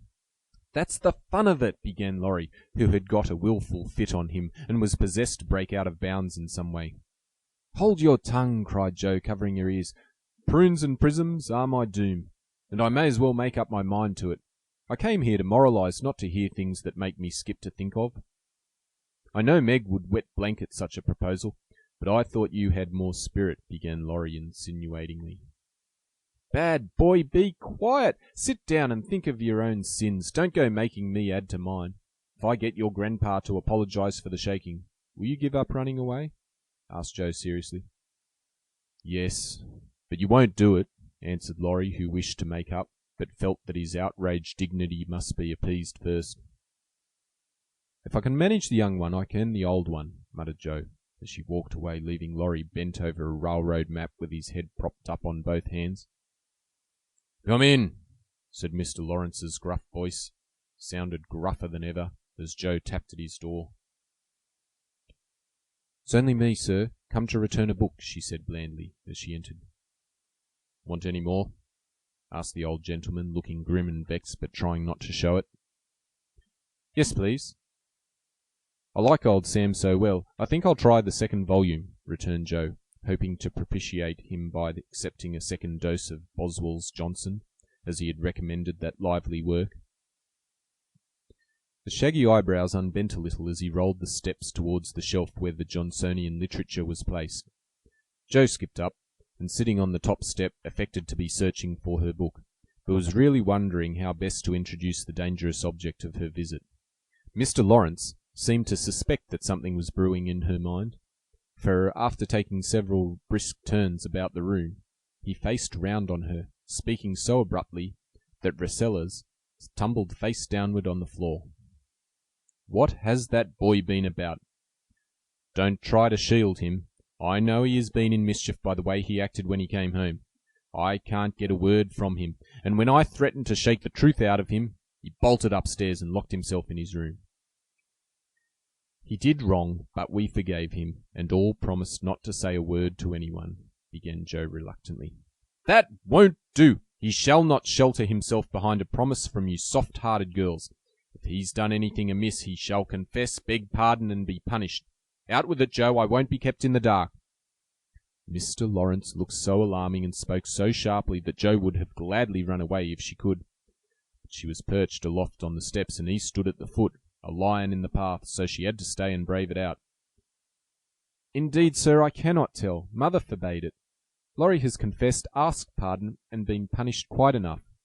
We don't keep silence to shield him, but someone else, and it will make more trouble if you interfere. Please don't. It was partly my fault, but it's all right now. So let's forget it and talk about the Rambler or something pleasant.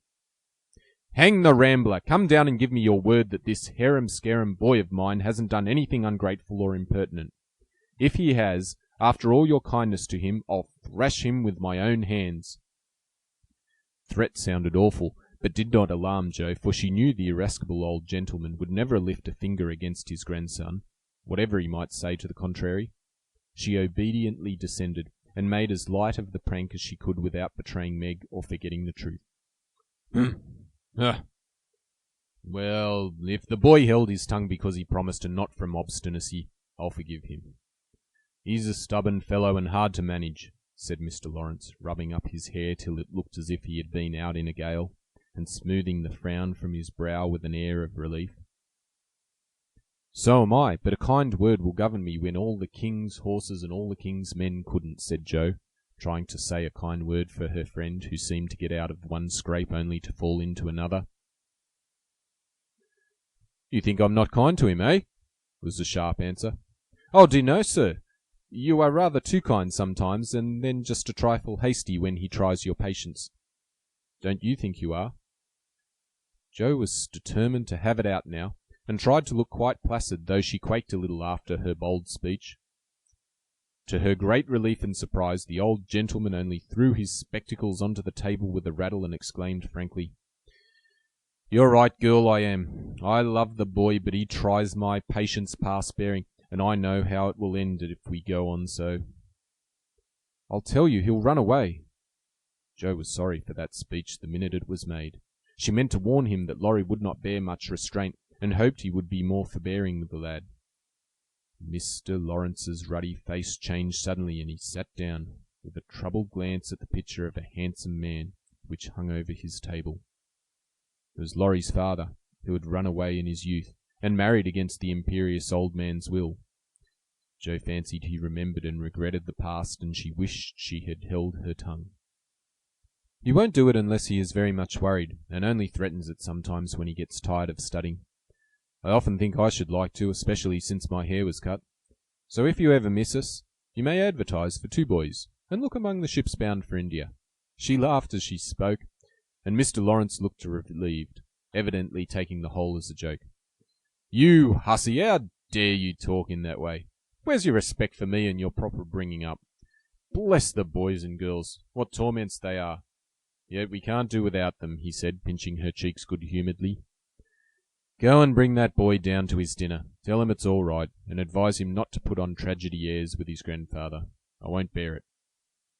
He won't come, sir. He feels badly because you didn't believe him when he said he couldn't tell. I think the shaking hurt his feelings very much. Joe tried to look pathetic, but must have failed, for Mr. Lawrence began to laugh, and she knew the day was won. I'm sorry for that, and ought to thank him for not shaking me, I suppose. What the dickens does a fellow expect? And the old gentleman looked a trifle ashamed of his own testiness. If I were you, I'd write him an apology, sir. He says he won't come down till he has one, and talks about Washington, and goes on in an absurd way. A formal apology will make him see how foolish he is, and bring him down quite amiable. Try it. He likes fun, and this way is better than talking. I'll carry it up and teach him his duty. Mr. Lawrence gave her a sharp look, and put on his spectacles, saying slowly, You're a sly puss. But I don't mind being managed by you and Beth. Here, give me a bit of paper, and let us have done with this nonsense. The note was written in the terms which one gentleman would use to another after offering some deep insult. Joe dropped a kiss on the top of Mr. Lawrence's bald head, and ran up to slip the apology under Laurie's door, advising him through the keyhole to be submissive, decorous, and a few other agreeable impossibilities. Finding the door was locked again, she left the note to do its work, and was going quietly away when the young gentleman slid down the banisters and waited for her at the bottom, saying with his most virtuous expression of countenance, "What a good fellow you are, Joe. Did you get blown up?" he added, laughing. "No, it was pretty mild on the whole. I got it all round. Even you cast me off over there, and I felt just ready to go to the deuce," he began apologetically. "Don't talk that way. Turn over a new leaf and begin again, Teddy, my son." "I keep turning over new leaves and spoiling them, as I used to spoil my copybooks. And I make so many beginnings there will never be an end," he said dolefully. "Go and eat your dinner. You'll feel better after it. Men always croak when they are hungry." And Joe whisked out at the front door after that. "That's a label on my sect," answered Laurie, quoting Amy, as he went to partake of humble pie dutifully with his grandfather, who was quite saintly in temper, and overwhelmingly respectful in manner all the rest of the day. Everyone thought the matter ended and the little cloud blown over, but the mischief was done, for though others forgot it, Meg remembered. She never alluded to a certain person, but she thought of him a good deal, dreamed dreams more than ever, and once Joe, rummaging her sister's desk for stamps, found a bit of paper scribbled over with the words, "Mrs. John Brooke," whereat she groaned tragically and cast it into the fire, feeling that Laurie's prank had hastened the evil day for her. End of Chapter 21. Chapter 22. Pleasant Meadows.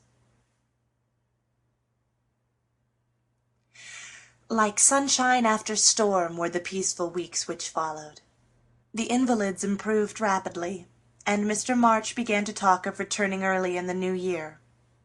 Beth was soon able to lie on the study sofa all day, amusing herself with the well-beloved cats at first, and in time with doll's sewing, which had fallen sadly behindhand.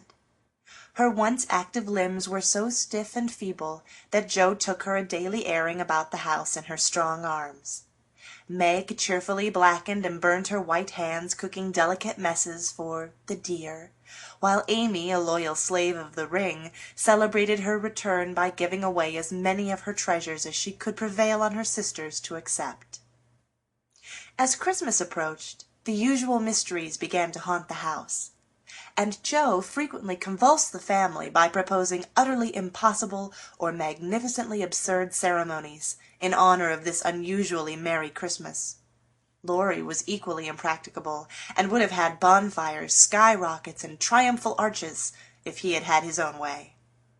After many skirmishes and snubbings, the ambitious pair were considered effectually quenched, and went about with forlorn faces, which were rather belied by explosions of laughter when the two got together. Several days of unusually mild weather fitly ushered in a splendid Christmas day. Hannah felt in her bones that it was going to be an unusually fine day, and she proved herself a true prophetess, for everybody and everything seemed bound to produce a grand success. To begin with, Mr. March wrote that he should soon be with them. Then Beth felt uncommonly well that morning, and being dressed in her mother's gift, a soft crimson merino wrapper, was borne in triumph to the window to behold the offering of Joe and Laurie. The Unquenchables had done their best to be worthy of the name, for, like elves, they had worked by night, and conjured up a comical surprise.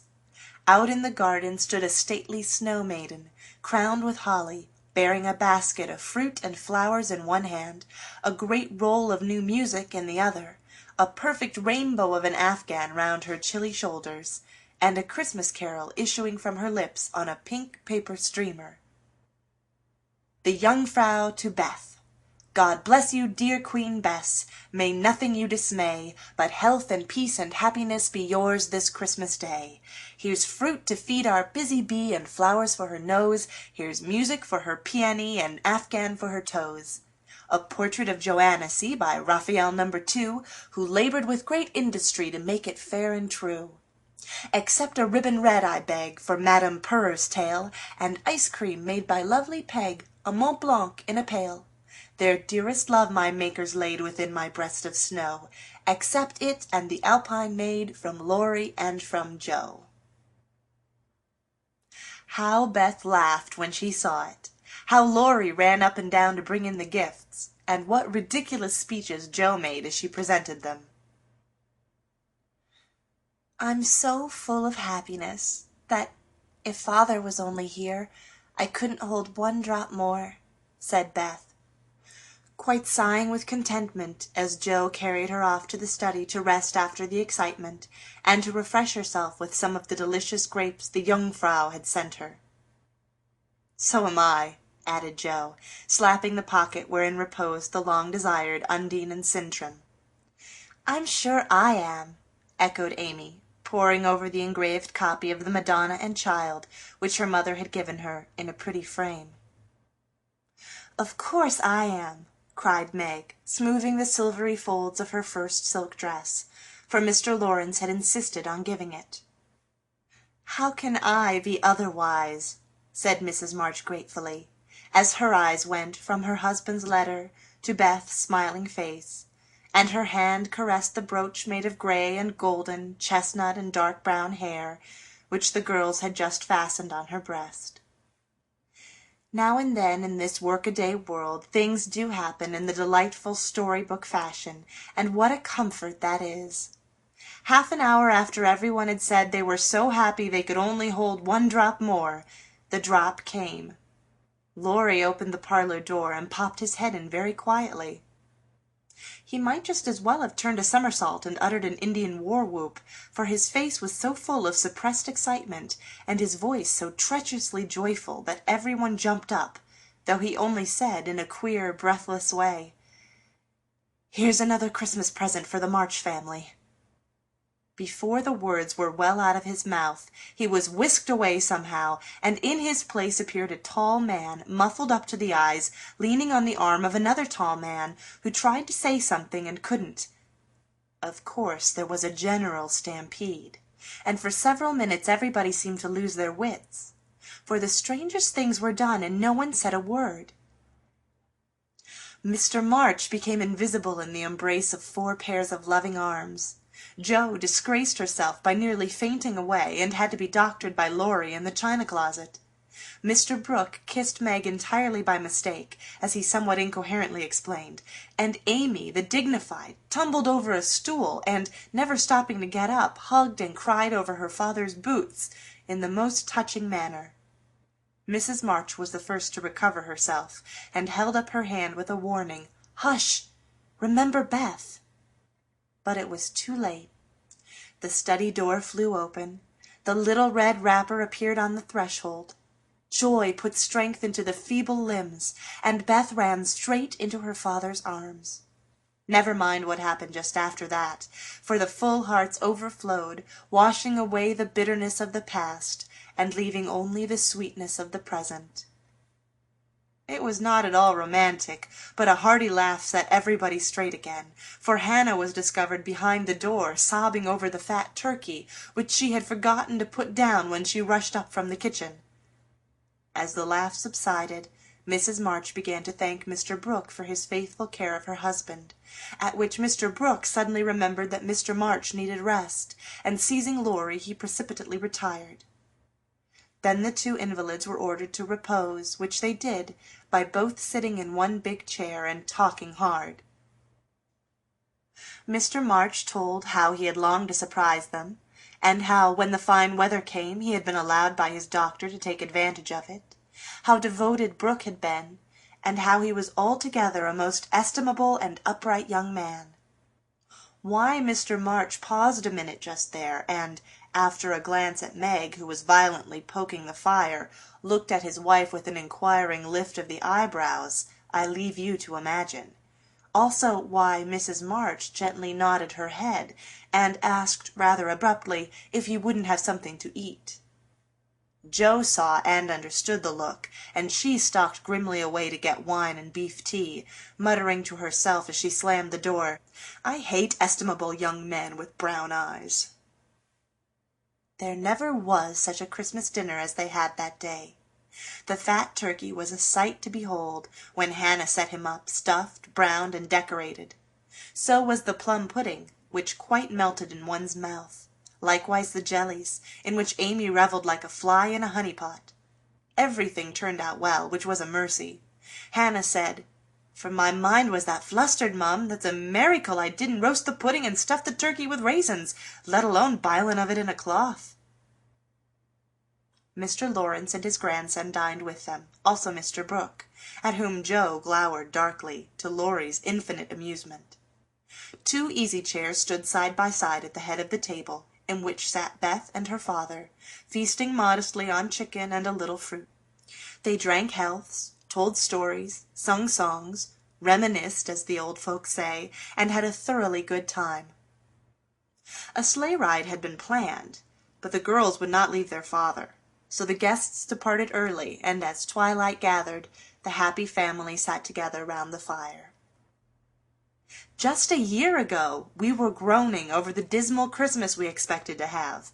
Do you remember?" asked Joe, breaking a short pause, which had followed a long conversation about many things.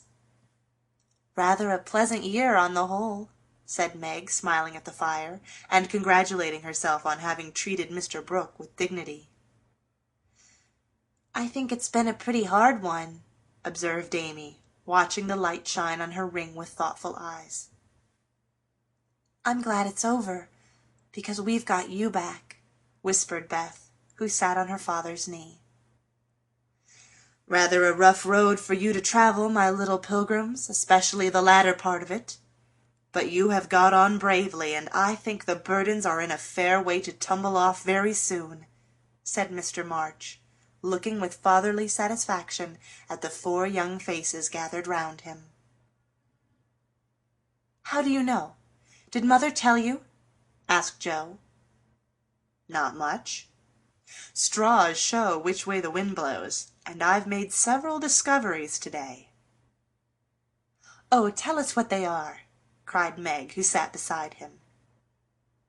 "Here is one," and taking up the hand which lay on the arm of his chair, he pointed to the roughened forefinger, a burn on the back, and 2 or 3 little hard spots on the palm. "I remember a time when this hand was white and smooth, and your first care was to keep it so. It was very pretty then, but to me it is much prettier now, for in these seeming blemishes I read a little history. A burnt offering has been made of vanity. This hardened palm has earned something better than blisters, and I'm sure the sewing done by these pricked fingers will last a long time, so much goodwill went into the stitches. Meg, my dear, I value the womanly skill which keeps home happy more than white hands or fashionable accomplishments. I'm proud to shake this good, industrious little hand, and hope I shall not soon be asked to give it away." If Meg had wanted a reward for hours of patient labor, she received it in the hearty pressure of her father's hand and the approving smile he gave her. "What about Jo?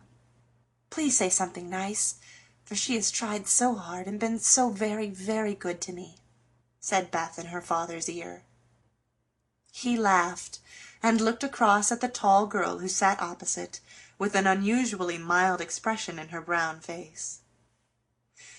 "In spite of the curly crop, I don't see the son Jo whom I left a year ago," said Mr. March. "I see a young lady who pins her collar straight, laces her boots neatly, and neither whistles, talks slang, nor lies on the rug as she used to do. Her face is rather thin and pale just now, with watching and anxiety, but I like to look at it, for it has grown gentler, and her voice is lower.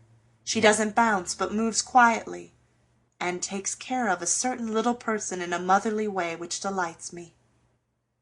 I rather miss my wild girl, but if I get a strong, helpful, tender-hearted woman in her place, I shall feel quite satisfied. I don't know whether the shearing sobered our black sheep, but I do know that in all Washington I couldn't find anything beautiful enough to be bought with the $25 which my good girl sent me." Jo's keen eyes were rather dim for a minute, and her thin face grew rosy in the firelight as she received her father's praise, feeling that she did deserve a portion of it. "Now, Beth," said Amy, longing for her turn, but ready to wait. "There's so little of her I'm afraid to say much for fear she will slip away altogether, though she is not so shy as she used to be," began their father cheerfully. But recollecting how nearly he had lost her, he held her close, saying tenderly, with her cheek against his own, "I've got you safe, my Beth, and I'll keep you so, please God." After a minute's silence he looked down at Amy, who sat on the cricket at his feet, and said with a caress of the shining hair, "I observed that Amy took drumsticks at dinner, ran errands for her mother all the afternoon, gave Meg her place tonight, and has waited on everyone with patience and good humor. I also observe that she does not fret much, nor look in the glass, and has not even mentioned a very pretty ring which she wears. So I conclude that she has learned to think of other people more and of herself less, and has decided to try and mold her character as carefully as she molds her little clay figures. I am glad of this, for though I should be very proud of a graceful statue made by her, I shall be infinitely prouder of a lovable daughter, with a talent for making life beautiful to herself and others." "What are you thinking of, Beth?" asked Jo, when Amy had thanked her father and told about her ring.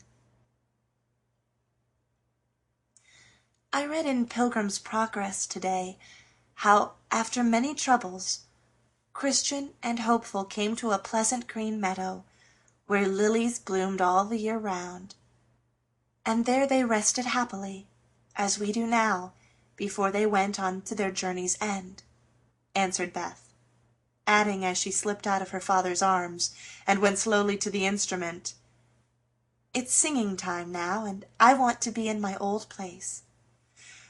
I'll try to sing the song of the shepherd boy which the pilgrims heard. I made the music for father, because he likes the verses." So sitting at the dear little piano, Beth softly touched the keys, and in the sweet voice they had never thought to hear again, sung to her own accompaniment the quaint hymn, which was a singularly fitting song for her. "He that is down need fear no fall, he that is low no pride, he that is humble ever shall have God to be his guide.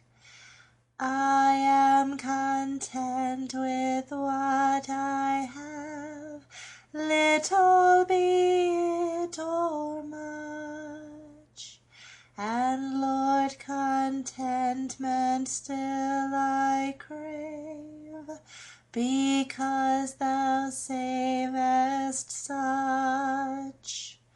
Fullness to them a burden is that go on pilgrimage, here little and hereafter bliss is best from age to age.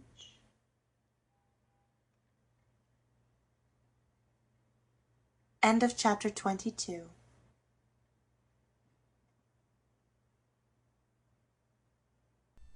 Chapter 23. Aunt March Settles the Question.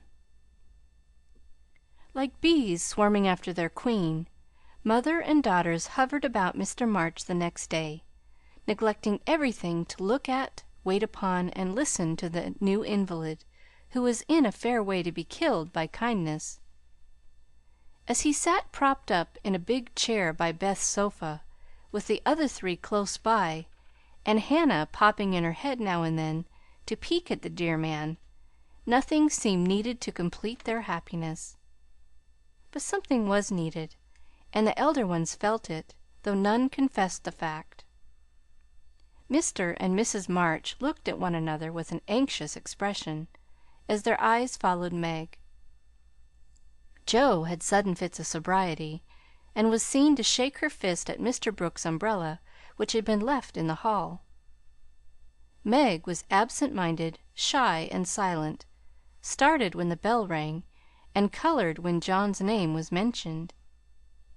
Amy said, "Every one seemed waiting for something, and couldn't settle down, which was queer, since father was safe at home." And Beth innocently wondered why their neighbors didn't run over as usual. Laurie went by in the afternoon, and seeing Meg at the window, seemed suddenly possessed with a melodramatic fit, for he fell down on one knee in the snow, beat his breast, tore his hair, and clasped his hands imploringly, as if begging some boon. And when Meg told him to behave himself and go away, he wrung imaginary tears out of his handkerchief, and staggered round the corner as if in utter despair. "What does the goose mean?" said Meg, laughing and trying to look unconscious. "He's showing you how your John will go on by and by. Touching, isn't it?" answered Jo scornfully. "Don't say my John. It isn't proper or true." But Meg's voice lingered over the words as if they sounded pleasant to her. "Please don't plague me, Jo. I've told you I don't care much about him, and there isn't to be anything said. But we are all to be friendly and go on as before." "We can't, for something has been said, and Laurie's mischief has spoiled you for me. I see it, and so does mother. You are not like your old self a bit, and seem ever so far away from me. I don't mean to plague you, and will bear it like a man, but I do wish it was all settled. I hate to wait. So if you mean ever to do it, make haste and have it over quickly," said Jo pettishly. "I can't say anything till he speaks, and he won't, because father said I was too young," began Meg, bending over her work with a queer little smile, which suggested that she did not quite agree with her father on that point. "If he did speak, you wouldn't know what to say, but would cry or blush or let him have his own way instead of giving a good decided no. I'm not so silly and weak as you think. I know just what I should say, for I've planned it all, so I needn't be taken unawares. There's no knowing what may happen, and I wish to be prepared." Jo couldn't help smiling at the important air which Meg had unconsciously assumed, and which was as becoming as the pretty color varying in her cheeks. "Would you mind telling me what you'd say?" asked Jo, more respectfully. "Not at all. You are 16 now, quite old enough to be my confidante, and my experience will be useful to you by and by, perhaps in your own affairs of this sort. Don't mean to have any. It's fun to watch other people philander, but I should feel like a fool doing it myself," said Jo, looking alarmed at the thought. "I think not, if you liked any one very much, and he liked you." Meg spoke as if to herself, and glanced out at the lane where she had often seen lovers walking together in the summer twilight. "I thought you were going to tell your speech to that man," said Jo, rudely shortening her sister's little reverie. "Oh, I should merely say, quite calmly and decidedly, 'Thank you, Mr. Brooke, you are very kind, and I agree with father that I am too young to enter into any engagement at present. So please say no more, but let us be friends as we were.'" That's stiff and cool enough. I don't believe you'll ever say it, and I know he won't be satisfied if you do. If he goes on like the rejected lovers in books, you'll give in, rather than hurt his feelings." "No, I won't. I shall tell him I've made up my mind, and shall walk out of the room with dignity." Meg rose as she spoke, and was just going to rehearse the dignified exit, when a step in the hall made her fly into her seat and begin to sew as fast as if her life depended on finishing that particular seam in a given time. Jo smothered a laugh at the sudden change, and when someone gave a modest tap, opened the door with a grim aspect which was anything but hospitable. "Good afternoon. I came to get my umbrella. That is, to see how your father finds himself to-day," said Mr. Brooke, getting a trifle confused, as his eyes went from one tell-tale face to the other. "It's very well. He's in the rack. I'll get him and tell it you are here." And having jumbled her father and the umbrella well together in her reply, Jo slipped out of the room to give Meg a chance to make her speech and air her dignity. But the instant she vanished, Meg began to sidle toward the door, murmuring, "Mother would like to see you. Pray sit down. I'll call her." "Don't go. Are you afraid of me, Margaret?" And Mr. Brooke looked so hurt that Meg thought she must have done something very rude. She blushed up to the little curls on her forehead, for he had never called her Margaret before, and she was surprised to find how natural and sweet it seemed to hear him say it. Anxious to appear friendly and at her ease, she put out her hand with a confiding gesture and said gratefully, "How can I be afraid when you have been so kind to father? I only wish I could thank you for it." "Shall I tell you how?" asked Mr. Brooke, holding the small hand fast in both his own, and looking down at Meg with so much love in the brown eyes that her heart began to flutter, and she both longed to run away and to stop and listen. "Oh, no, please don't! I'd rather not," she said, trying to withdraw her hand, and looking frightened in spite of her denial. "I won't trouble you. I only want to know if you care for me a little, Meg. I love you so much, dear," added Mr. Brooke tenderly. This was the moment for the calm, proper speech, but Meg didn't make it. She forgot every word of it, hung her head, and answered, "I don't know," so softly that John had to stoop down to catch the foolish little reply. He seemed to think it was worth the trouble, for he smiled to himself as if quite satisfied, pressed the plump hand gratefully, and said in his most persuasive tone, "Will you try and find out? I want to know so much, for I can't go to work with any heart until I learn whether I am to have my reward in the end or not."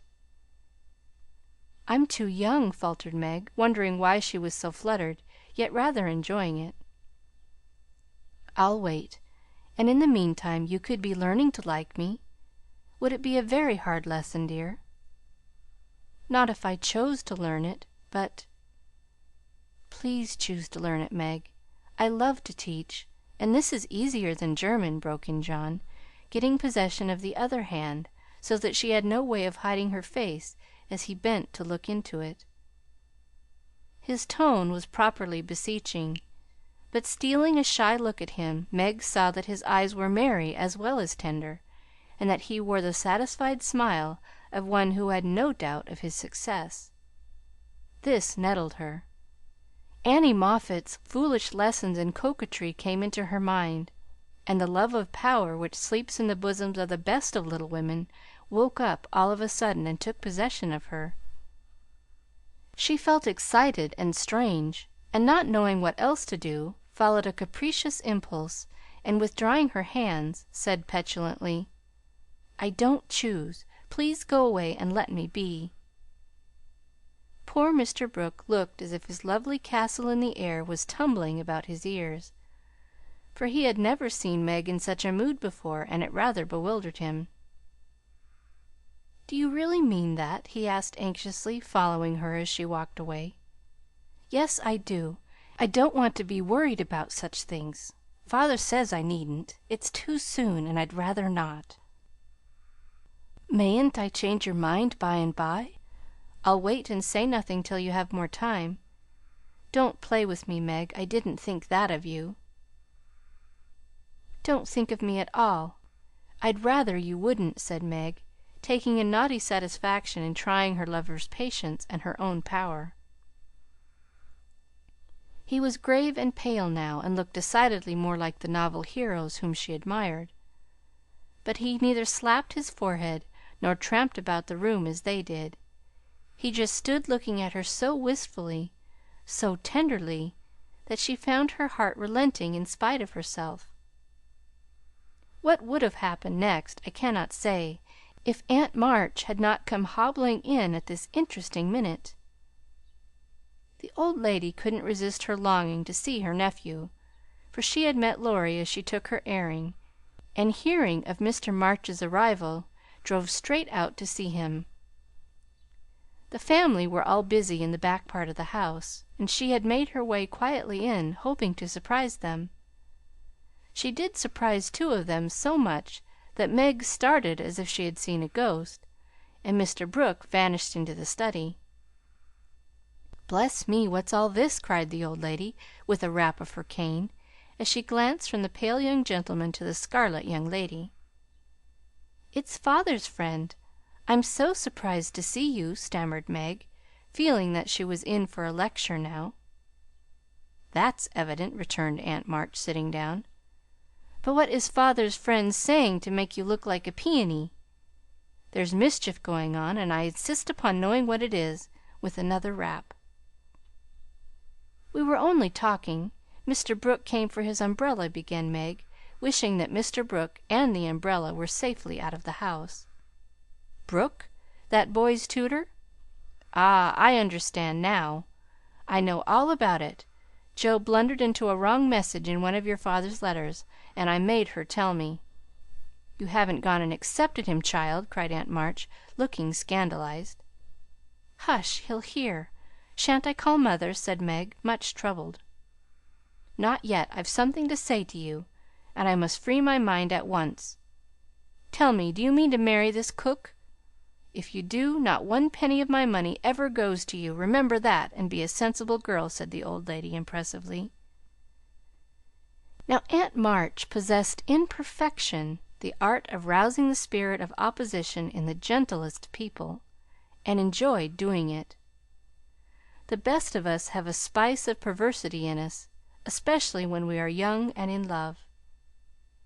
If Aunt March had begged Meg to accept John Brooke, she would probably have declared she couldn't think of it; but as she was peremptorily ordered not to like him, she immediately made up her mind that she would.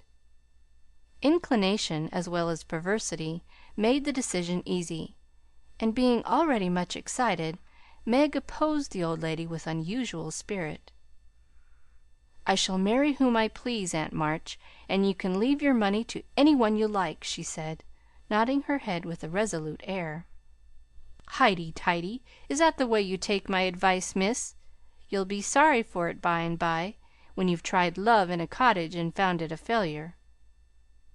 "It can't be a worse one than some people find in big houses," retorted Meg. Aunt March put on her glasses and took a look at the girl, for she did not know her in this new mood. Meg hardly knew herself, she felt so brave and independent, so glad to defend John and assert her right to love him if she liked. Aunt March saw that she had begun wrong, and after a little pause made a fresh start, saying, as mildly as she could, "Now, Meg, my dear, be reasonable and take my advice. I mean it kindly, and don't want you to spoil your whole life by making a mistake at the beginning. You ought to marry well and help your family. It's your duty to make a rich match, and it ought to be impressed upon you. Father and mother don't think so. They like John, though he is poor. Your parents, my dear, have no more worldly wisdom than a pair of babies." "I'm glad of it," cried Meg stoutly. Aunt March took no notice, but went on with her lecture. "This Rook is poor and hasn't got any rich relations, has he?" "No, but he has many warm friends." "You can't live on friends. Try it, and see how cool they'll grow. He hasn't any business, has he?" "Not yet.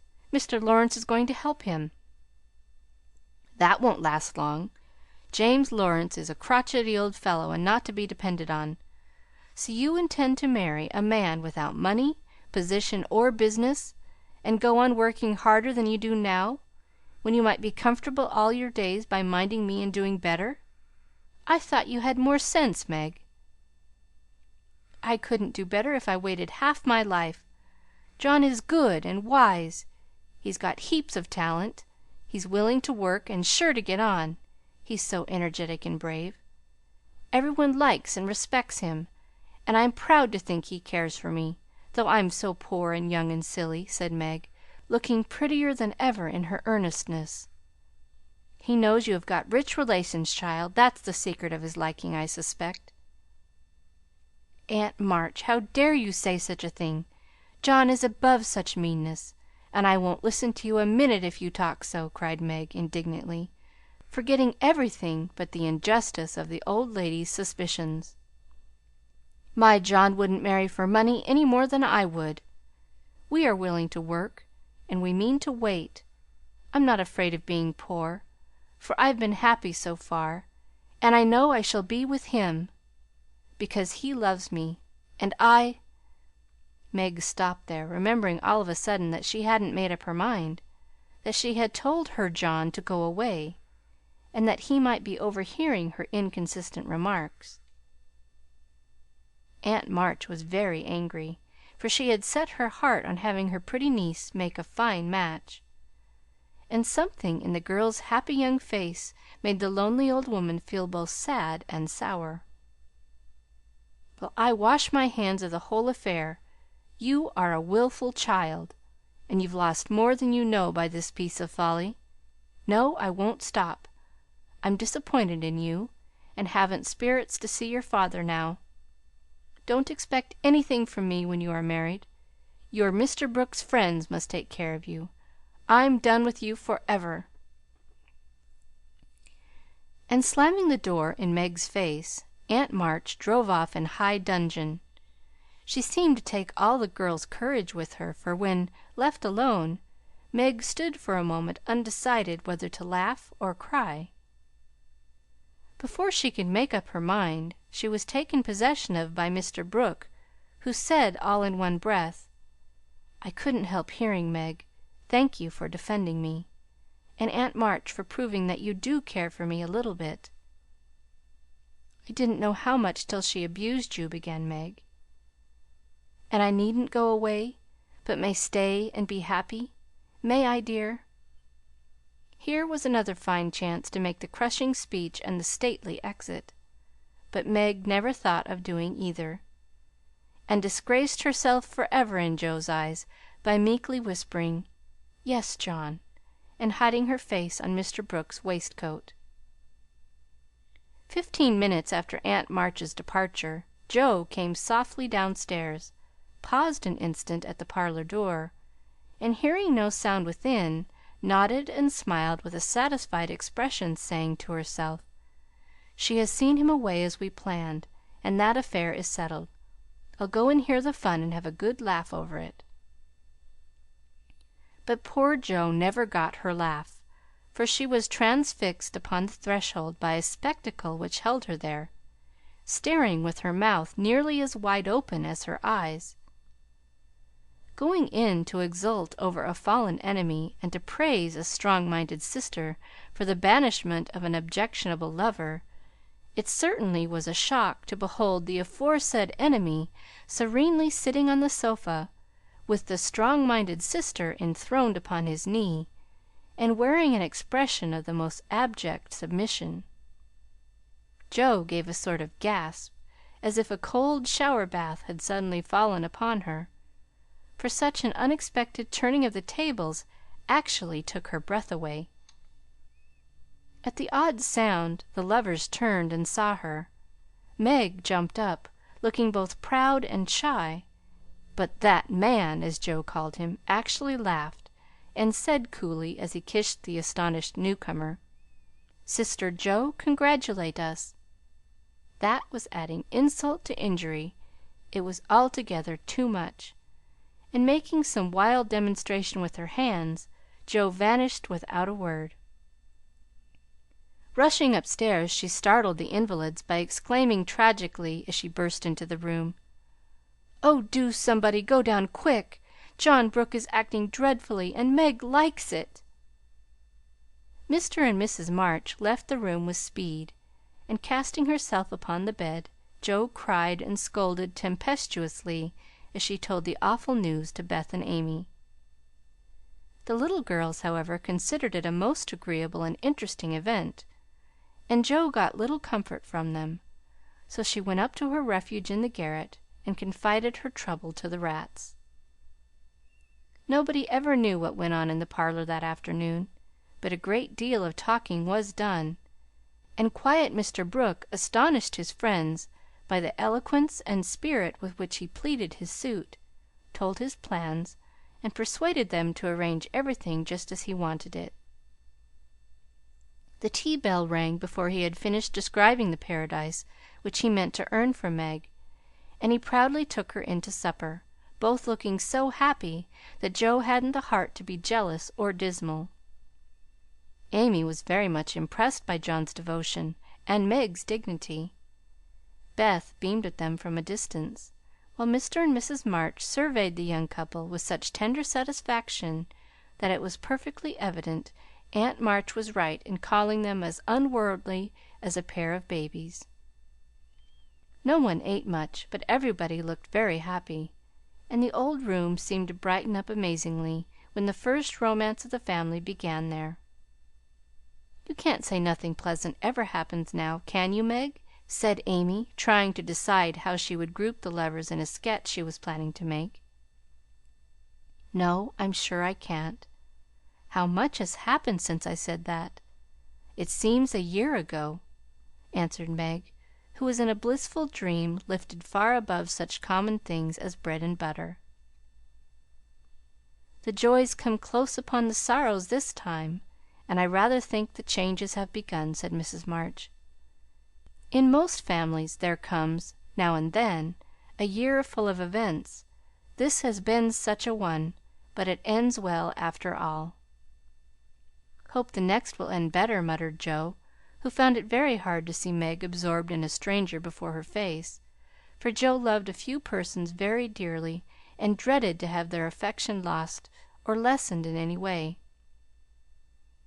"I hope the third year from this will end better. I mean it shall, if I live to work out my plan," said Mr. Brooke, smiling at Meg as if everything had become possible to him now. "Doesn't it seem very long to wait?" asked Amy, who was in a hurry for the wedding. "I've got so much to learn before I shall be ready, it seems a short time to me," answered Meg, with a sweet gravity in her face never seen there before. "You have only to wait. I am to do the work," said John, beginning his labors by picking up Meg's napkin, with an expression which caused Joe to shake her head, and then say to herself, with an air of relief, as the front door banged, "Here comes Laurie. Now we shall have some sensible conversation." But Joe was mistaken, for Laurie came prancing in, overflowing with good spirits, bearing a great bridal-looking bouquet for Mrs. John Brooke, and evidently laboring under the delusion that the whole affair had been brought about by his excellent management. "I knew Brooke would have it all his own way. He always does, for when he makes up his mind to accomplish anything, it's done though the sky falls," said Laurie, when he presented his offering and his congratulations. "Much obliged for that recommendation.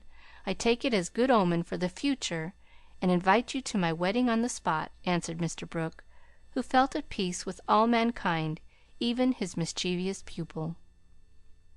"I'll come if I'm at the ends of the earth, for the sight of Joe's face alone on that occasion would be worth a long journey.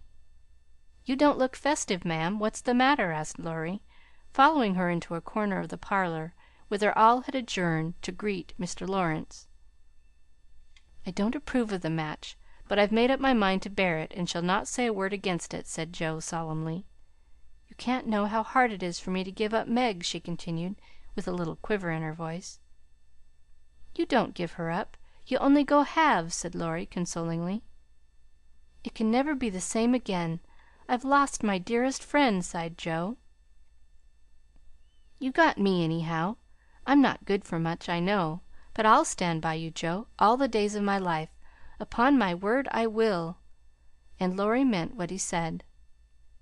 "I know you will, and am ever so much obliged. You are always a great comfort to me, Teddy," returned Joe, gratefully shaking hands. "Well, now, don't be dismal, there's a good fellow. It's all right, you see. Meg is happy. Brooke will fly round and get settled immediately. Grandpa will attend to him, and it will be very jolly to see Meg in her own little house. We'll have capital times after she is gone, for I shall be through college before long, and then we'll go abroad on some nice trip or other. Wouldn't that console you?" "I rather think it would, but there's no knowing what may happen in 3 years," said Joe thoughtfully. "That's true. Don't you wish you could take a look forward and see where we shall all be then? I do," returned Laurie. "I think not, for I might see something sad, and every one looks so happy now. I don't believe they could be much improved." And Joe's eyes went slowly round the room, brightening as they looked, for the prospect was a pleasant one. Father and mother sat together, quietly reliving the first chapter of the romance, which for them began some 20 years ago. Amy was drawing the lovers, who sat apart in a beautiful world of their own, the light of which touched their faces with a grace the little artist could not copy. Beth lay on her sofa, talking cheerily with her old friend, who held her little hand as if he felt that it possessed the power to lead him along the peaceful way she walked. Jo lounged in her favorite low seat, with the grave, quiet look which best became her, and Laurie, leaning on the back of her chair, his chin on a level with her curly head, smiled with his friendliest aspect, and nodded at her in the long glass which reflected them both. So the curtain falls upon Meg, Jo, Beth, and Amy. Whether it ever rises again depends upon the reception given the first act of the domestic drama called Little Women. End of chapter 23. Chapter 24. Gossip. In order that we may start afresh and go to Meg's wedding with free minds, it will be well to begin with a little gossip about the Marches. And here let me premise that if any of the elders think there is too much lovering in the story, as I fear they may, I'm not afraid the young folks will make that objection. I can only say with Mrs. March, what can you expect when I have 4 gay girls in the house, and a dashing young neighbor over the way? The 3 years that have passed have brought but few changes to the quiet family. The war is over, and Mr. March safely at home, busy with his books, and the small parish which found in him a minister by nature as by grace, a quiet, studious man, rich in the wisdom that is better than learning, the charity which calls all mankind brother, the piety that blossoms into character, making it august and lovely. These attributes, in spite of poverty and the strict integrity which shut him out from the more worldly successes, attracted to him many admirable persons, as naturally as sweet herbs draw bees, and as naturally he gave them the honey into which 50 years of hard experience had distilled no bitter drop. Earnest young men found the gray-headed scholar as young at heart as they. Thoughtful or troubled women instinctively brought their doubts to him, sure of finding the gentlest sympathy, the wisest counsel. Sinners told their sins to the pure-hearted old man, and were both rebuked and saved. Gifted men found a companion in him. Ambitious men caught glimpses of nobler ambitions than their own, and even worldlings confessed that his beliefs were beautiful and true, although they wouldn't pay. To outsiders, the 5 energetic women seemed to rule the house, and so they did in many things, but the quiet scholar, sitting among his books, was still the head of the family, the household conscience, anchor, and comforter, for to him the busy, anxious women always turned in troublous times, finding him in the truest sense of those sacred words, husband and father. The girls gave their hearts into their mother's keeping, their souls into their father's, and to both parents, who lived and labored so faithfully for them, they gave a love that grew with their growth, and bound them tenderly together by the sweetest tie which blesses life and outlives death. Mrs. March is as brisk and cheery, though rather grayer than when we saw her last, and just now so absorbed in Meg's affairs that the hospitals and homes, still full of wounded boys and soldiers' widows, decidedly miss the motherly missionaries' visits. John Brooke did his duty manfully for a year, got wounded, was sent home, and not allowed to return. He received no stars or bars, but he deserved them, for he cheerfully risked all he had, and life and love are very precious when both are in full bloom.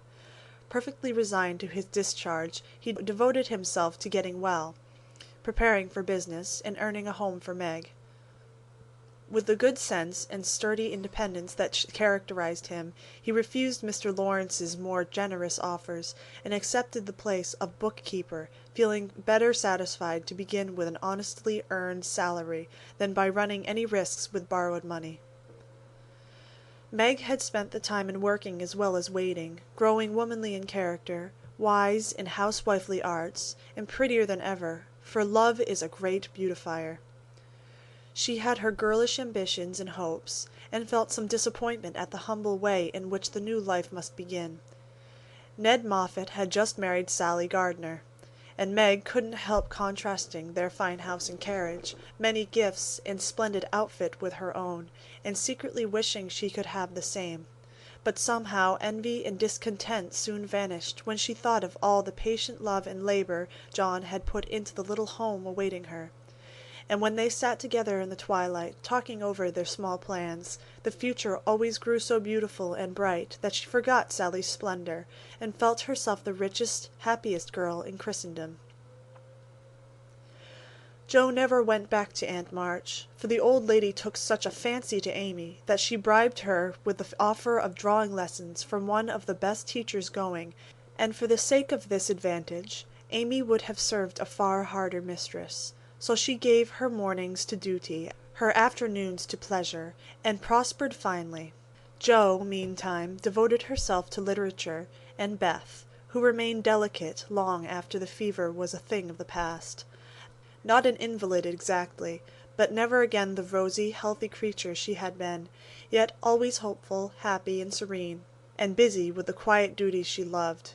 Everyone's friend, and an angel in the house, long before those who loved her most had learned to know it.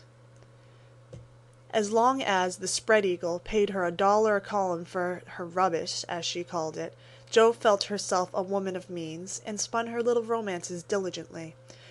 But great plans fermented in her busy brain and ambitious mind, and the old tin kitchen in the garret held a slowly increasing pile of blotted manuscript, which was one day to place the name of March upon the roll of fame.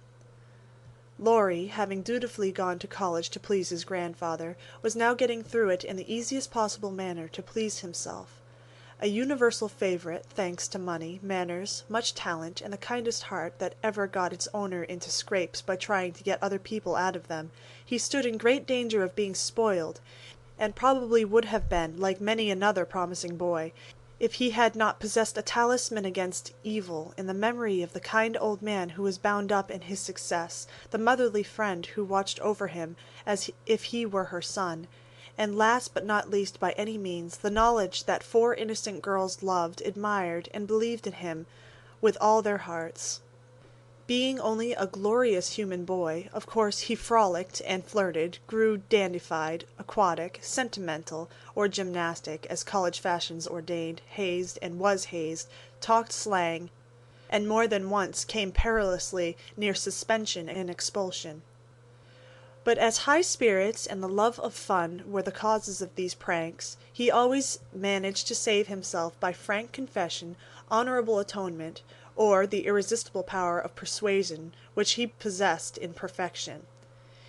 In fact, he rather prided himself on his narrow escapes, and liked to thrill the girls with graphic accounts of his triumphs over wrathful tutors, dignified professors, and vanquished enemies. The men of my class were heroes in the eyes of the girls, who never wearied of the exploits of our fellows, and were frequently allowed to bask in the smiles of these great creatures, when Laurie brought them home with him. Amy especially enjoyed this high honour, and became quite a belle among them, for her ladyship early felt and learned to use the gift of fascination with which she was endowed. Meg was too much absorbed in her private and particular John to care for any other lords of creation, and Beth too shy to do more than peep at them and wonder how Amy dared to order them about so. But Jo felt quite in her own element, and found it very difficult to refrain from imitating the gentlemanly attitudes, phrases, and feats, which seemed more natural to her than the decorums prescribed for young ladies. They all liked Jo immensely, but never fell in love with her, though very few escaped without paying the tribute of a sentimental sigh or two at Amy's shrine. And speaking of sentiment brings us very naturally to the Dovecote. That was the name of the little brown house Mr. Brooke had prepared for Meg's first home. Laurie had christened it, saying it was highly appropriate to the gentle lovers, who went on together like a pair of turtle doves, which first a bill and then a coo. It was a tiny house, with a little garden behind the lawn about as big as a pocket handkerchief in the front. Here Meg meant to have a fountain, shrubbery, and a profusion of lovely flowers, though just at present the fountain was represented by a weather-beaten urn, very like a dilapidated slop bowl. The shrubbery consisted of several young larches, undecided whether to live or die, and the profusion of flowers was merely hinted by regiments of sticks to show where seeds were planted, but inside it was altogether charming, and the happy bride saw no fault from garret to cellar. To be sure, the hall was so narrow it was fortunate that they had no piano, for one never could have been got in whole. The dining room was so small that 6 people were a tight fit, and the kitchen stair seemed built for the express purpose of precipitating both servants and china pell-mell into the coal-bin. But once get used to these slight blemishes and nothing could be more complete, for good sense and good taste had presided over the furnishing, and the result was highly satisfactory. There were no marble-top tables, long mirrors, or lace curtains in the little parlour, but simple furniture, plenty of books, a fine picture or two, a stand of flowers in the bay window, and scattered all about the pretty gifts which came from friendly hands, and were the fairer for the loving messages they brought.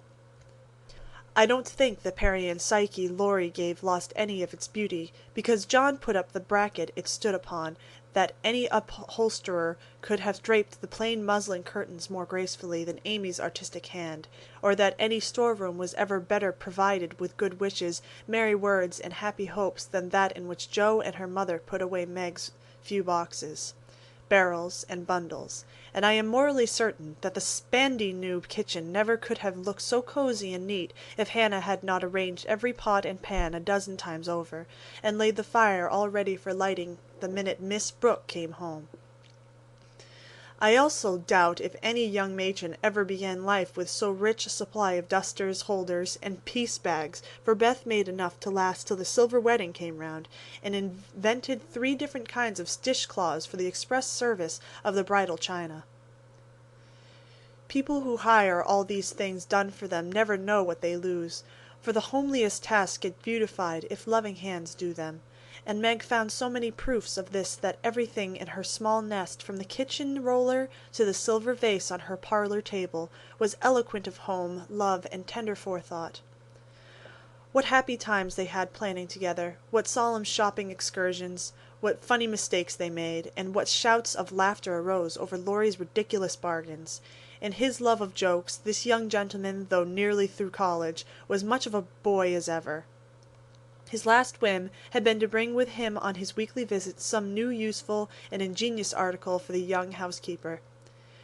Now a bag of remarkable clothespins, next a wonderful nutmeg grater which fell to pieces at the first trial, a knife cleaner that spoiled all the knives, or a sweeper that picked the nap neatly off the carpet and left the dirt, labor-saving soap that took the skin off one's hands, infallible cements which stuck firmly to nothing but the fingers of the deluded buyer, and every kind of tinware, from a toy savings bank for odd pennies to a wonderful boiler which would wash articles in its own steam with every prospect of exploding in the process. In vain Meg begged him to stop. John laughed at him, and Jo called him Mr. Toodles. He was possessed with a mania for patronizing Yankee ingenuity, and seeing his friends fitly furnished forth. So each week beheld some fresh absurdity. Everything was done at last, even to Amy's arranging different colored soaps to match the different colored rooms, and Beth setting the table for the first meal.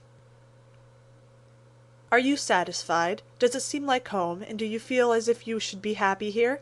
asked Mrs. March, as she and her daughter went through the new kingdom arm in arm, for just then they seemed to cling together more tenderly than ever.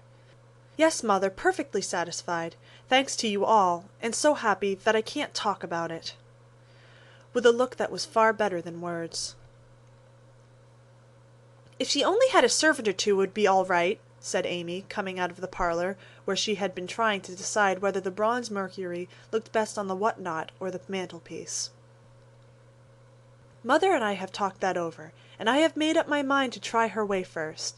There will be so little to do that with Lottie to run my errands and help me here and there, I shall only have enough to work to keep me from getting lazy or homesick," answered Meg tranquilly. "Sally Moffat has 4, began Amy. "If Meg had 4, the house wouldn't hold them, and Master and Mrs. would have to camp in the garden," broke in Joe, who, enveloped in a big blue pinafore, was giving the last polish to the door handles. Sally isn't a poor man's wife, and many maids are in keeping with her fine establishment. Meg and John begin humbly, but I have a feeling that there will be quite as much happiness in the little house as in the big one. It's a great mistake for young girls like Meg to leave themselves nothing to do but dress, give orders, and gossip. When I was first married, I used to long for my new clothes to wear out or get torn, so that I might have the pleasure of mending them, for I got heartily sick of doing fancy work and tending my pocket handkerchief. "Why didn't you go into the kitchen and make messes, as Sally says she does to amuse herself, though they never turn out well, and then the servants laugh at her?" said Meg. "I did for a while, not to mess, but to learn of Hannah how things should be done, that my servants need not laugh at me. It was play then, but there came a time when I was truly grateful that I not only possessed the will but the power to cook wholesome food for my little girls, and help myself when I could no longer afford to hire help. You begin at the other end, Meg, dear, but the lessons you learn now will be of use to you by and by when John is a richer man, for the mistress of a house, however splendid, should know how work ought to be done, if she wishes to be well and honestly served." "Yes, Mother, I am sure of that," said Meg, listening respectfully to the little lecture, for the best of women will hold forth upon all-absorbing subject of housekeeping. "Do you know, I like this room most of all in my baby house," added Meg, a minute after, as they went upstairs, and she looked into her well-stored linen closet. Beth was there, laying the snowy piles smoothly on the shelves, and exulting over the goodly array. All three laughed as Meg spoke, for that linen closet was a joke. You see, having said that if Meg married that Brooke, she shouldn't have a cent of her money, Aunt March was rather in a quandary when time had appeased her wrath and made her repent her vow. She never broke her word, and was much exercised in her mind how to get round it, and at last devised a plan whereby she could satisfy herself. Mrs. Carroll, Florence's mamma, was ordered to buy, have made, and marked a generous supply of house and table linen, and send it as her present, all of which was faithfully done, but the secret leaked out, and was greatly enjoyed by the family, for Aunt March tried to look utterly unconscious, and insisted that she could give nothing but the old-fashioned pearls long promised to the first bride. "That's a housewifely taste, which I am glad to see. I had a young friend who set up housekeeping with 6 sheets, but she had finger bowls for company, and that satisfied her," said Mrs. March, patting the damask tablecloths with a truly feminine appreciation of their fineness.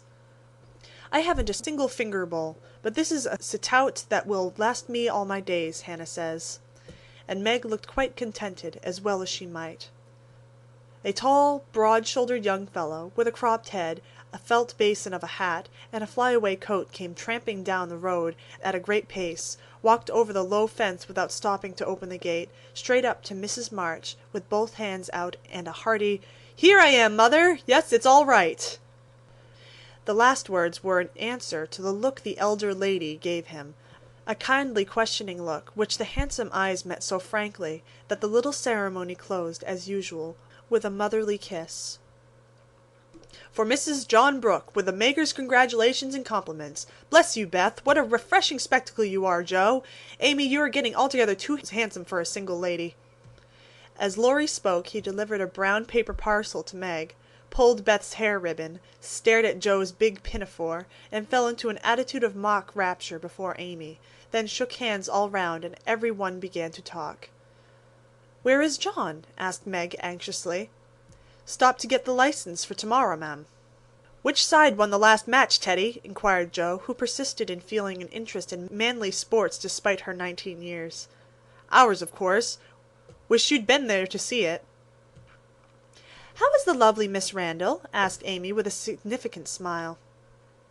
"More cruel than ever. Don't you see how I'm pining away?" And Laurie gave his broad chest a sounding slap and heaved a melodramatic sigh. "What's the last joke? Undo the bundle and see, Meg," said Beth, eyeing the knobby parcel with curiosity. "It's a useful thing to have in the house in case of fire or thieves," observed Laurie, as a watchman's rattle appeared, amid the laughter of the girls. "Any time when John is away and you get frightened, Mrs. Meg, just swing that out of the front window and it will rouse the neighborhood in a jiffy. Nice thing, isn't it?" And Laurie gave them a sample of its powers and made them cover up their ears. "There's a gratitude for you, and speaking of gratitude reminds me to mention that you may thank Hannah for saving your wedding cake from destruction. I saw it going into your house as I came by, and if she hadn't defended it manfully, I've had to pick at it, for it looked like a remarkably plummy one." "I wonder if you will ever grow up, Laurie," said Meg in a matronly tone. "I'm doing my best, ma'am, but can't get much higher, I'm afraid, as 6 feet is about all men can do in these degenerate days," responded the young gentleman, whose head was about level with the little chandelier. "I suppose it would be profanation to eat anything in this spick and span bower, so as I am tremendously hungry, I propose an adjournment," he added presently. "Mother and I are going to wait for John. There are some last things to settle," said Meg, bustling away. "Beth and I are going over to Kitty Bryant's to get more flowers for tomorrow," added Amy, tying a picturesque hat over her picturesque curls, and enjoying the effect as much as anybody. "Come, Joe, don't desert a fellow. I am in such a state of exhaustion, I can't get home without help. Don't take off your apron, whatever you do. It's peculiarly becoming," said Laurie, as Joe bestowed his especial aversion in her capacious pocket and offered her arm to support his feeble steps. "Now, Teddy, I want to talk seriously to you about tomorrow," began Joe, as they strolled away together. "You must promise to behave well and not cut up any pranks and spoil our plans. Not a prank. And don't say funny things when we ought to be sober." "I never do. You are the one for that. And I implore you not to look at me during the ceremony. I shall certainly laugh if you do. You won't see me. You'll be crying so hard that the thick fog round you will obscure the prospect." "I never cry unless for some great affliction." "Such as fellows going to college, hey?" cut in Laurie with suggestive laugh. "Don't be a peacock. I only moaned a trifle to keep the girls company." "Exactly. I say, Joe, how is Grandpa this week? Pretty amiable?" "Very. Why, have you got into a scrape and want to know how he'll take it?" asked Joe rather sharply. "Now, Joe, do you think I'd look your mother in the face and say all right if it wasn't?" And Laurie stopped short with an injured air. "No, I don't." "Then don't go and be suspicious. I only want some money," said Laurie, walking on again, appeased by her hearty tone. "You spend a great deal, Teddy." "Bless you, I don't spend it. It spends itself somehow, and it is gone before I know it." "You are so generous and kind-hearted that you let people borrow and can't say no to anyone. We heard about Henshaw and all you did for him. If you always spent money in that way no one would blame you," said Joe warmly. "Oh, he made a mountain of a molehill. You wouldn't have me let the fine fellow work himself to death just for the want of a little help, when he is worth a dozen of us lazy chaps, would you?" "Of course not, but I don't see the use of your having 17 waistcoats, endless neckties, and a new hat every time you come home. I thought you got over the dandy period, but every now and then it breaks out in a new spot. Just now it's the fashion to be hideous, to make your head look like a scrubbing brush, wear a straight jacket, orange gloves, and clumping square-toed boots. If it was cheap ugliness I'd say nothing, but it costs as much as the other, and I don't get any satisfaction out of it." Laurie threw back his head and laughed so heartily at this attack that the felt hat fell off, and Joe walked on it, which insult only afforded him an opportunity for expatiating on the advantages of a rough and ready costume, as he folded up the maltreated hat and stuffed it into his pocket. "Don't lecture any more, there's a good soul. I have enough all through the week, and like to enjoy myself when I come home. I'll get myself up regardless of expense tomorrow, and I'll be satisfaction to my friends." "I'll leave you in peace if you only let your hair grow. I'm not aristocratic, but I do object to being seen with a person who looks like a young prize fighter," observed Joe severely. "This unassuming style promotes study. That's why we adopt it," returned Laurie, who certainly could not be accused of vanity, having voluntarily sacrificed a handsome curly crop to the demand for quarter-inch long stubble.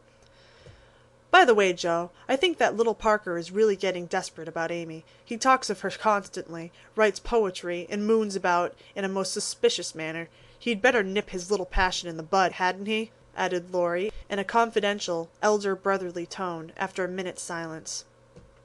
"Of course he had. We don't want any more marrying in this family for years to come. Mercy on us, what are the children thinking of?" And Joe looked as much scandalized as if Amy and little Parker were not yet in their teens. "It's a fast age, and I don't know what we are coming to, ma'am. You are a mere infant, but you'll go next, Joe, and we'll be left lamenting," said Laurie, shaking his head over the degeneracy of the times. "Don't be alarmed. I'm not one of the agreeable sort. Nobody will want me, and it's a mercy, for there should always be one old maid in a family." "You won't give anyone a chance," said Laurie, with a sidelong glance, and a little more color than before in his sunburned face. "You won't show the soft side of your character, and if a fellow gets a peep at it by accident and can't help showing that he likes it, you treat him as Mrs. Gummidge did her sweetheart, throw cold water over him, and get so thorny no one dares touch or look at you." "I don't like that sort of thing. I'm too busy to be worried with nonsense, and I think it's dreadful to break up families so. Now don't say any more about it. Meg's wedding has turned all our heads, and we talk of nothing but lovers and such absurdities. I don't wish to get cross, so let's change the subject." And Joe looked quite ready to fling cold water on the slightest provocation. Whatever his feelings might have been, Laurie found a vent for them in a long, low whistle, and the fearful prediction as they parted at the gate. "Mark my words, Joe, you'll go next." End of chapter 24.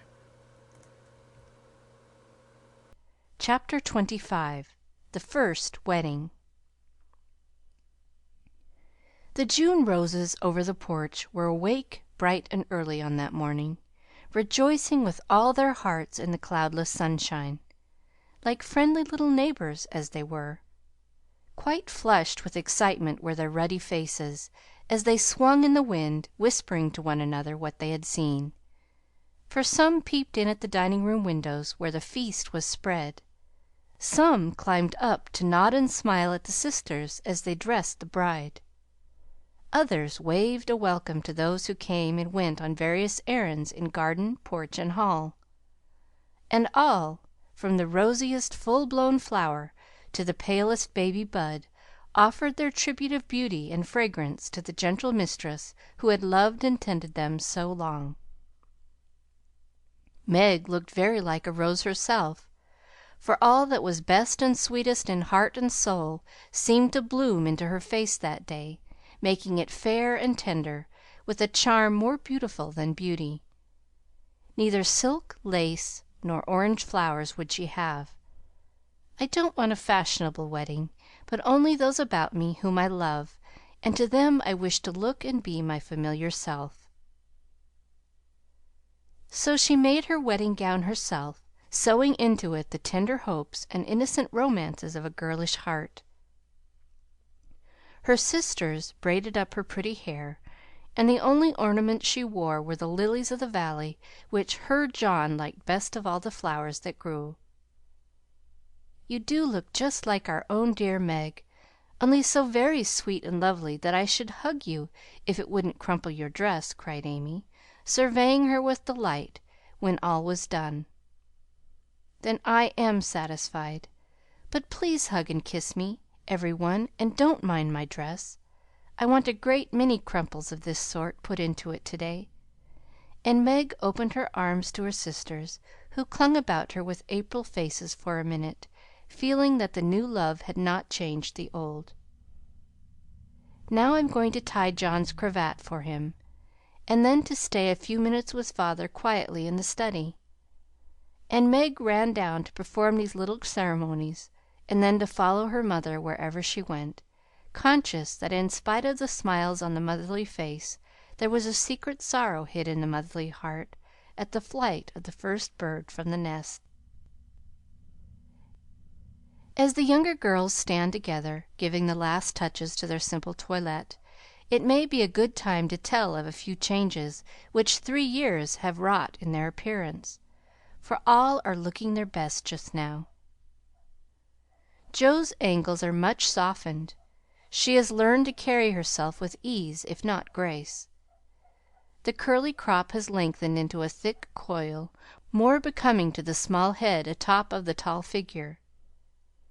There is a fresh color in her brown cheeks, a soft shine in her eyes, and only gentle words fall from her sharp tongue today. Beth has grown slender, pale, and more quiet than ever. The beautiful, kind eyes are larger, and in them lies an expression that saddens one, although it is not sad itself. It is the shadow of pain which touches the young face with such pathetic patience, but Beth seldom complains, and always speaks hopefully of being better soon. Amy is with truth considered the flower of the family, for at 16 she has the air and bearing of a full-grown woman, not beautiful, but possessed of that indescribable charm called grace.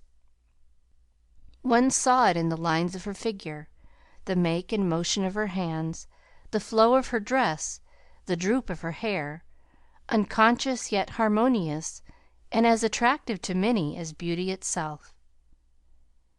Amy's nose still afflicted her, for it never would grow Grecian. So did her mouth, being too wide and having a decided chin. These offending features gave character to her whole face, but she never could see it, and consoled herself with her wonderfully fair complexion, keen blue eyes, and curls more golden and abundant than ever.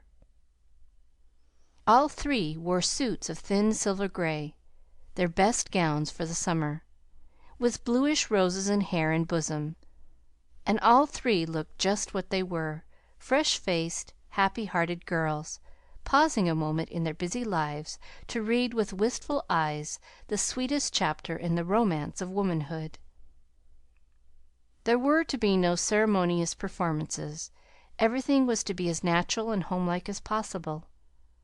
So when Aunt March arrived, she was scandalized to see the bride come running to welcome and lead her in, to find the bridegroom fastening up a garland that had fallen down, and to catch a glimpse of the paternal minister marching upstairs with a grave countenance and a wine bottle under each arm.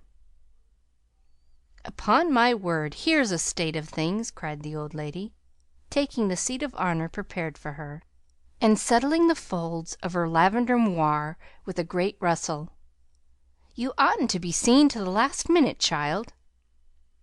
"I'm not a show, auntie, and no one is coming to stare at me, to criticize my dress, or count the cost of my luncheon. I'm too happy to care what any one says or thinks, and I'm going to have my little wedding just as I like it. John dear, here's your hammer."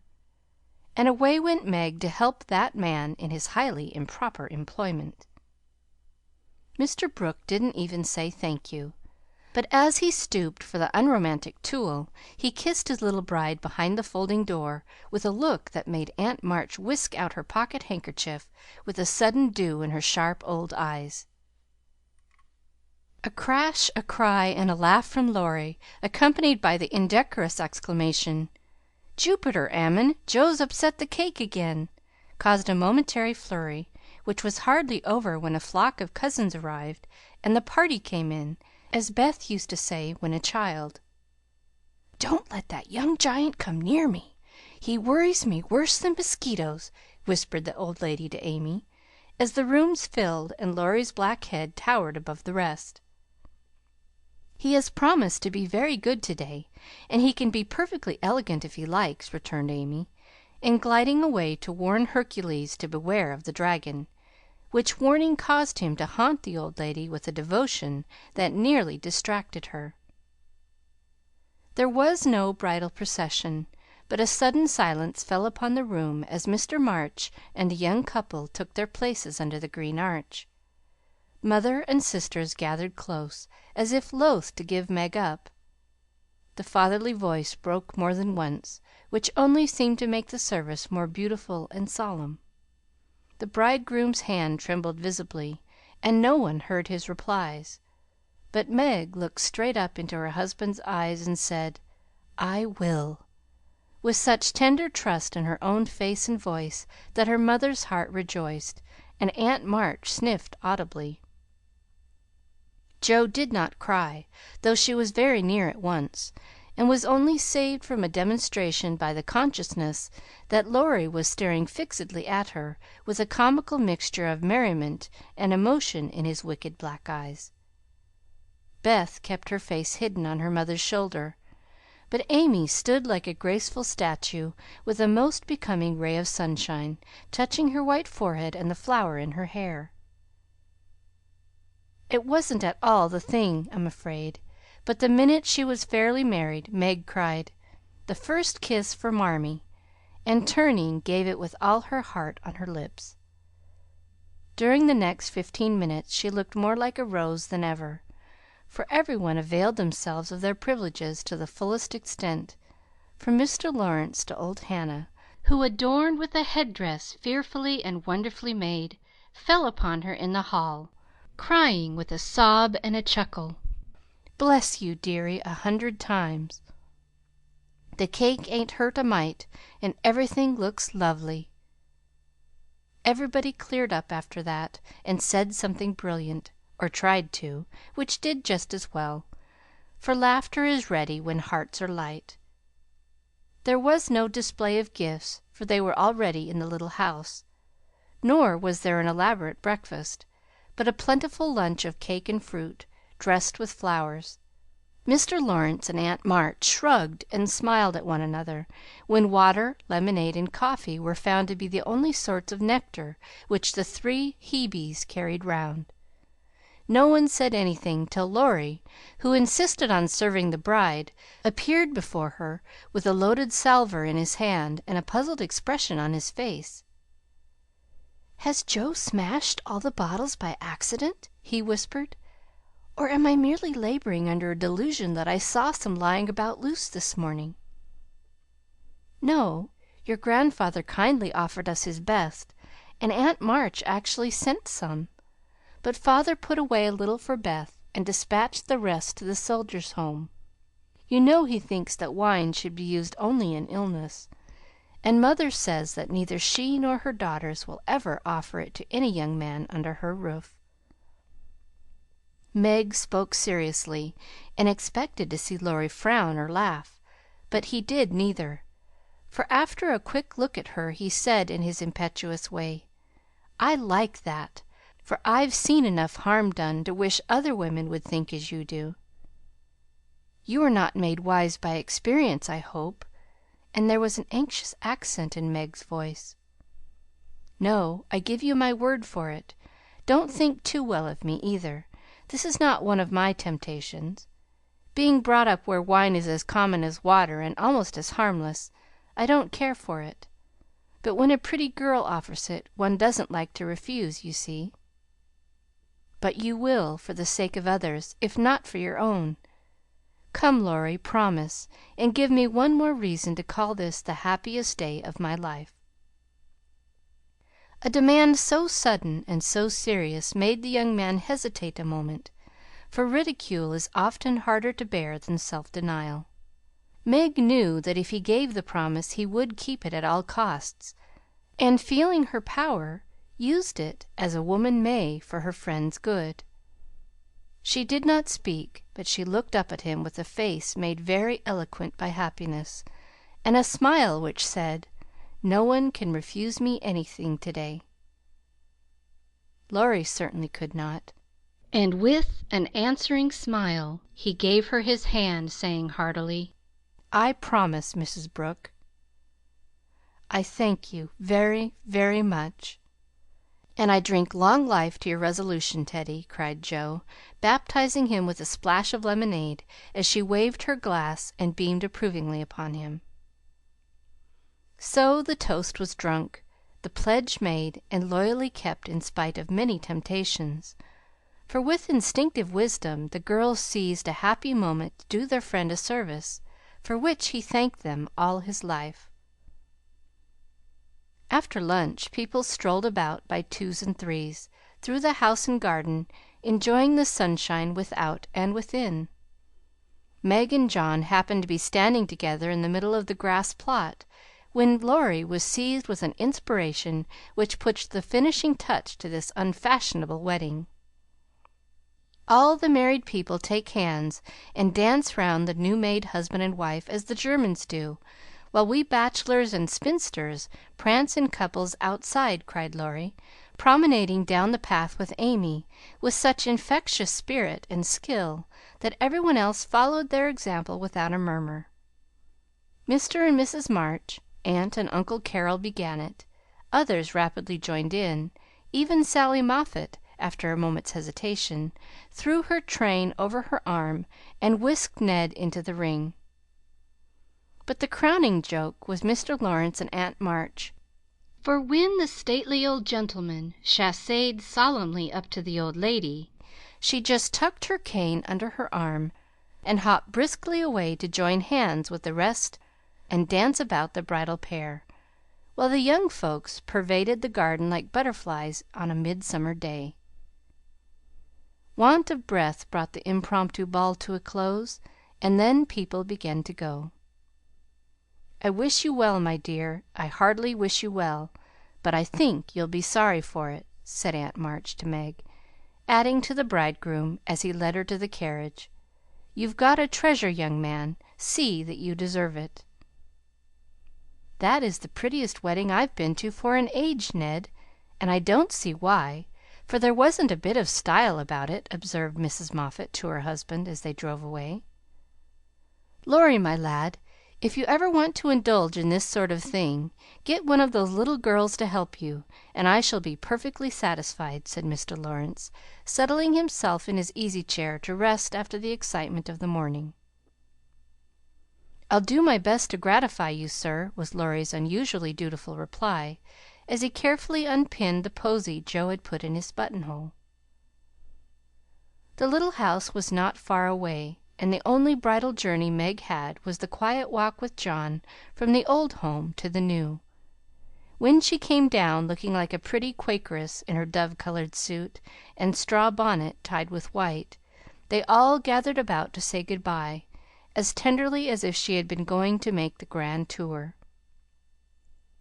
"Don't feel that I am separated from you, Marmee dear, or that I love you any the less for loving John so much," she said, clinging to her mother with full eyes for a moment. "I shall come every day, father, and expect to keep my old place in all your hearts, though I am married. Beth is going to be with me a great deal, and the other girls will drop in now and then to laugh at my housekeeping struggles. Thank you all for my happy wedding day. Good bye. Good bye." They stood watching her with faces full of love and hope and tender pride as she walked away, leaning on her husband's arm with her hands full of flowers and the June sunshine brightening her happy face. And so Meg's married life began. End of chapter 25. Chapter 26. Artistic Attempts. It takes people a long time to learn the difference between talent and genius, especially ambitious young men and women. Amy was learning this distinction through much tribulation, for, mistaking enthusiasm for inspiration, she attempted every branch of art with youthful audacity. For a long time there was a lull in the mud pie business, and she devoted herself to the finest pen and ink drawing, in which she showed such taste and skill that her graceful handiwork proved both pleasant and profitable. But overstrained eyes caused pen and ink to be laid aside for a bold attempt at poker sketching. While this attack lasted, the family lived in constant fear of a conflagration, for the odor of burning wood pervaded the house at all hours. Smoke issued from attic and shed with alarming frequency. Red-hot pokers lay about promiscuously, and Hannah never went to bed without a pail of water and the dinner bell at her door in case of fire. Raphael's face was found boldly executed on the underside of the moulding board, and Bacchus on the head of a beer barrel. A chanting cherub adorned the cover of the sugar bucket, and attempts to portray Romeo and Juliet supplied kindling for some time. From fire to oil was a natural transition for burned fingers, and Amy fell to painting with undiminished ardor. An artist friend fitted her out with his cast-off palettes, brushes, and colors, and she daubed away, producing pastoral and marine views such as were never seen on land or sea. Her monstrosities in the way of cattle would have taken prizes at an agricultural fair, and the perilous pitching of her vessels would have produced seasickness in the most nautical observer, if the utter disregard to all known rules of shipbuilding and rigging had not convulsed him with laughter at the first glance. Swarthy boys and dark-eyed Madonnas staring at you from one corner of the studio suggested Murillo. Oily brown shades of faces with a lurid streak in the wrong place meant Rembrandt. Buxom ladies and dropsical infants, Rubens, and Turner appeared in tempests of blue thunder, orange lightning, brown rain, and purple clouds, with a tomato-colored splash in the middle, which might be the sun or a buoy, a sailor's shirt or a king's robe, as the spectator pleased. Charcoal portraits came next, and the entire family hung in a row, looking as wild and crocky as if just evoked from a coal-bin. Softened into crayon sketches, they did better, for the likenesses were good, and Amy's hair, Joe's nose, and Meg's mouth, and Laurie's eyes were pronounced wonderfully fine. A return to clay and plaster followed, and ghostly casts of her acquaintances haunted corners of the house or tumbled off closet shelves onto people's heads. Children were enticed in as models, till their incoherent accounts of her mysterious doings caused Miss Amy to be regarded in the light of a young ogress. Her efforts in this line, however, were brought to an abrupt close by an untoward accident, which quenched her ardor. Other models failing her for a time, she undertook to cast her own pretty foot, and the family were one day alarmed by an unearthly bumping and screaming, and running to the rescue, found the young enthusiast hopping wildly about the shed with her foot held fast in a pan full of plaster, which had hardened with unexpected rapidity. With much difficulty and some danger she was dug out, for Joe was so overcome with laughter while she excavated that her knife went too far, cut the poor foot, and left a lasting memorial of one artistic attempt at least. After this Amy subsided, till a mania for sketching from nature set her to haunting river, field, and wood, for picturesque studies, and sighing for ruins to copy. She caught endless colds sitting on damp grass to book a delicious bit, composed of stone, a stump, one mushroom, and a broken mullein stalk, or a heavenly mass of clouds that looked like a choice display of feather beds when done. She sacrificed her complexion, floating on the river in the midsummer sun, to study light and shade, and got a wrinkle over her nose trying after points of sight, or whatever the squint and string performance is called. If genius is eternal patience, as Michelangelo affirms, Amy had some claim to the divine attribute, for she persevered in spite of all obstacles, failures, and discouragements, firmly believing that in time she should do something worthy to be called high art. She was learning, doing, and enjoying other things meanwhile, for she had resolved to be an attractive and accomplished woman, even if she never became a great artist. Here she succeeded better, for she was one of those happily created beings who please without effort, make friends everywhere, and take life so gracefully and easily that less fortunate souls are tempted to believe that such are born under a lucky star. Everybody liked her, for among her good gifts was tact. She had an instinctive sense of what was pleasing and proper, always said the right thing to the right person, did just what suited the time and place, and was so self-possessed that her sisters used to say, if Amy went to court without any rehearsal beforehand, she'd know exactly what to do. One of her weaknesses was a desire to move in our best society without being quite sure what the best really was. Money, position, fashionable accomplishments, and elegant manners were most desirable things in her eyes, and she liked to associate with those who possessed them, often mistaking the false for the true, and admiring what was not admirable. Never forgetting that by birth she was a gentlewoman, she cultivated her aristocratic tastes and feelings, so that when the opportunity came, she might be ready to take the place from which poverty now excluded her. My lady, as her friends called her, sincerely desired to be a genuine lady, and was so at heart, but had yet to learn that money cannot buy refinement of nature, that rank does not always confer nobility, and that true breeding makes itself felt in spite of external drawbacks. "I want to ask a favor of you, mamma," Amy said, coming in with an important air one day. "Well, little girl, what is it?" replied her mother, in whose eyes the stately young lady still remained the baby.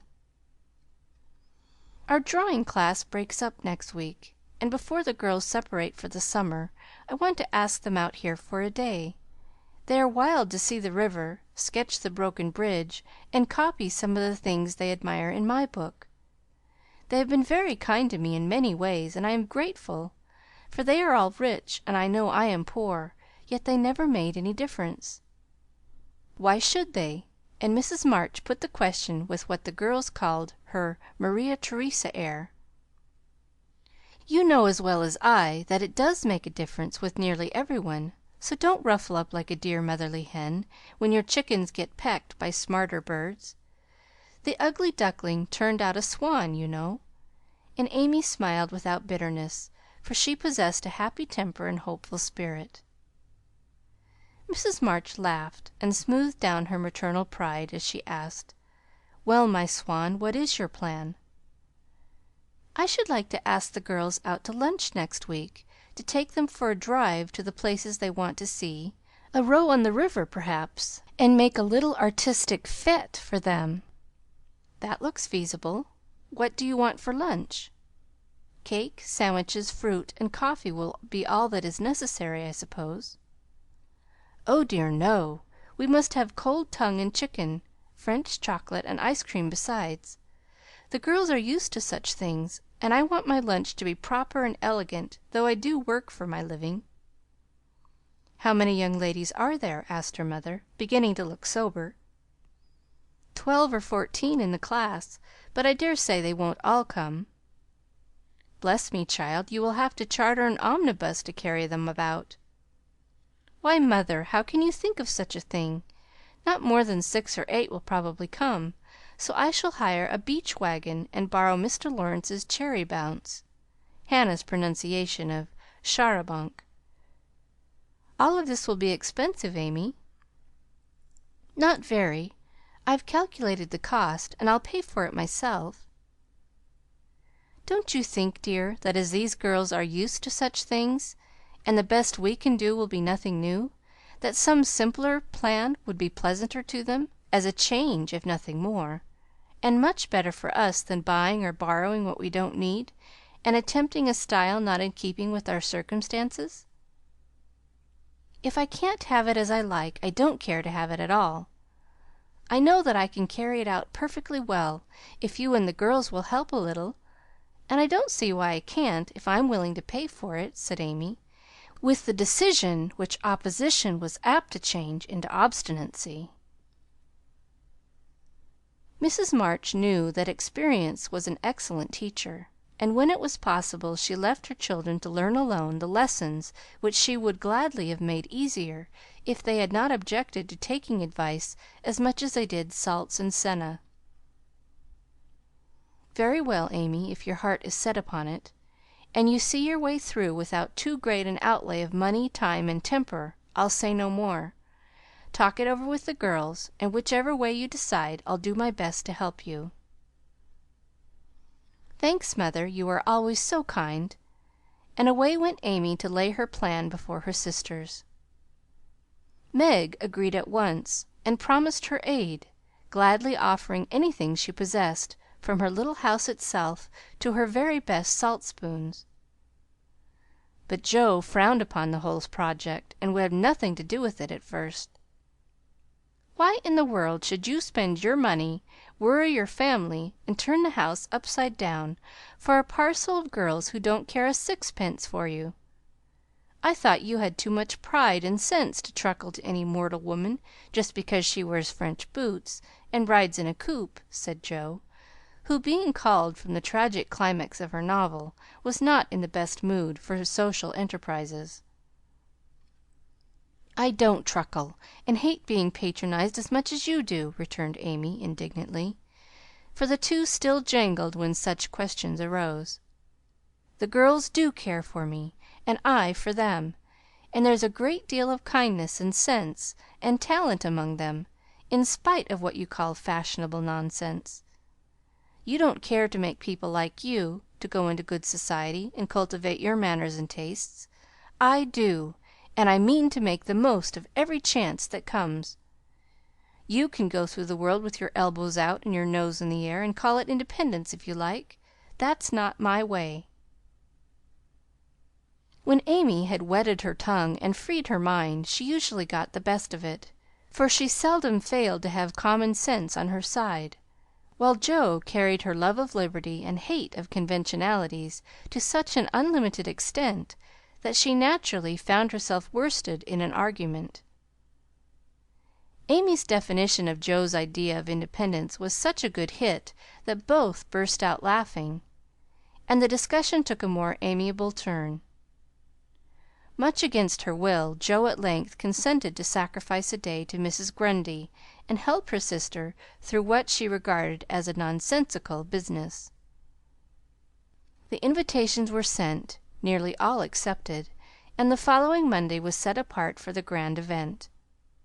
Hannah was out of humor because her week's work was deranged, and prophesied that "if the washin' and ironin' wa'n't done reg'lar, nothin' would go well anywheres." This hitch in the mainspring of the domestic machinery had a bad effect upon the whole concern, but Amy's motto was nil desperandum, and having made up her mind what to do, she proceeded to do it in spite of all obstacles. To begin with, Hannah's cooking didn't turn out well. The chicken was tough, the tongue too salty, and the chocolate wouldn't froth properly. Then the cake and ice cost more than Amy expected. So did the wagon, and various other expenses, which seemed trifling at the outset, counted up rather alarmingly afterward. Beth got a cold and took to her bed. Meg had an unusual number of callers to keep her at home, and Joe was in such a divided state of mind that her breakages, accidents, and mistakes were uncommonly numerous, serious, and trying.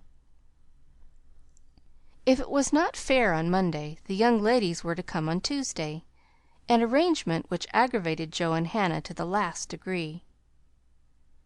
On Monday morning the weather was in that undecided state which is more exasperating than a steady pour. It drizzled a little, shone a little, blew a little, and didn't make up its mind till it was too late for any one else to make up theirs. Amy was up at dawn, hustling people out of their beds and through their breakfasts, that the house might be got in order. The parlor struck her as looking uncommonly shabby, but without stopping to sigh for what she had not, she skillfully made the best of what she had, arranging chairs over the worn places in the carpet, covering stains on the walls with home-made statuary, which gave an artistic air to the room, as did the lovely vases of flowers Joe scattered about. The lunch looked charming, and as she surveyed it she sincerely hoped it would taste well, and that the borrowed glass, china, and silver would get safely home again. The carriages were promised. Meg and Mother were all ready to do the honors. Beth was able to help Hannah behind the scenes, Joe had engaged to be as lively and amiable as an absent mind, an aching head, and a very decided disapproval of everybody and everything would allow; and as she wearily dressed, Amy cheered herself with anticipations of the happy moment when, lunch safely over, she should drive away with her friends for an afternoon of artistic delights, for the cherry bounce and the broken bridge were her strong points. Then came the hours of suspense, during which she vibrated from parlor to porch, while public opinion varied like the weathercock. A smart shower at 11 had evidently quenched the enthusiasm of the young ladies who were to arrive at 12, for nobody came, and at 2 the exhausted family sat down in a blaze of sunshine to consume the perishable portions of the feast, that nothing might be lost. "No doubt about the weather to day. They will certainly come, so we must fly round and be ready for them," said Amy, as the sun woke her next morning. She spoke briskly, but in her secret soul she wished she had said nothing about Tuesday, for her interest, like her cake, was getting a little stale. "I can't get any lobsters, so you will have to do without salad to day," said Mr. March, coming in half an hour later with an expression of placid despair. "Use the chicken, then. The toughness won't matter in a salad," advised his wife. "Hannah left it on the kitchen table a minute, and the kittens got at it. I'm very sorry, Amy," added Beth, who was still a patroness of cats. "Then I must have a lobster, for tongue alone won't do," said Amy decidedly. "Shall I rush into town and demand one?" asked Joe, with the magnanimity of a martyr. "You'd come bringing it home under your arm without any paper, just to try me. I'll go myself," answered Amy, whose temper was beginning to fail. Shrouded in a thick veil, and armed with a genteel traveling basket, she departed, feeling that a cool drive would soothe her ruffled spirit and fit her for the labors of the day. After some delay, the object of her desire was procured, and likewise a bottle of dressing, to prevent further loss of time at home, and off she drove again, well pleased with her own forethought. As the omnibus contained only one other passenger, a sleepy old lady, Amy pocketed her veil and beguiled the tedium of the way by trying to find out where all her money had gone to. So busy was she with her card full of refractory figures that she did not observe a newcomer who entered without stopping the vehicle, till a masculine voice said, "Good morning, Miss March," and looking up she beheld one of Laurie's most elegant college friends. Fervently hoping that he would get out before she did, Amy utterly ignored the basket at her feet, and congratulating herself that she had on her new traveling dress, returned the young man's greeting with her usual suavity and spirit. They got on excellently, for Amy's chief care was soon set at rest by learning that the gentleman would leave first, and she was chatting away in a peculiarly lofty strain when the old lady got out. In stumbling to the door she upset the basket, and, oh horror! the lobster, in all its vulgar size and brilliancy, was revealed to the high-born eyes of a tutor. "By Jove, she's forgotten her dinner!" cried the unconscious youth, poking the scarlet monster into its place with his cane, and preparing to hand out the basket after the old lady. "Please don't! It's mine," murmured Amy, with a face nearly as red as her fish. "Oh, really, I beg pardon. It's an uncommonly fine one, isn't it?" said Tutor, with great presence of mind, and an air of sober interest that did credit to his breeding.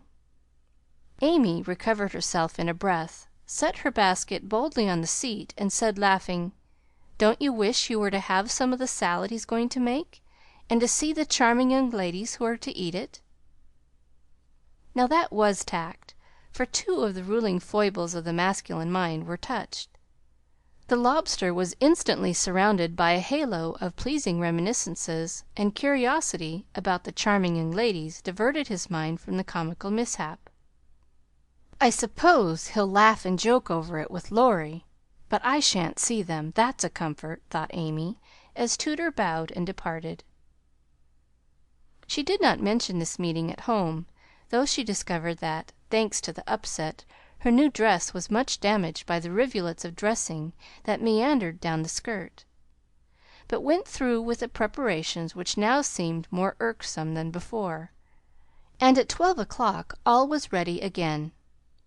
Feeling that the neighbors were interested in her movements, she wished to efface the memory of yesterday's failure by a grand success to-day, so she ordered the cherry bounce and drove away in state to meet and escort her guests to the banquet. "There's the rumble, they're coming. I'll go onto the porch and meet them. It looks hospitable, and I want the poor child to have a good time after all her trouble," said Mrs. March, suiting the action to the word. But after one glance she retired with an indescribable expression, for looking quite lost in the big carriage sat Amy and one young lady. "Run, Beth, and help Hannah clear half the things off the table.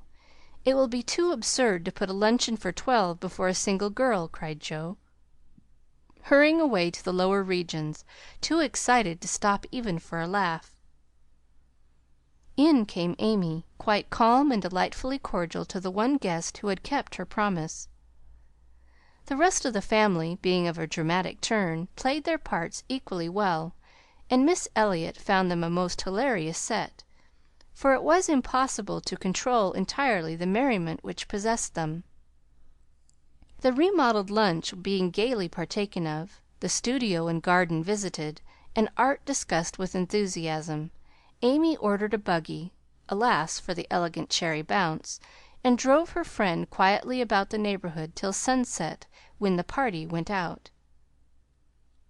As she came walking in, looking very tired but as composed as ever, she observed that every vestige of the unfortunate fête had disappeared, except a suspicious pucker about the corners of Joe's mouth.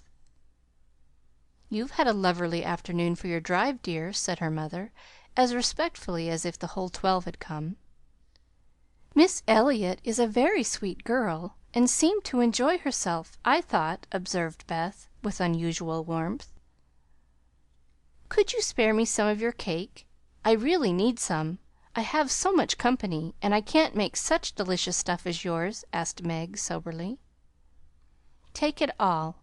I'm the only one here who likes sweet things, and it will mold before I can dispose of it," answered Amy, thinking with a sigh of the generous store she had laid in for such an end as this. "It's a pity Laurie isn't here to help us," began Joe, as they sat down to ice cream and salad for the second time in 2 days. A warning look from her mother checked any further remarks, and the whole family ate in heroic silence, till Mr. March mildly observed, salad was one of the favorite dishes of the ancients, and Evelyn Here a general explosion of laughter cut short the history of salads, to the great surprise of the learned gentleman. "Bundle everything into a basket and send it to the Hummels. Germans like messes. I'm sick of the sight of this, and there's no reason you should all die of a surfeit because I've been a fool," cried Amy, wiping her eyes. "I thought I should have died when I saw you two girls rattling about in the what you'll call it, like two little kernels in a very big nutshell, and mother waiting in state to receive the throng," sighed Joe, quite spent with laughter. "I'm very sorry you were disappointed, dear, but we all did our best to satisfy you," said Mrs. March, in a tone full of motherly regret. "I am satisfied. I've done what I undertook, and it's not my fault that it failed. I comfort myself with that," said Amy, with a little quiver in her voice. "I thank you all very much for helping me, and I'll thank you still more if you won't allude to it for a month at least." No one did for several months, but the word fête always produced a general smile, and Laurie's birthday gift to Amy was a tiny coral lobster in the shape of a charm for her watch guard. CHAPTER 27